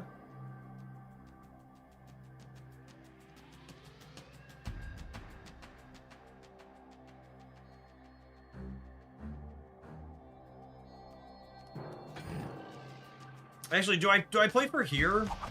And just assume they can't contest the right?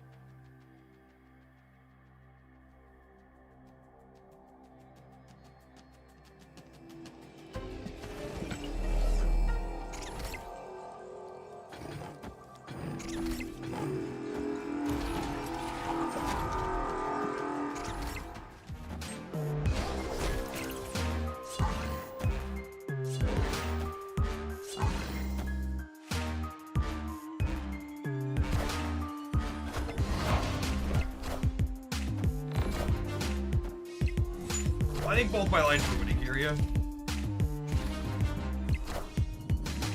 Man, Viv was a lot of points that game. Victory. She was a lot of stats. Viv clothing vents. Once she triggered that on turn 3, man, she just like went every turn for the rest of the game, huh?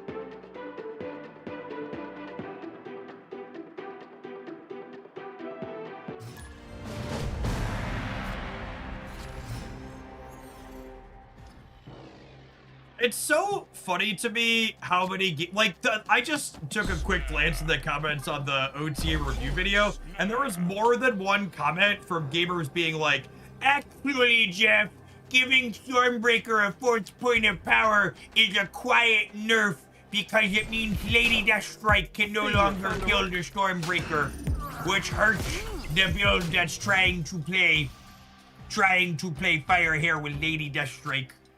So they've actually made it quite a bit worse, you see, Jeff.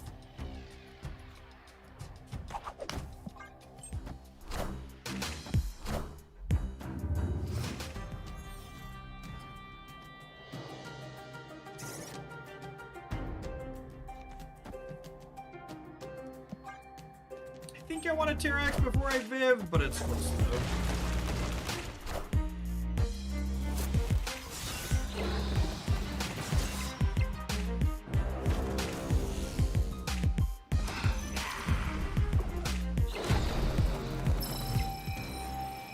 They lost MODOK there in that last one, yeah? Sure did. Sure did.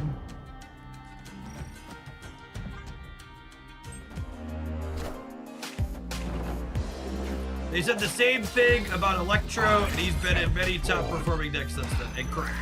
Wind, aid my hand.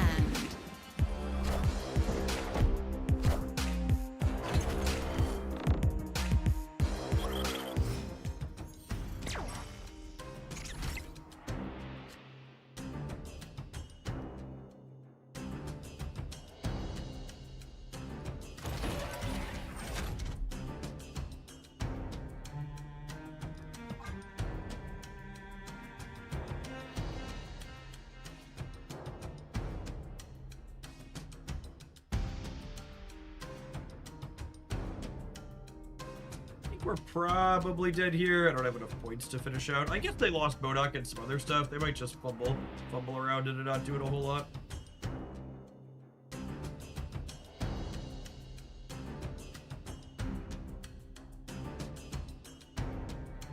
I don't understand why you want to ruin a day reading your comment section, because I firmly believe that as a content creator or anyone creating spaces online where people can leave comments, you are responsible for the contents of those comments. So like when people are like, those comments are shitty, or those people are racist or terrible or whatever else, like the person who put up that comment section, it's their fault if their comment section is full of deeply shitty people. So I make it a point to make sure that my comment sections aren't full of deeply shitty people being terrible. This is 5, 7 is 7, and then this is 12 more. We're winning the left. Yeah, we do. So plus Batrock and plus over there.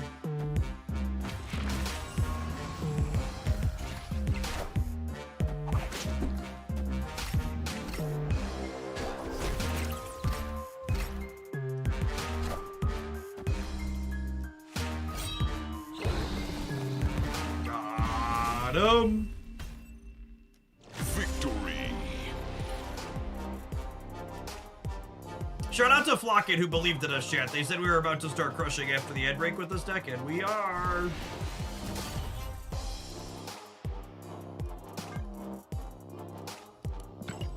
It's all about the curated experience, right? Like, if you have a bunch of people posting conspiracy theories and bullshit in your comment section, you're going to cultivate a group of people around your content that like, enjoy, and talk about that type of thing and believe it's true.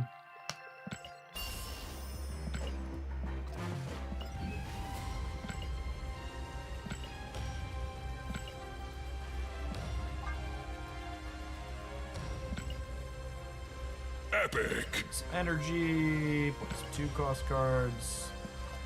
We should do some gore decks. I want to finish out a full set with this deck because we're getting into the groove of it.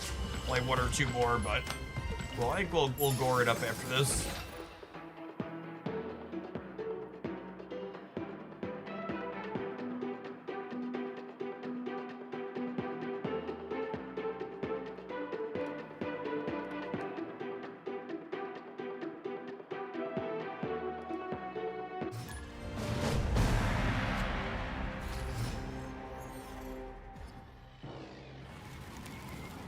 This just in. Opponent snapped.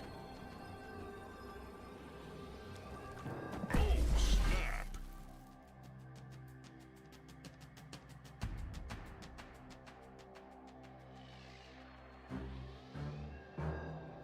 Do you ever see comments bad enough to warrant deletion? Yeah, I mean, I ban people on my channel.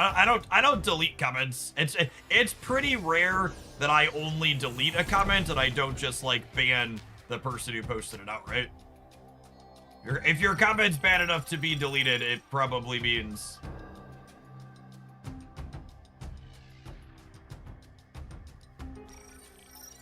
I don't want you commenting again in the future.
Actually, can I compete here? I'm not sure I can.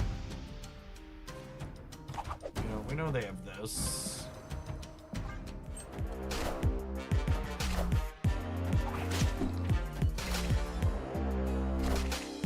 You won't need this anymore.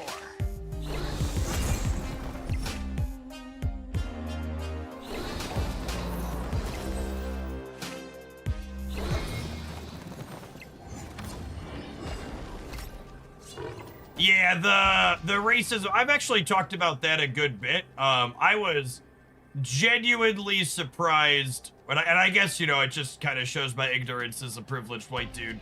But I was genuinely caught off guard and taken aback when I started making Pokemon content at how much casual racism there was directed from that community, the Pokemon community, towards people from what's the correct towards Japan, Korea, China. Is that Eastern countries is the correct term? But just tons of comments from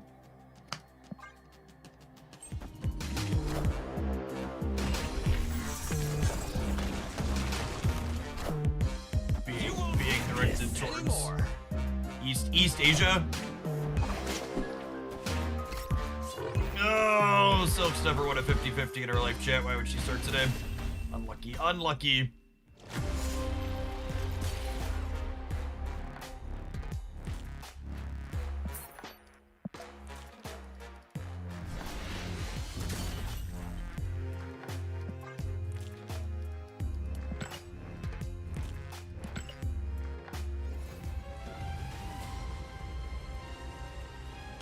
Did we win if we played Miles Middle? I have no idea. And again, like, that's not the question. That's not the question you need to ask yourself. The question you need to ask yourself in spots like that last one is not, did we win with a different play? It's, why am I supposed to make the other play with the information that I had at the time? So I don't care if what we did won what my opponent did. That's not what I'm talking about. Should we be doing something else with the information we had available to us at the time?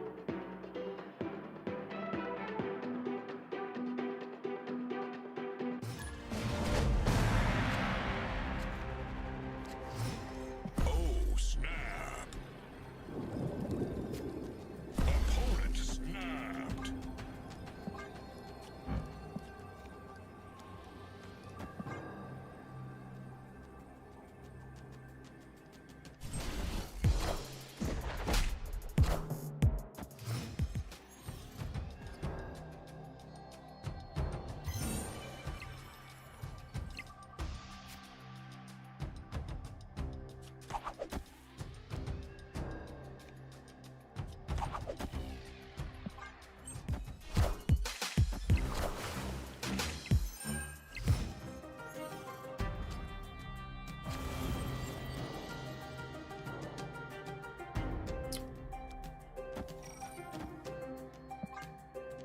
All in. But if we win Asgard Besiege this turn, we're winning it for the rest of the game. Which is pretty good for Viv. Sorry, Silk. Some of you are gonna have to die.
Oh my goodness. And I ended on Darkhawk? This is just so good.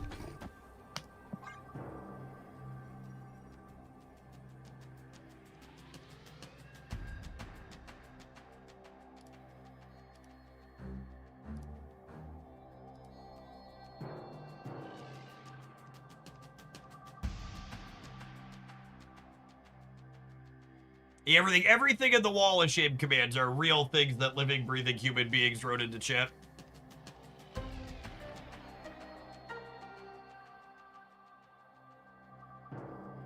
So we're gonna add 6 more to my hawk on the left. We're gonna have another hawk in the center.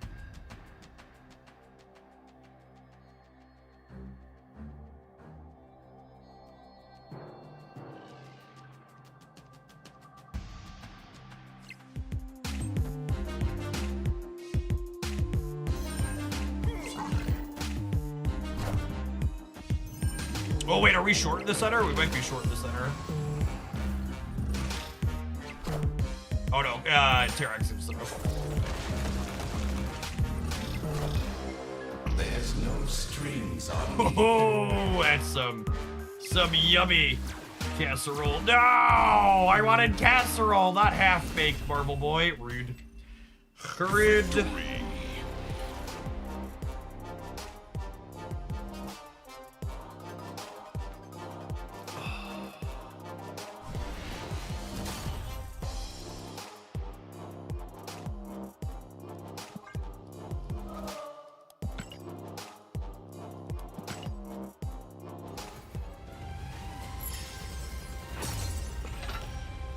Yeah, I gotta say, chat, the more I play with Viv Vision, the more I think she's a very real Marvel Snap card.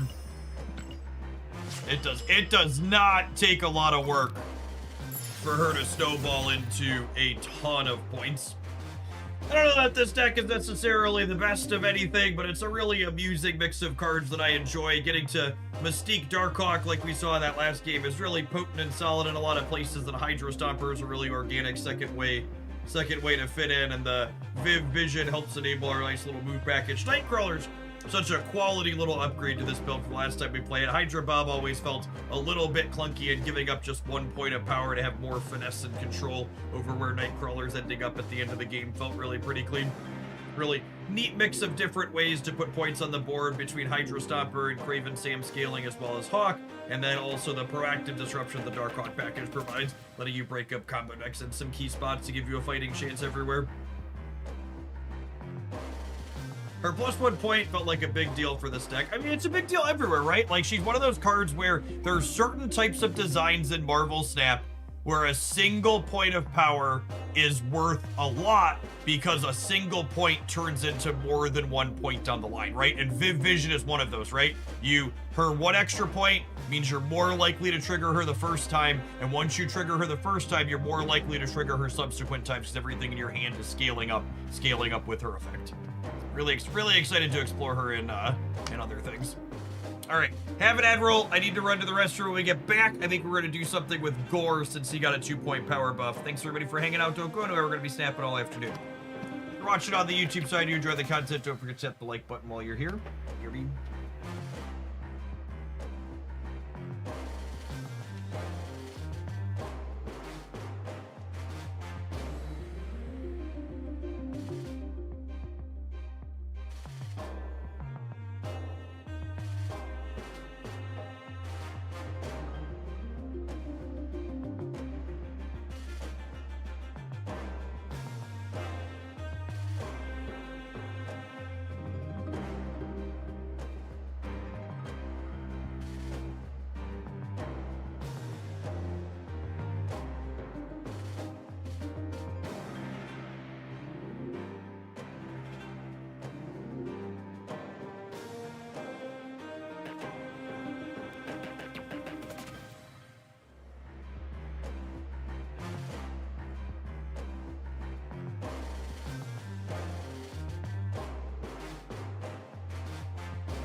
Oh, hey, the day rolled over.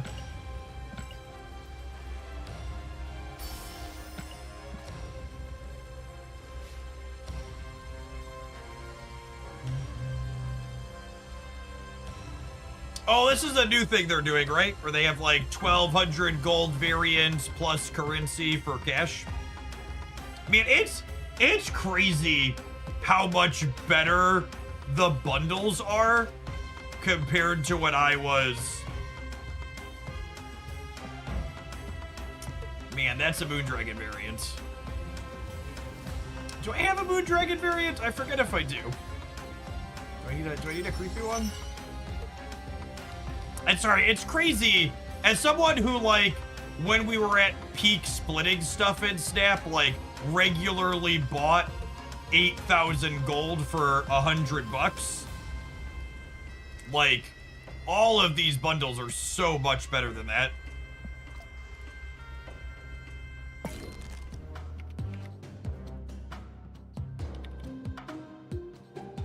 Oh, I have variants already. That's fine. That's good enough.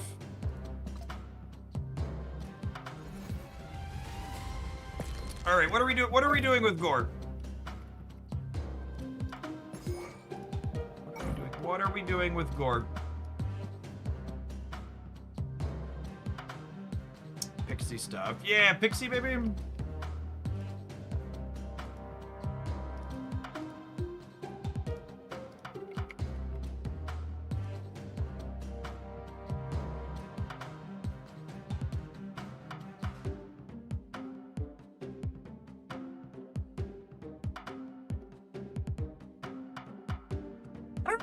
Want to do this again. We featured that a bunch recently, and like he's technically worse than it with the extra power.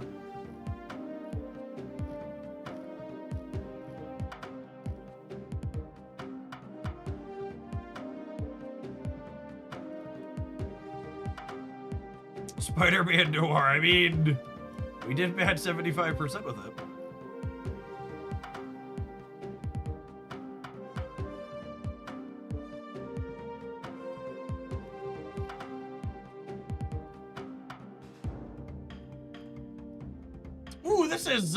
This is kind of a fun one.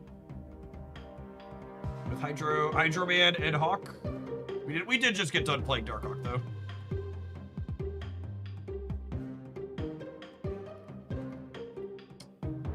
This is build your own Mr. Negative pile of cards, which could be fun. Let's do this. I like this. I like this one.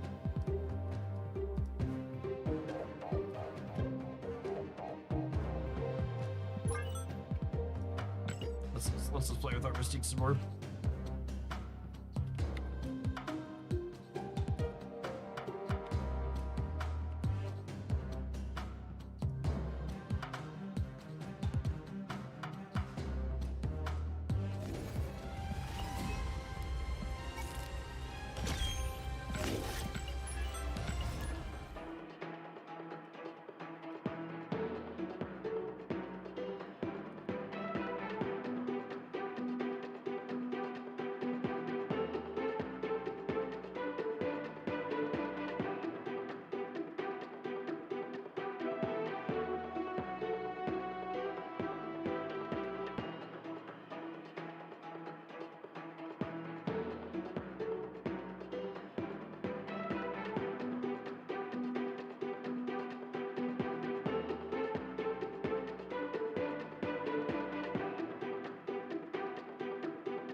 It's Temu Negative, something like that.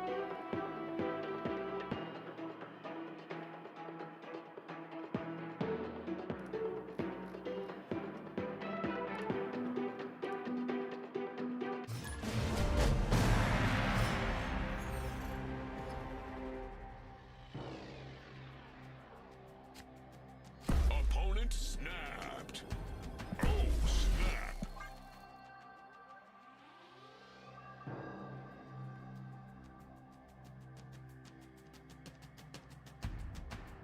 Oh no, chat. Our opponent's about to return a card to our hand.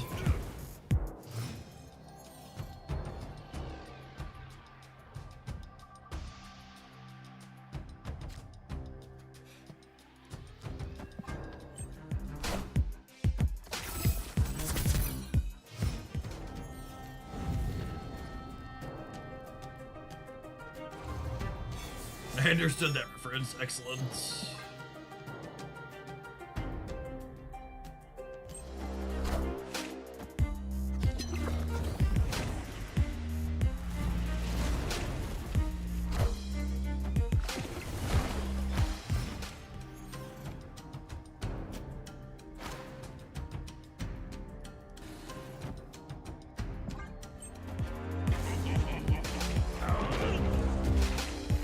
The House GOP have rejected the Senate bill to fund the TSA, so the shutdown continues. I mean, yeah, that's expected, right?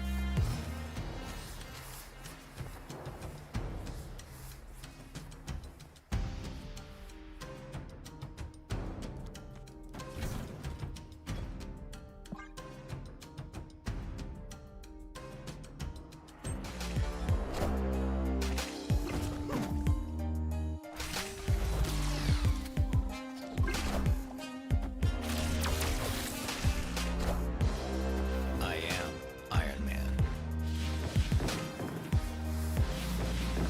So their Caliban triggers on my Iron Man. So my Shadow King's getting even juicier for over there.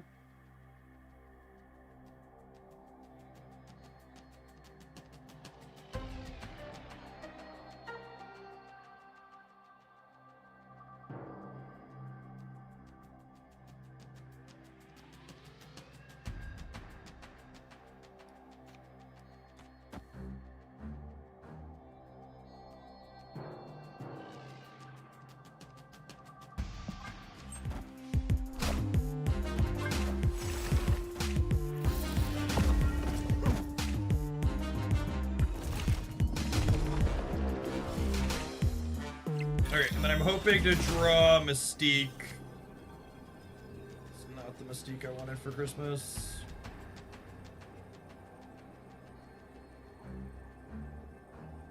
Man, I just can't win the right, huh?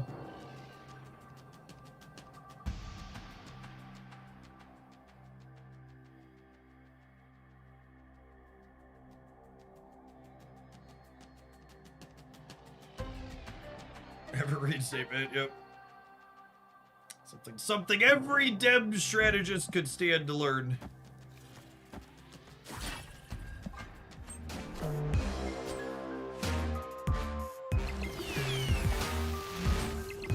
Power must be controlled.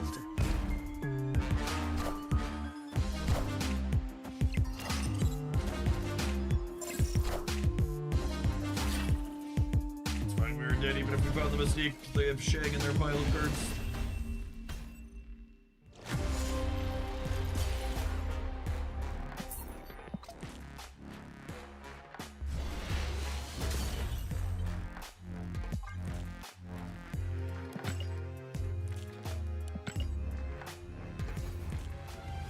Shag in your Lockjaw Jubilee deck. Listen, you gotta hit it. You gotta hit it when you know you're gonna hit it. And you're good to go.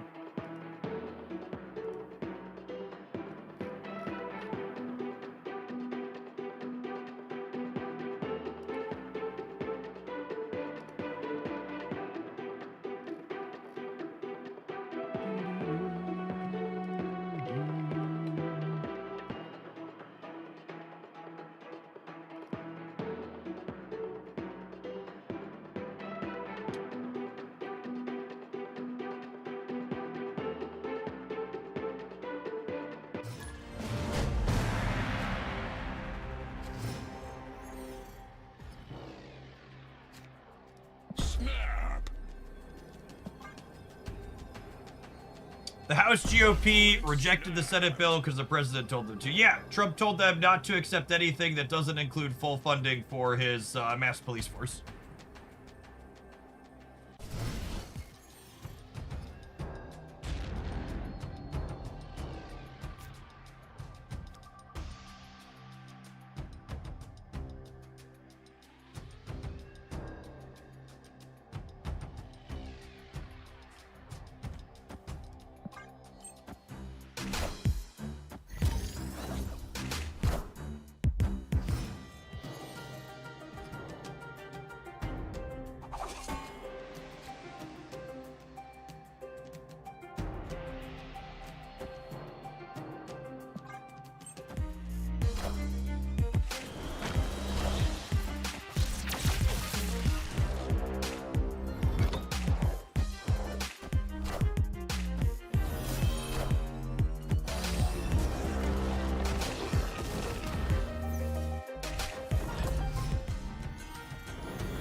happening there is kind of awkward.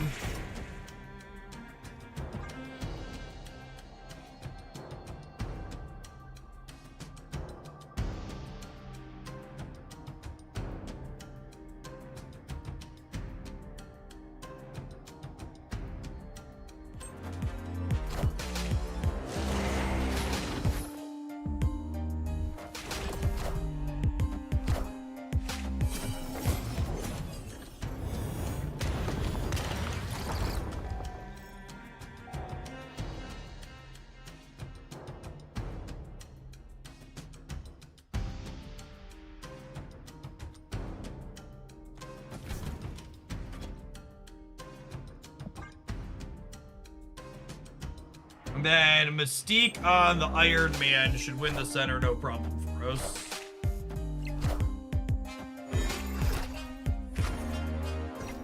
And then Gore is the absolute perfect draw here.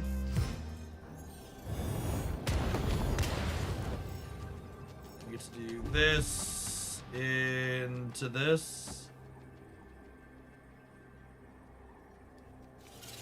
And to throw this over here for good measure.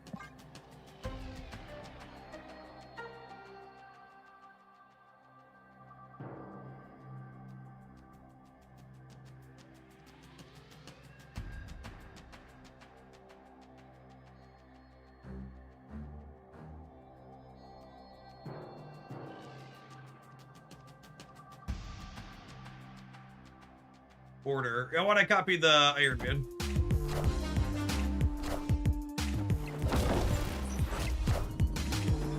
I think we win, regardless of which one we do, but... I am Iron Man. Moonstone doubles it up for us.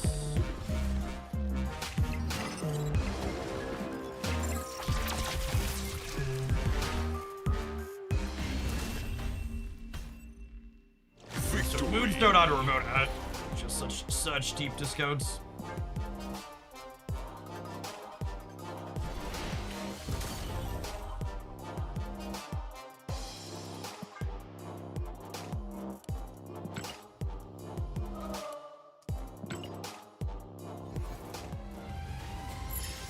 So many screens, so many screens.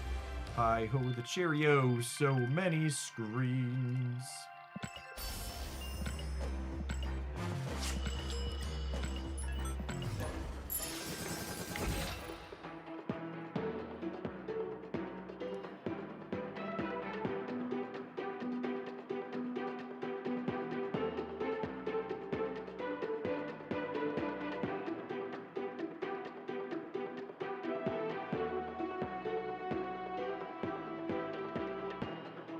Conviction. I'm having some conviction here in Hoaglandia for the last 40 months.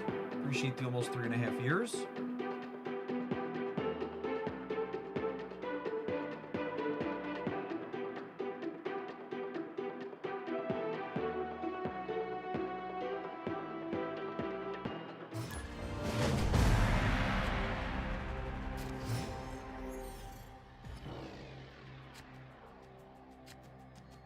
Lovely. Snap.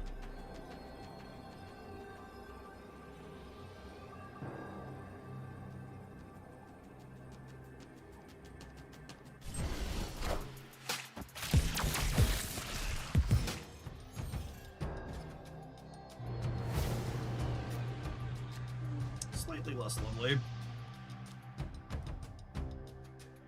Oh, do I want to play the Mystique out for the sake of making everything super cheap later? Or do I want the Mystique in my deck to be able to draw? I think making things cheaper is not necessary with the Elysium. They're playing Cerebro 3, I just played against them. I'm gonna play the Shadow King out of my hand then proactively since they're playing Cerebro. Very, very regularly queue into this person, they never snap back, they always sweat.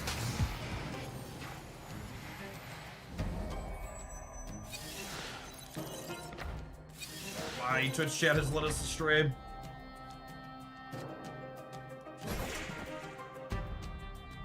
Oh, that's actually super relevant.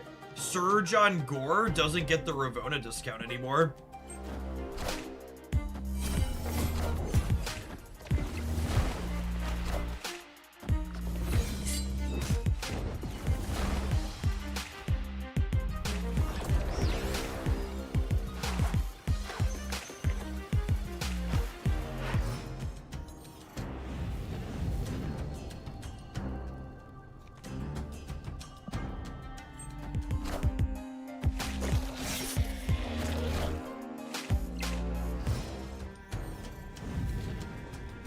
God, sure wish I had a Shadow King. That would probably be pretty helpful right now.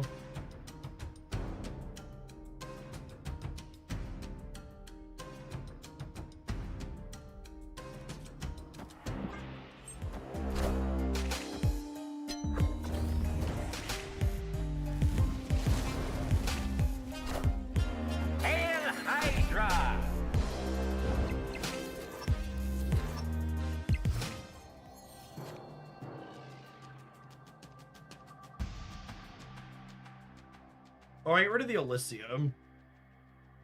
Wasn't thinking about that. It's probably fine. This is 0 and this is -2 anyways.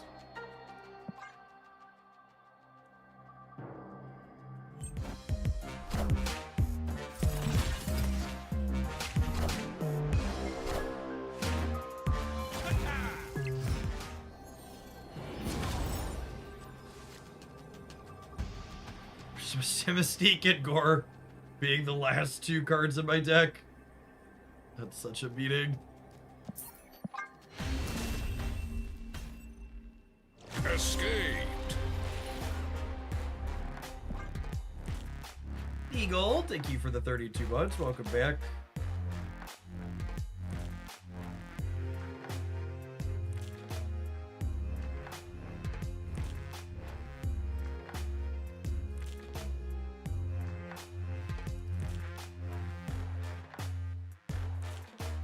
Alright, I was gonna just, like, actually play the game against them, but if we're gonna run the timer down every single turn like this, I'm not going to. Are they here? They're not even here? Hey, nobody got time for you people.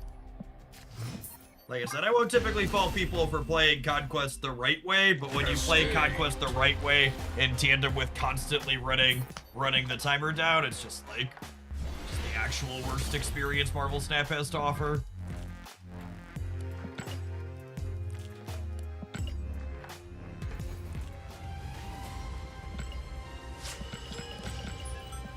You're gonna insist we play 6 games against each other. Can you at least play them quickly?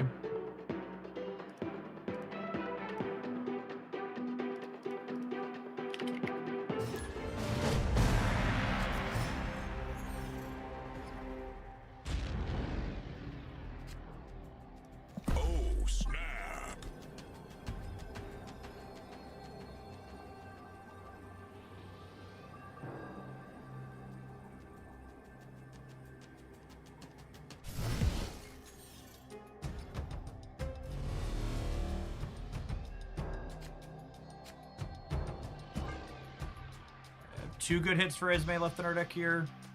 Mystique and Iron Man. Shadow King's fine.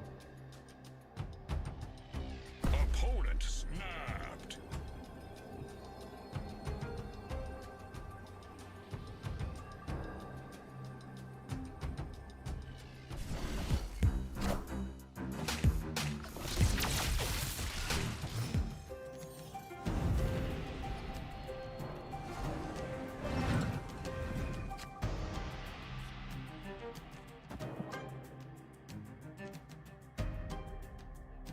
So 1 and 3 to have a solid pull here with Esme. Maybe below average, perhaps I should magic.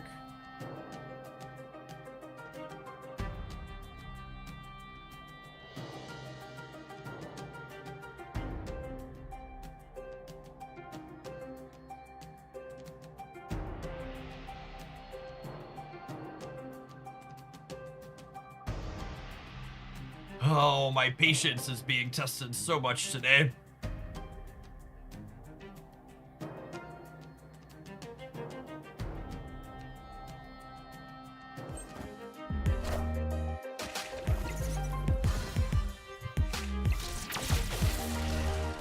They're limit testing us, something like that, shoot.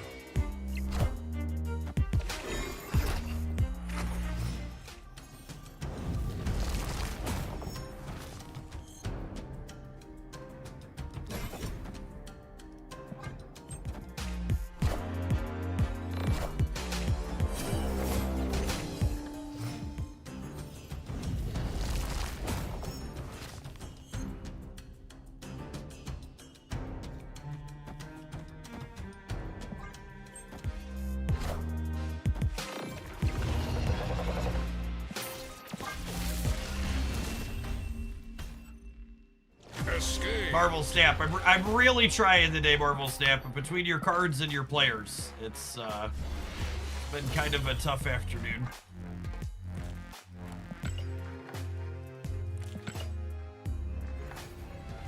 Why do the people playing the most toxic trash have to be the most toxic humans?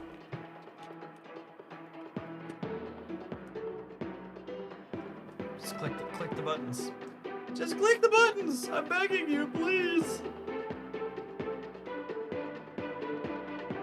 Is there an auto deck function that gives me the best deck I'm able to play competitively? Yeah, it's literally just click the button.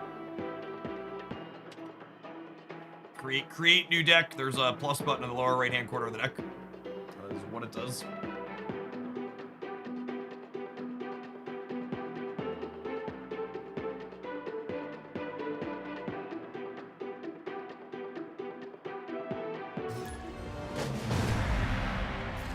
Oh, thank goodness, a fellow cultured individual.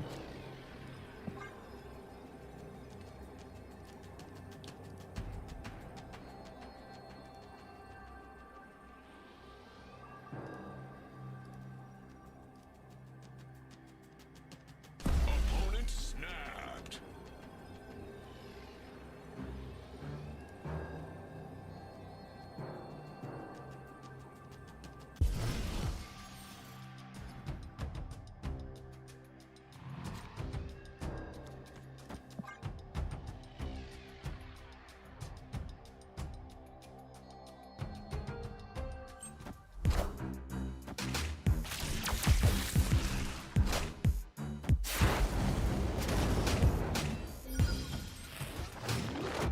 Does Jeff still do best deck roundups? Yeah, but I won't this weekend.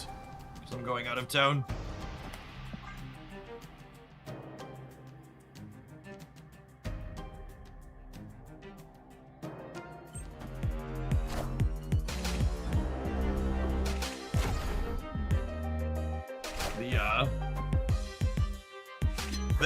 The edited snap content doesn't really do enough numbers to be worth doing if it's inconvenient, so I don't know. Over the summer it might be kind of spotty too. So I don't know that I really want to be recording. Recording when I'm out at the camper is such a pain in the ass.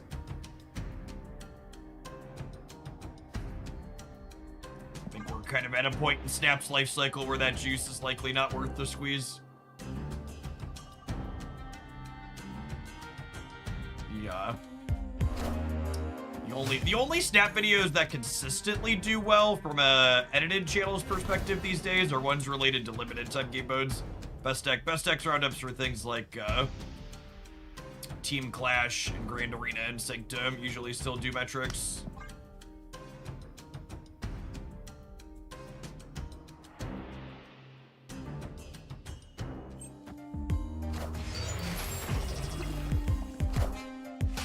I am Iron Man.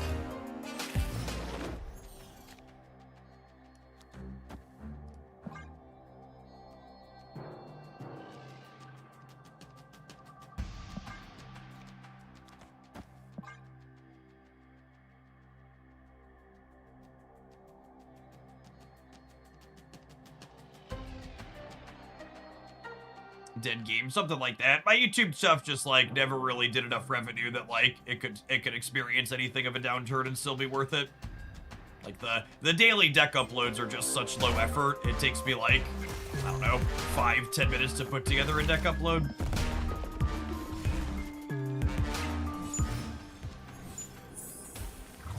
But, putting together like deck roundups usually take an hour or two of my time. Which is a pretty considerable amount.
Yeah, I agree with that. The unedited deck cuts give you a much better feel for like how a deck actually is to play, whereas like edited things don't actually tell you much about a deck. They just give you a highlight reel.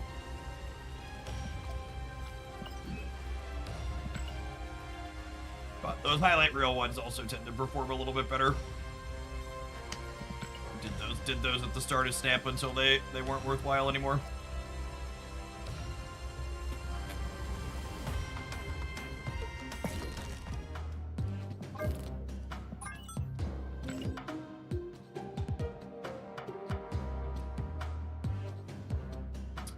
That was poopy.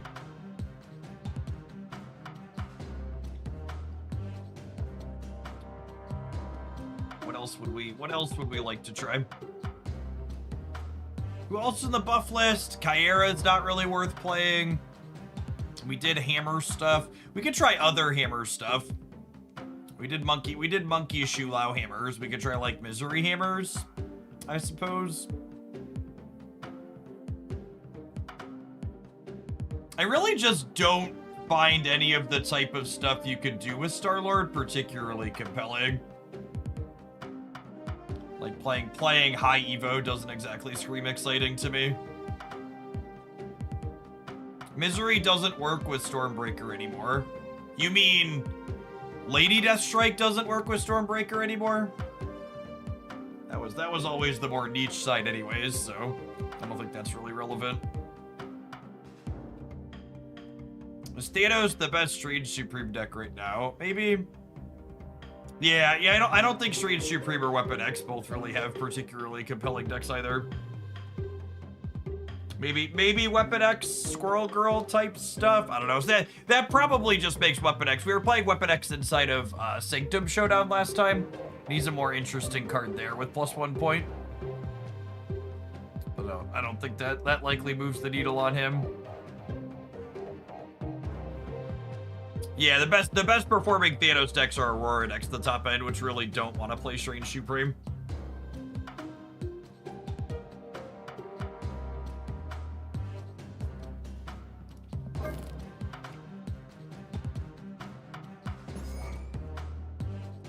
Let's do more Viv Vision stuff. I think she's the most interesting tool for among the ones we got.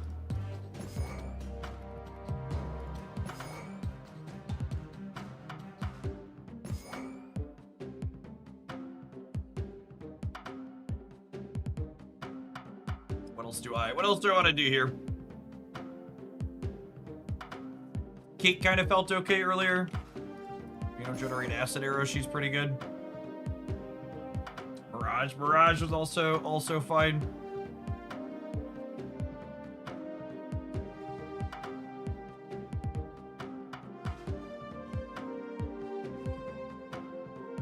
We definitely did have a lot of -1 power acid arrows. Yeah, that's true. Maybe Mirage is just better. Viv Clea just isn't very good, and it's also not very interesting. Why would I want to play Wingbeat? I don't understand the synergy. Maybe help me understand the recommendation. I want cards that put points on the board early on turns 1 and turns 2, while also things that can keep my hand relatively full to be giving points with.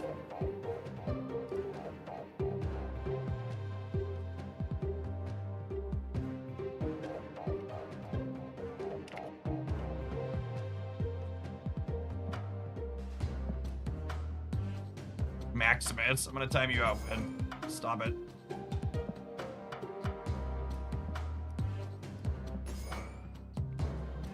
Forge to help Viv win her lane on turn 3. I mean, that's worse than just like playing a 2-3, right? Or a 2-5 or a 2-6 or whatever.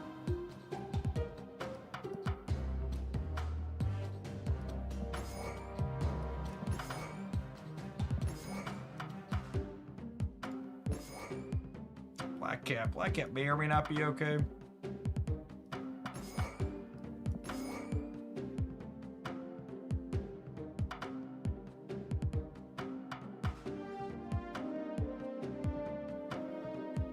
Playing Domino with Viv is kind of a fun thought. Oh, I like Snowguard as a call out.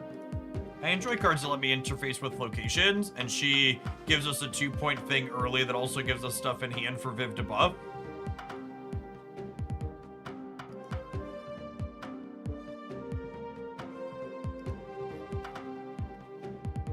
I like that.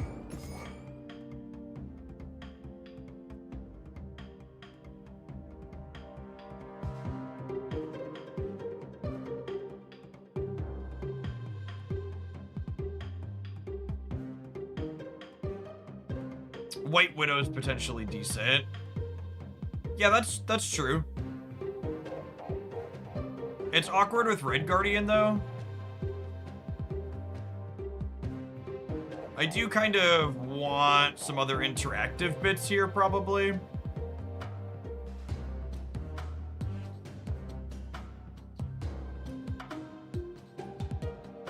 I have Luke, and we have Legion Snowguard for Limbo stuff.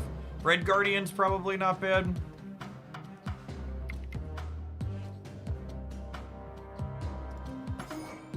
Does Stardust impact anything I'm doing? She doesn't, right? Pretty good tech card.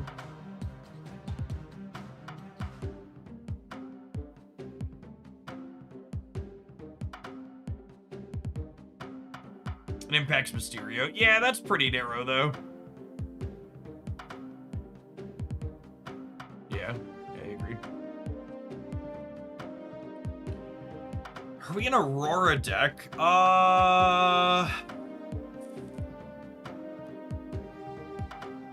Activate, on reveal, 3 ongoings. Viv and Nightcrawler aren't what's it called cards?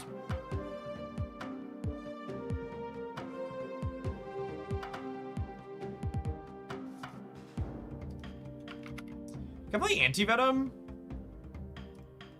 He works with Luke. Also, just like having more cards to play out is kind of good with Viv. I could buy that. Do we have enough stats here? I don't know. It's a good question.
Snap back, eating my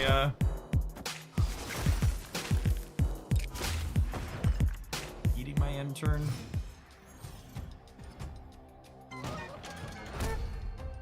So long, Bob. Hardly to you, bud.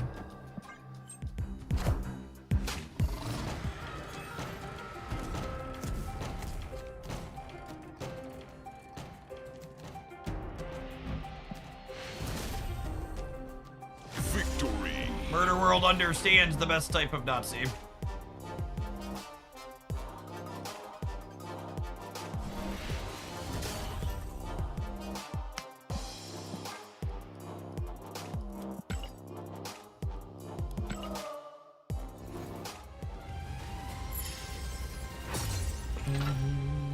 Dex confirmed correct, yep.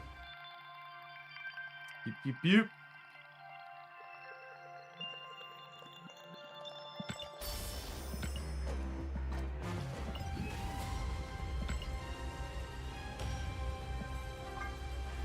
Played some 2-cost cards.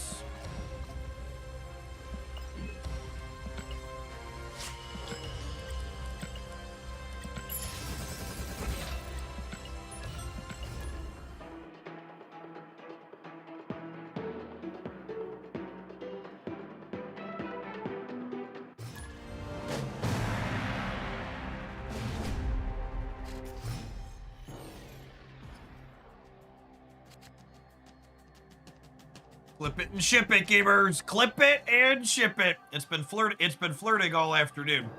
It's been flirting all afternoon. Everything will be fine. Nobody panic. Oh, snap.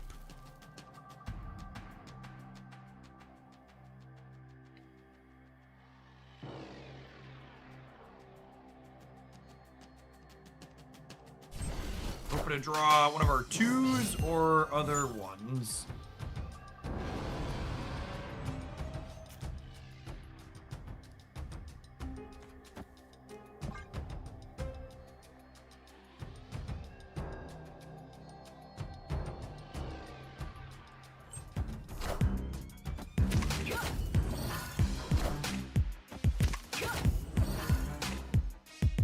Well then.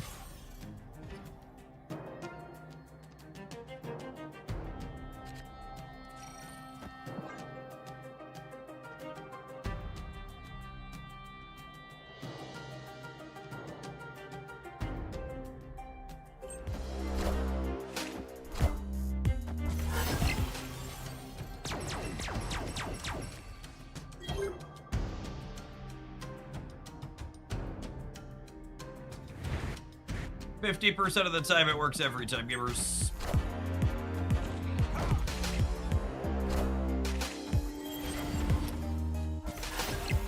Oh.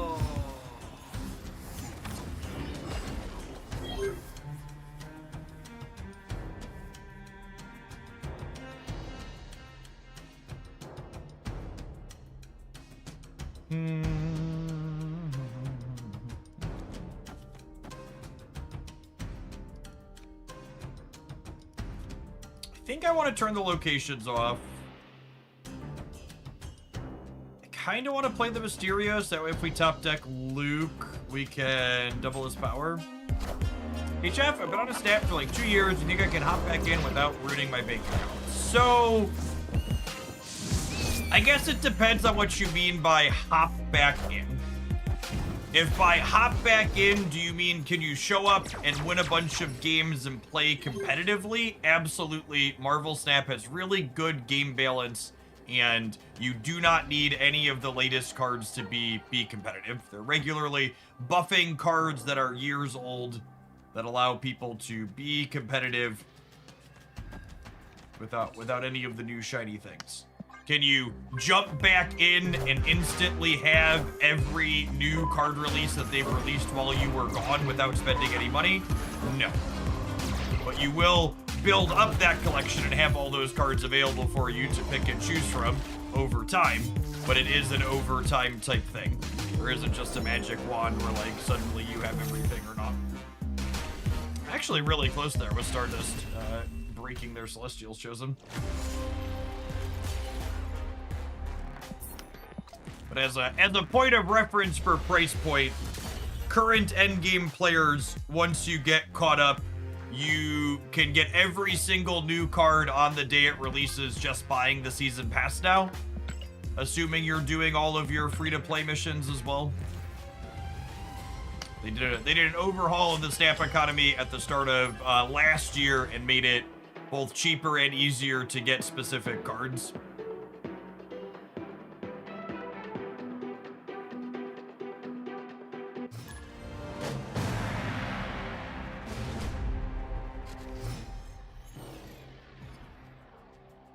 Opponent snapped. Snap.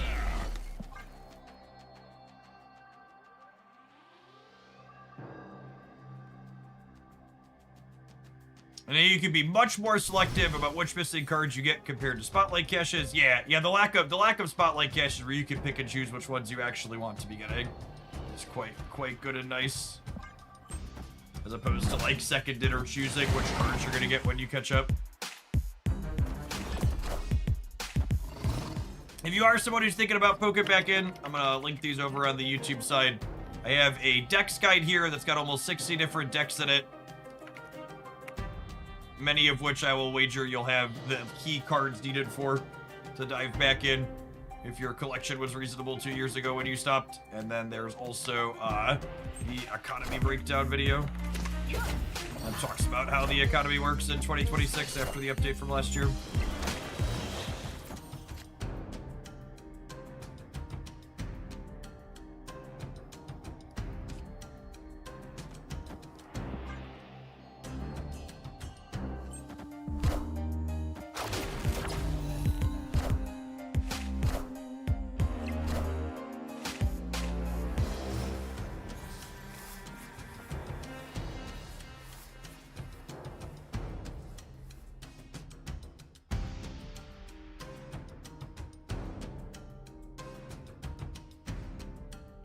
One of the best things, in my opinion, about Marvel Snap in 2026, past their regular balance passes being consistently good, is the limited time game modes they've ended up on over the course of the last year or so have been really good.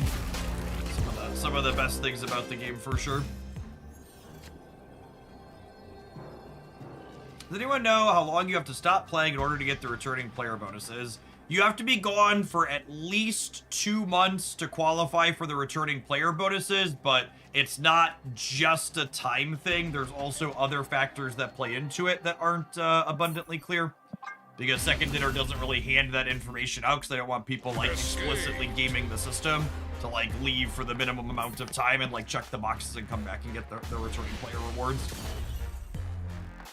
So it's at least 2 months is my understanding, but there's also some other this, that, and the other thing that plays into it as well.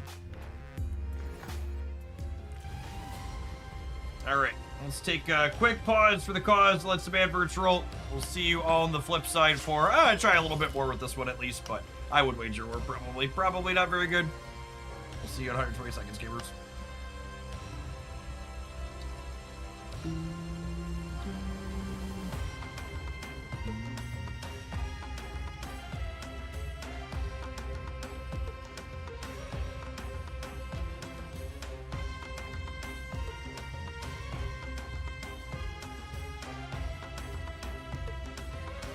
Elderly neighbor from up the hall saw me for the first time since I came out and said, "Hey, dead name." And I said, "Hey, it's actually blank now."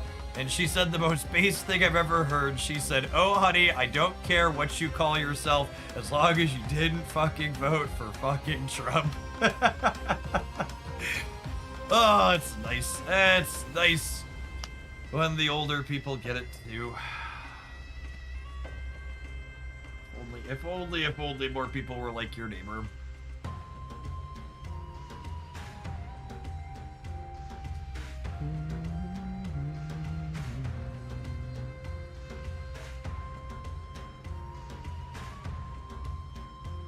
Papa Pros, thank you for the over 3 years. Appreciate the 38 months. Welcome back.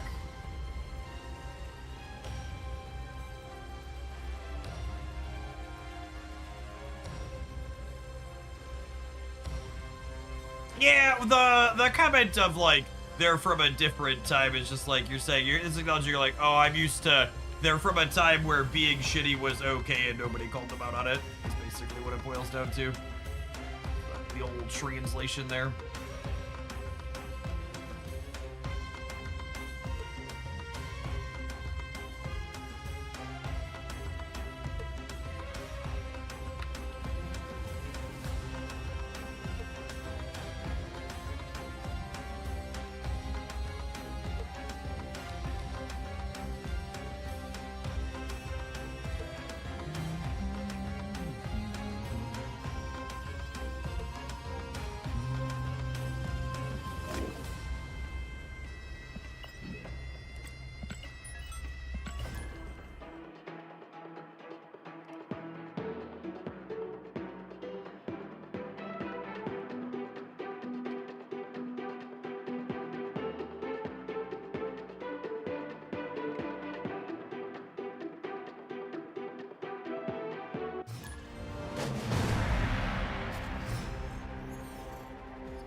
Man, the markets are still sliding.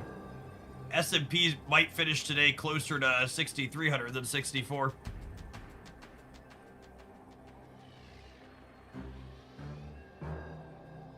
Oh yeah, the Dow's almost under 45,000.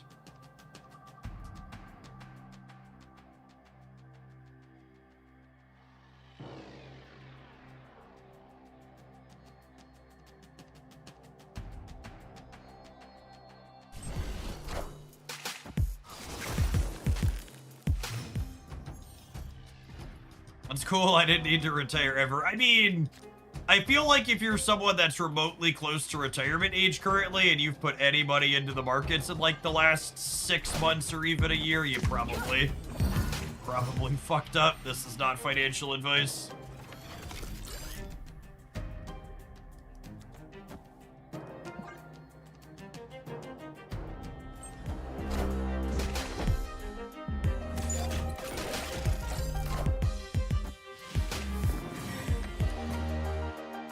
The ancient one.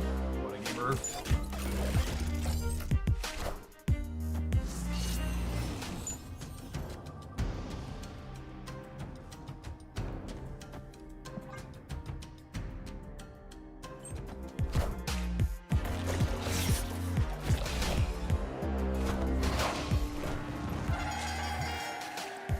Some ships were just turned around at the Strait, and Russia just announced a ban on selling gas exports.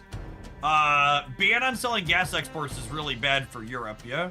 What places export gas from? What places export gas from what's it called? Oh, I'm gonna punch that Patriot in the mouth. It's very bad for Europe. Okay, that was my understanding.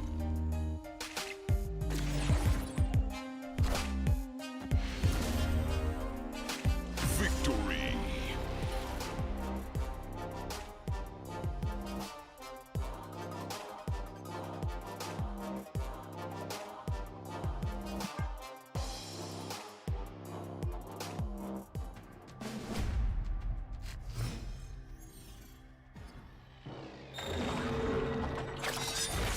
Chat, they took away the card my deck is named after. It's very rude. Opponent snapped.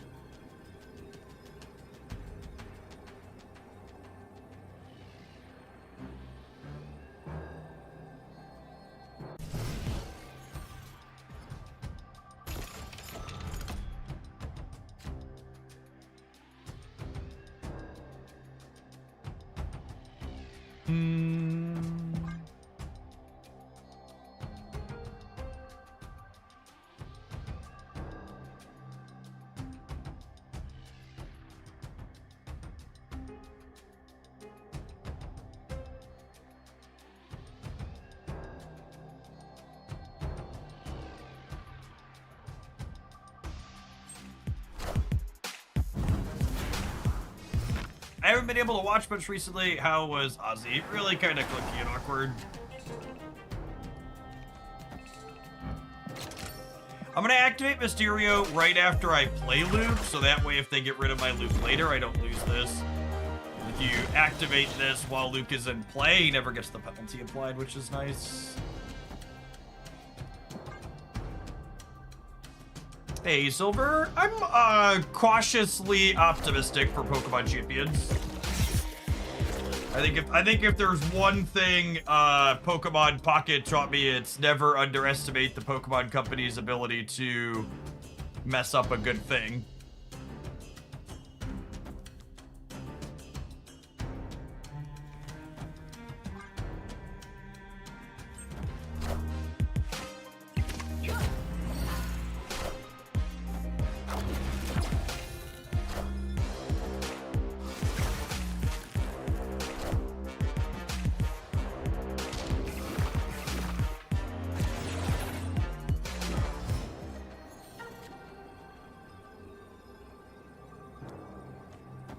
Oh, and this is fun. Squirrel Girl triggering this. JK, LOL, there's a Stardust.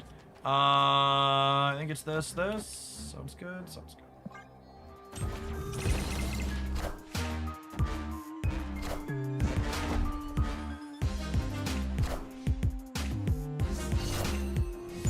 Ozzy and the Rocks coming out here.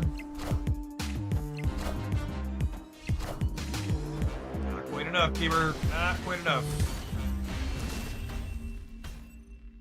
Victory.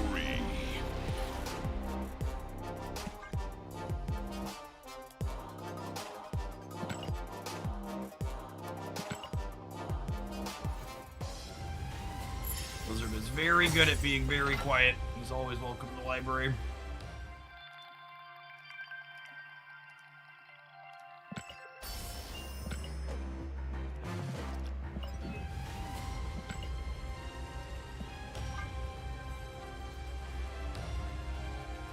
If there's anybody around who's in my alliance who wouldn't mind going in and cleaning out some of these missions, I'd appreciate it. Just more generic ones.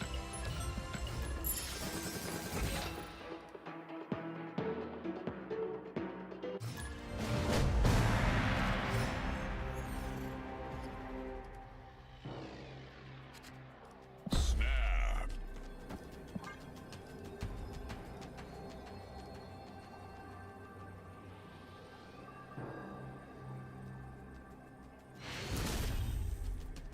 Victory.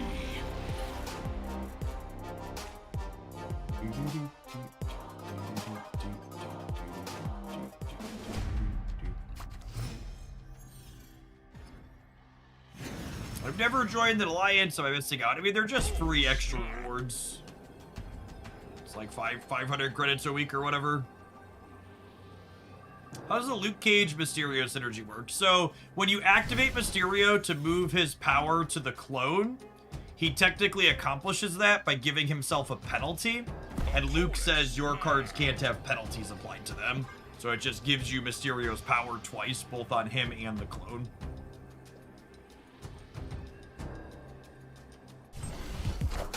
Mysterio was changed in the patch earlier this month.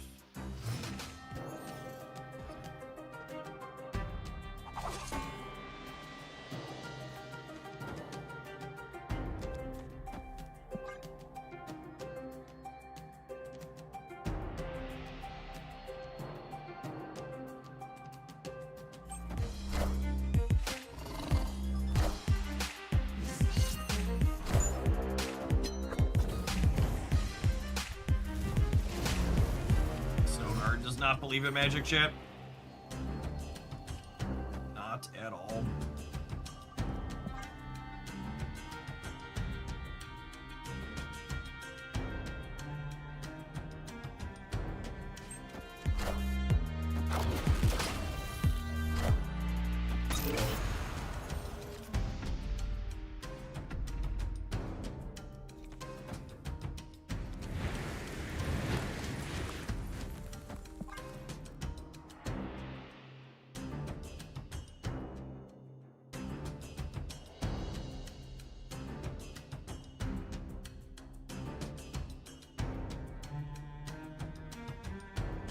Not many great anti-venom hits in the deck here.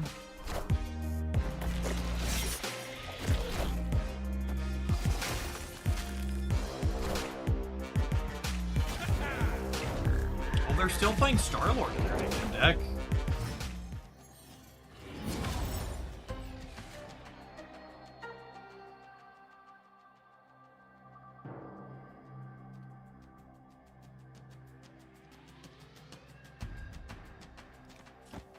Find out who we're calling an ambulance for here. Might be ourselves. I'm definitely not winning a 7-turn game, so let's see how this goes.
Let's crunch a few get missions with this.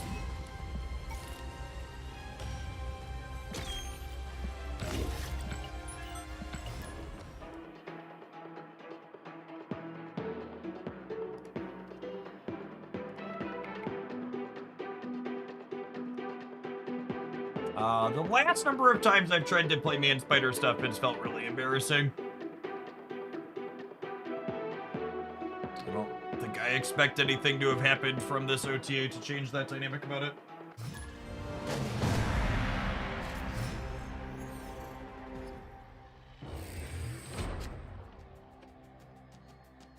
Oh, snap.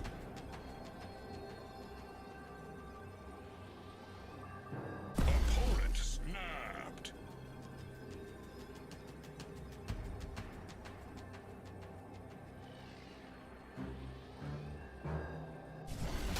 That's not indicative of any of the games I've played so far, broski. I've been Foomed and Shang-Chi'd and Shadow King'd and everything else under the sun in the games we played today.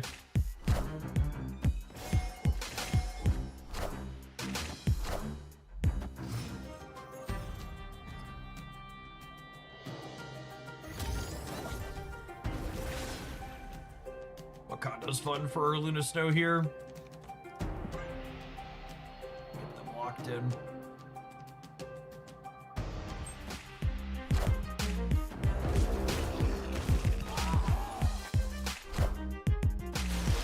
I really can't emphasize enough that that's just not remotely true. Broski, the latter is probably different than Conquest, is not accurate. It's the reality is that your experience playing a really tiny, small number of games is not reflective of the metagame as a whole. Like it's a microcosm.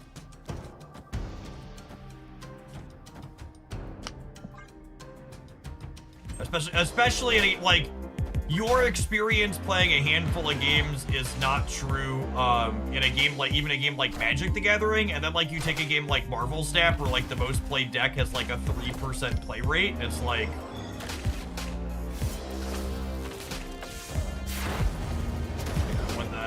when any given deck is like less than 10% of the field, the odds of you seeing completely different things over a range of games compared to me is like really, really high.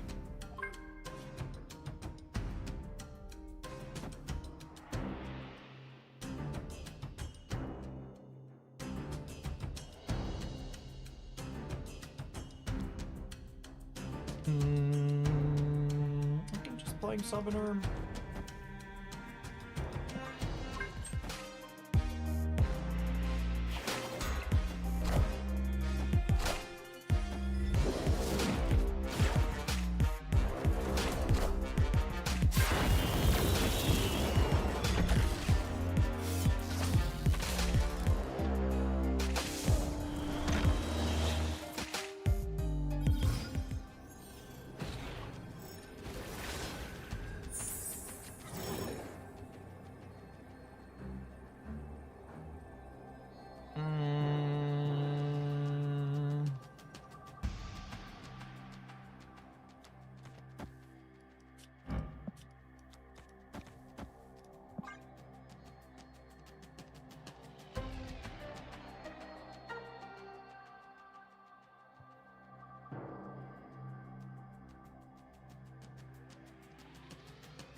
Keeps them honest on the right, and they have to play 2 in the center, or we're up a good chunk there, and then Hulk on the left. Solid 14-pointer. So even when their Iska doubles, even if she's going up to 5 and then doubles for like a rush, a decent spot. Oh, I guess I didn't count the other bonuses as well. I guess there, though, yeah.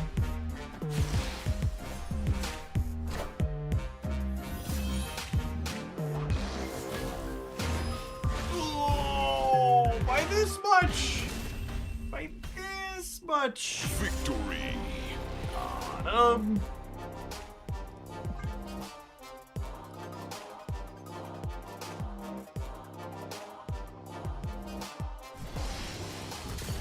I love that actual factual Hulk is just a 14-pointer now. Such a lovely large land.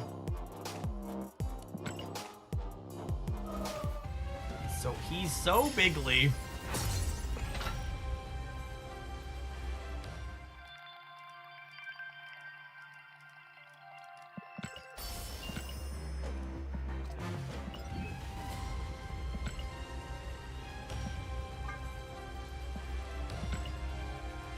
Epic.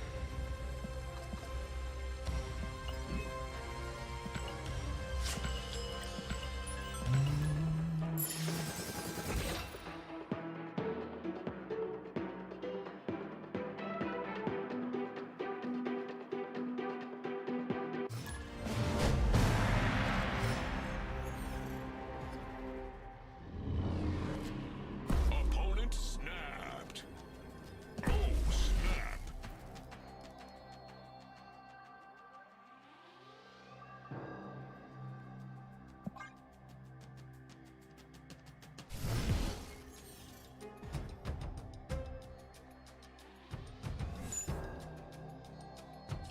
I accept double Sam Wilson. Sounds lovely.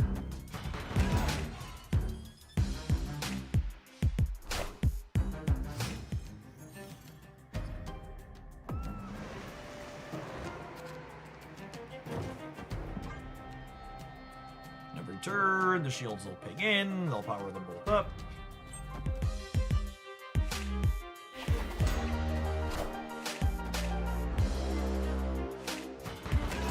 Keep the other one in Warrior Falls. A little sad to lose value on that, I suppose.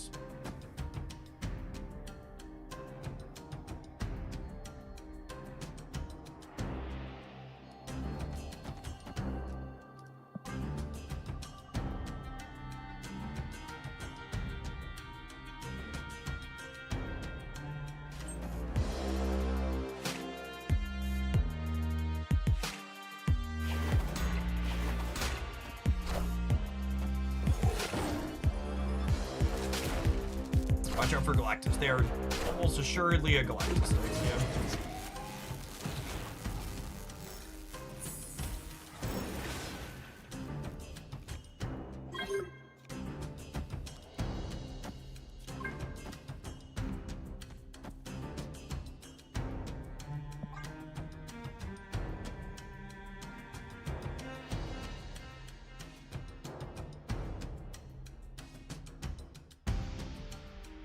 I guess this play subs my shield out on the right. That's probably fine.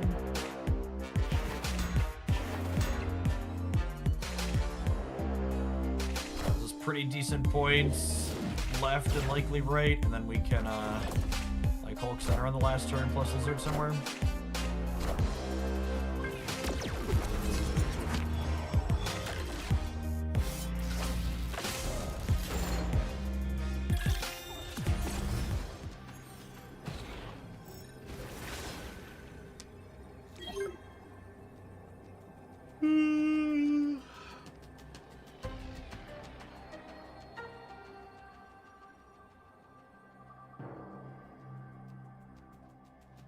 So this is like another 10-point swing in the center, basically, yeah?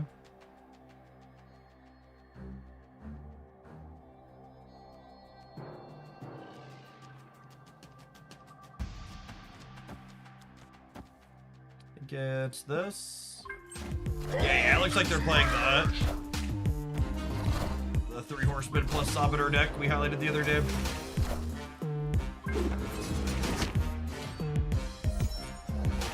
Your weekend missions at once with that.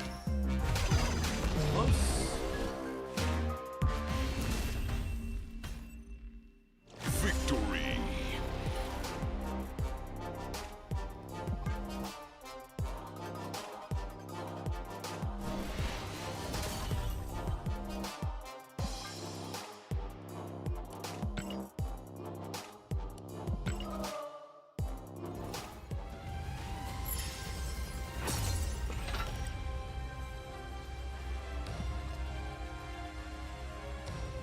An idea has occurred to me. An idea has occurred to me. What if, rather than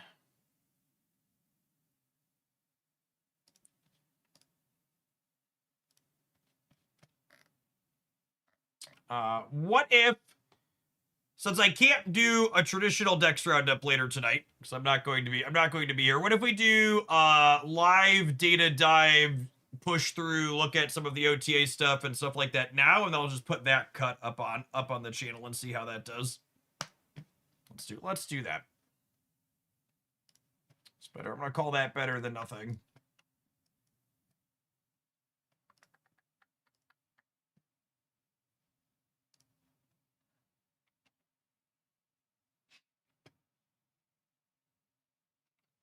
Where do I want to put me? I think I want to put me over here. Let's put me over here and make me a little smaller. We'll put my light on.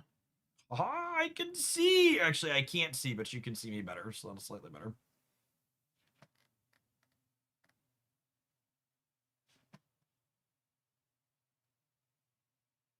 All right, gamers, we had one of the biggest OTA shakeups in a long time in Marvel Snap, basically changing the type of card that Star-Lord Master of the Sun is, as well as giving us buffs to a number of other things. I unfortunately don't have bandwidth to put together my typical best decks roundup for over the weekend, but we're going to go ahead and do a quick live data dive that we're doing Friday on my stream. We're going to look through all of the cards that were changed, some specific deck lists, etc. If you're watching this on the Hooglandia Snap channel after the fact, I would love to hear in the comments down below how you feel about this kind of data analysis versus the more formal quick cuts thing that I usually do. This will probably be a little bit more rambly, so we're going to start by looking at Untapped's tier list here from rank 70 through 100. Usually this is the data slicer 80 through 100 that I look at. You can see here as I drag this up between 80, 90, etc. The decks don't really change that much in between. So usually I look at 80 through 100 just because it gives us a bigger sample size. We have 19,000 here versus 20,000. So if extending to 70 doesn't increase my sample size a lot, I'll usually stay 80 through 100. Looks like Dr. Doom stuff is probably, yep, Moon Dragon, Doom 99 type stuff. I think this has low-key been one of the better decks in the metagame for a little bit now. It gets to play really powerful, disruptive cards while also just having a good proactive game plan that's pretty resilient to opposing disruption as well. Mr. Negative still just trucking along, singing the same old song here. So it looks like Untapped has not updated the visuals on these cards, but this data is after the OTA yesterday, so people are still just playing this pile of cards verbatim with Star-Lord Master of the Sun as a 5/8 and still doing well. The big dynamic change from play patterns that this shifts is you can't Star-Lord on 4 anymore, but with Magic, you can still Star-Lord on 5, Zolit on 6, and then have big turn 7s, which gives you a little bit more susceptibility to opponents having counterplay into your Magic, but looks like the core is still good there. It's the most popular build of Shulao stuff. Well, this is a fun build. Jocasta, Maverick, Scarlet Spider with Omega Sentinel as a backup. We'll have to give this one a try when we come back from my we come back to doing live stuff on Mondays. Looks very reasonable. High Evo, just like quietly being one of the best decks in the metagame consistently. These 12 cards here, like literally not playing any Series 4 or 5 cards other than High Evo, just consistently very, very good. Is this the double Galactus build? Yeah, this deck is one of my other picks for, I mentioned that the Doom 99 deck's been consistently good, but I think this deck is stellar. We played this one on stream, and it was easily some of the cleanest wins I've had playing anything in a while. It gives you a wonderful excuse to play a Vision variant to slide around the board, and Jennifer Kale in tandem with Electro or Luna Snow or Wave lets you slam this Galactus on turn 4 and catch a lot of people off guard, which is great. Looks like traditional Destroy still just trucking along. So yeah, good mix of lots of different things finding success here with reasonable win rates and cube rates with the Doom 99 to cut above. And again, just like popularities on everything consistently in Snap in that kind of like 3 to 5%-ish range that literally any other card game in existence would just like kill in order to have stats like that for their things. To dig into some deck list specifics here. Let's take a look at Thor. Got a buff. Let's sort them by game count here. So we don't have any too big sample sizes so far. So what? We've got kind of just like Lockjaw with Copycat and Shang-Chi type stuff. This is one that's a little bit scuffed to flip out of your Lockjaw on occasion, but on the other side of that coin, when you really need it in a matchup and give you more looks at it. This Pixie build is kind of fun. A little bit low on low-end things, but Infinity Ultron's an interesting inclusion at the top end. I don't know if that one makes a lot of sense to me from a theory perspective. I guess it gives you something else to do with your energy on the last turn of the game if you have some space to fill in, but hand size issues can often abound with Jane type stuff, so you're never doing both of those together. Oh, that's super fun. We'd played a little bit of Hit Monkey with the hammers on stream in the last couple of weeks, but I've not played it with Werewolf by Night, and that's a super neat way to be doing it. I've got some fire hair stuff here with Misery and Wong really leaning super hard into your Thors with some classic White Tiger Odin as a backup plan. So good range of stuff in here, having a pretty reasonable spread on average cubes and win rates as well.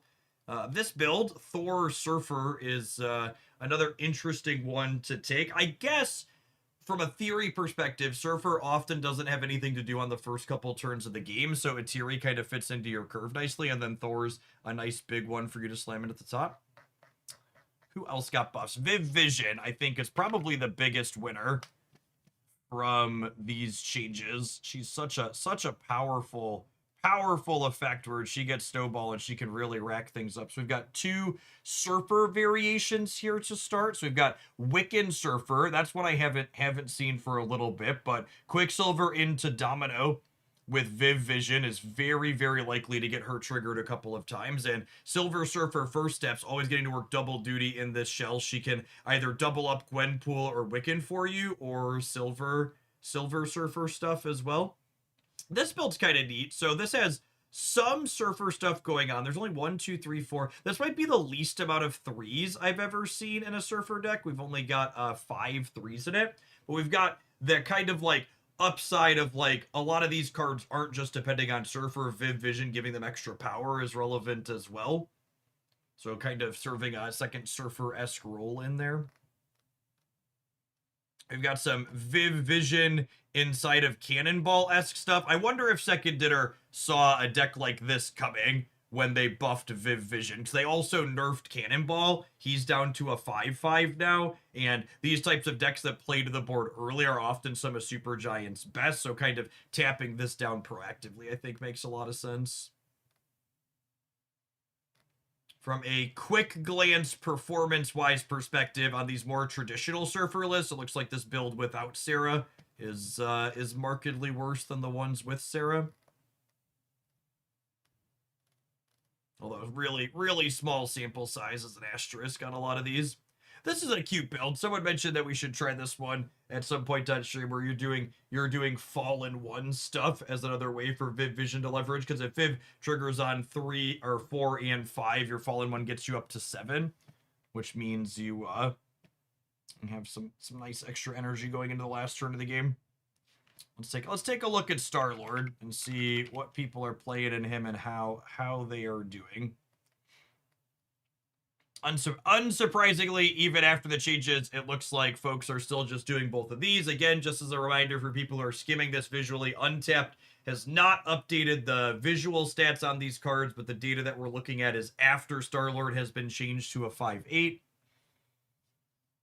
So negative still trucking along. Hela still being played, but not very good. That's worth noting the win rate on the Hela stuff was bad even before they changed Star-Lord. Some high Evo. We played a little bit of this on stream, but I'm going to be honest, I didn't play enough of it to really get a super strong feel for it, but felt a little bit clunky in the handful of games that we played. We'll be interested to see if that one has staying power as things move forward. Some fire here, Phoenix Force stuff. It looks like mostly much of the same. Honestly, if all of these decks end up still seeing play and performing okay with this card as a 5/8, it's just like a big testament to the fact that like he obviously needed an adjustment downward. Pretty big change. My dearest Twitch chatters, anything from the OTA else that we should look at? I guess there was what's his name? Weapon X got an extra point of power. I don't know that I expect him to be doing anything super meaningful or relevant. Here's an Asmodeus variation playing him. That's kind of cute with Morgan, I suppose. Can kill them all to trigger the Weapon X and then bring it back. Here's this is kind of cute. Morgan fire hair type stuff. And then I suppose we could look at Celine here as our new card for going into the weekend. Is anybody doing anything interesting or noteworthy with this one? Some Patriot stuff, probably not a coincidence that this first list is playing armor as a way to combat all of the gambits that are still running around in the metagame is definitely a thing. Not surprised that trying to play this card with Sauron looks kind of mediocre. Probably has a difficult time both triggering her, and the payoff that you're getting from her sounds not particularly great. Overall, metrics for her here, not particularly exciting, it doesn't look like. Some things that I would describe as, like, not completely embarrassing, but just okay. Oh, hey, look, this is a pile of cards we played on stream, because I wanted to put as many of the horsemen as possible into the same deck, and Caliban and Celine both get enabled by White Tiger and Doctor Doom, which is fun. And then you're just like playing Misty Knight as an actual factual 1/3. So if you're someone looking to get all your weekend missions done in one fell swoop, this is definitely the pile of cards to consider doing that in. Should we take a look at other things to do with Ensabanur here really quick? I don't think any of the OTA changes specifically really impacted him, but we can take a quick peekaboo at what people are finding success with. This build was really cute. It's really a testament to how good Second Dinner's design team, and that like we have Quicksilver Domino decks that are reasonably competitive that aren't playing Wiccan. Like there's more than one design in the game now that's super happy to have these cards to fill in, so you can have Sabanur actually be triggering. This one here is probably an example of Sabanur is here and he exists, but the rest of the deck is carrying the weight. This core is pretty similar to some of the, it's almost like a Doom 99 deck without the Doom 99, doing very, very similar Moondragon-y stuff. People getting their rocks off, playing Sabanur with Ozzy here as well. Speaking of Ozzy, should we take a look at just Ozzy here before we wrap up? I guess one of the questions on my mind at least is how is Ozzy's stats looking with and without Celine? Like are his best decks playing her? So this first build all the way over there featuring Gambit Horseman of Death. That's one of those classics, like how much of this deck is Asmodeus being good and how much of it is Gambit Horseman of Death plus Cosmo plus Teenage Warhead and then good cube equity from Iron Patriot and Valentina, right? Like Ozzy probably does some stuff there. You've got rocks from Debris and Sandstorm and Rhino, but I honestly wouldn't be surprised if like this pile of cards is like carrying Ozzy along behind them as opposed to him being the headliner. This deck list with markedly worse stats than the other one full of good disruptive cards. Not terrible, but Ozzy's definitely a main feature there. A lot more rocks there and honest points as opposed to just breaking things. There's the build we saw earlier. The Morgan builds look cute. The Morgan Weapon X, I think this is one that we'll have to give a try to when I come back next week. So I guess we can close out looking at some of my personal stats for the last week and talking about deck lists that I had a good time with if you're looking for things. So the Moira Moon Death deck, that was a highlight last week. It was super fun. This Thor Monkeys deck is going to be the highlight on the Jeff Hoagland YouTube channel, which will be linked in the video description down below if you're watching this on the Hoaglandia Stamp channel. This was super fun. We actually played something that was 11 of these 12 cards before they buffed the Thors, and it was pretty solid even before the buffs and felt good again afterwards for us. So this Lindley Moon Girl deck continues to be one of my bread and butter super fun things. I think Lindley's one of my favorite cards to release this year for sure. Yeah, There's another pile of Aussie cards. This has been one of my favorite Saboteur decks that's pretty accessible. Not a lot of higher series cards in here, and the ones that are ones that you should probably be prioritizing picking up anyways. We played some Viv Darkhawk earlier today, and that was fun. This will be a highlight up on the YouTube channel over the weekend as well. So, all right, gamers, thanks everybody for watching all the way through to the end. If you enjoyed this type of more loosey-goosey data crunch as opposed to be prepping the data in advance and going through it, that takes a good bit more time. I'd love to hear in the comments down below if this is better, worse, or just different than the typical roundups that I do. If you're watching this on Twitch right now, it's all going to go up to the Hooklandia Snap channel. Make sure you tap the like button if you watch it over there. Peace, folks. All right, gamers, it's 3:30 here. I need to get YouTube stuff done before I head out of town later this evening. I will catch all of y'all around later. Appreciate folks that were here through the end of the stream. Hope you have a wonderful weekend wherever you're at in the world. Where are our markets going to close at? They're almost done for the day. Crude is staying above 100, and the S&P is we're almost back to 6,400. Man, tough 5 day for the vibers. Tough 5 day. Worst month? 6 month looks less bad. It's been war. What is it good for? Turns out not a whole lot. GG gamers, peace.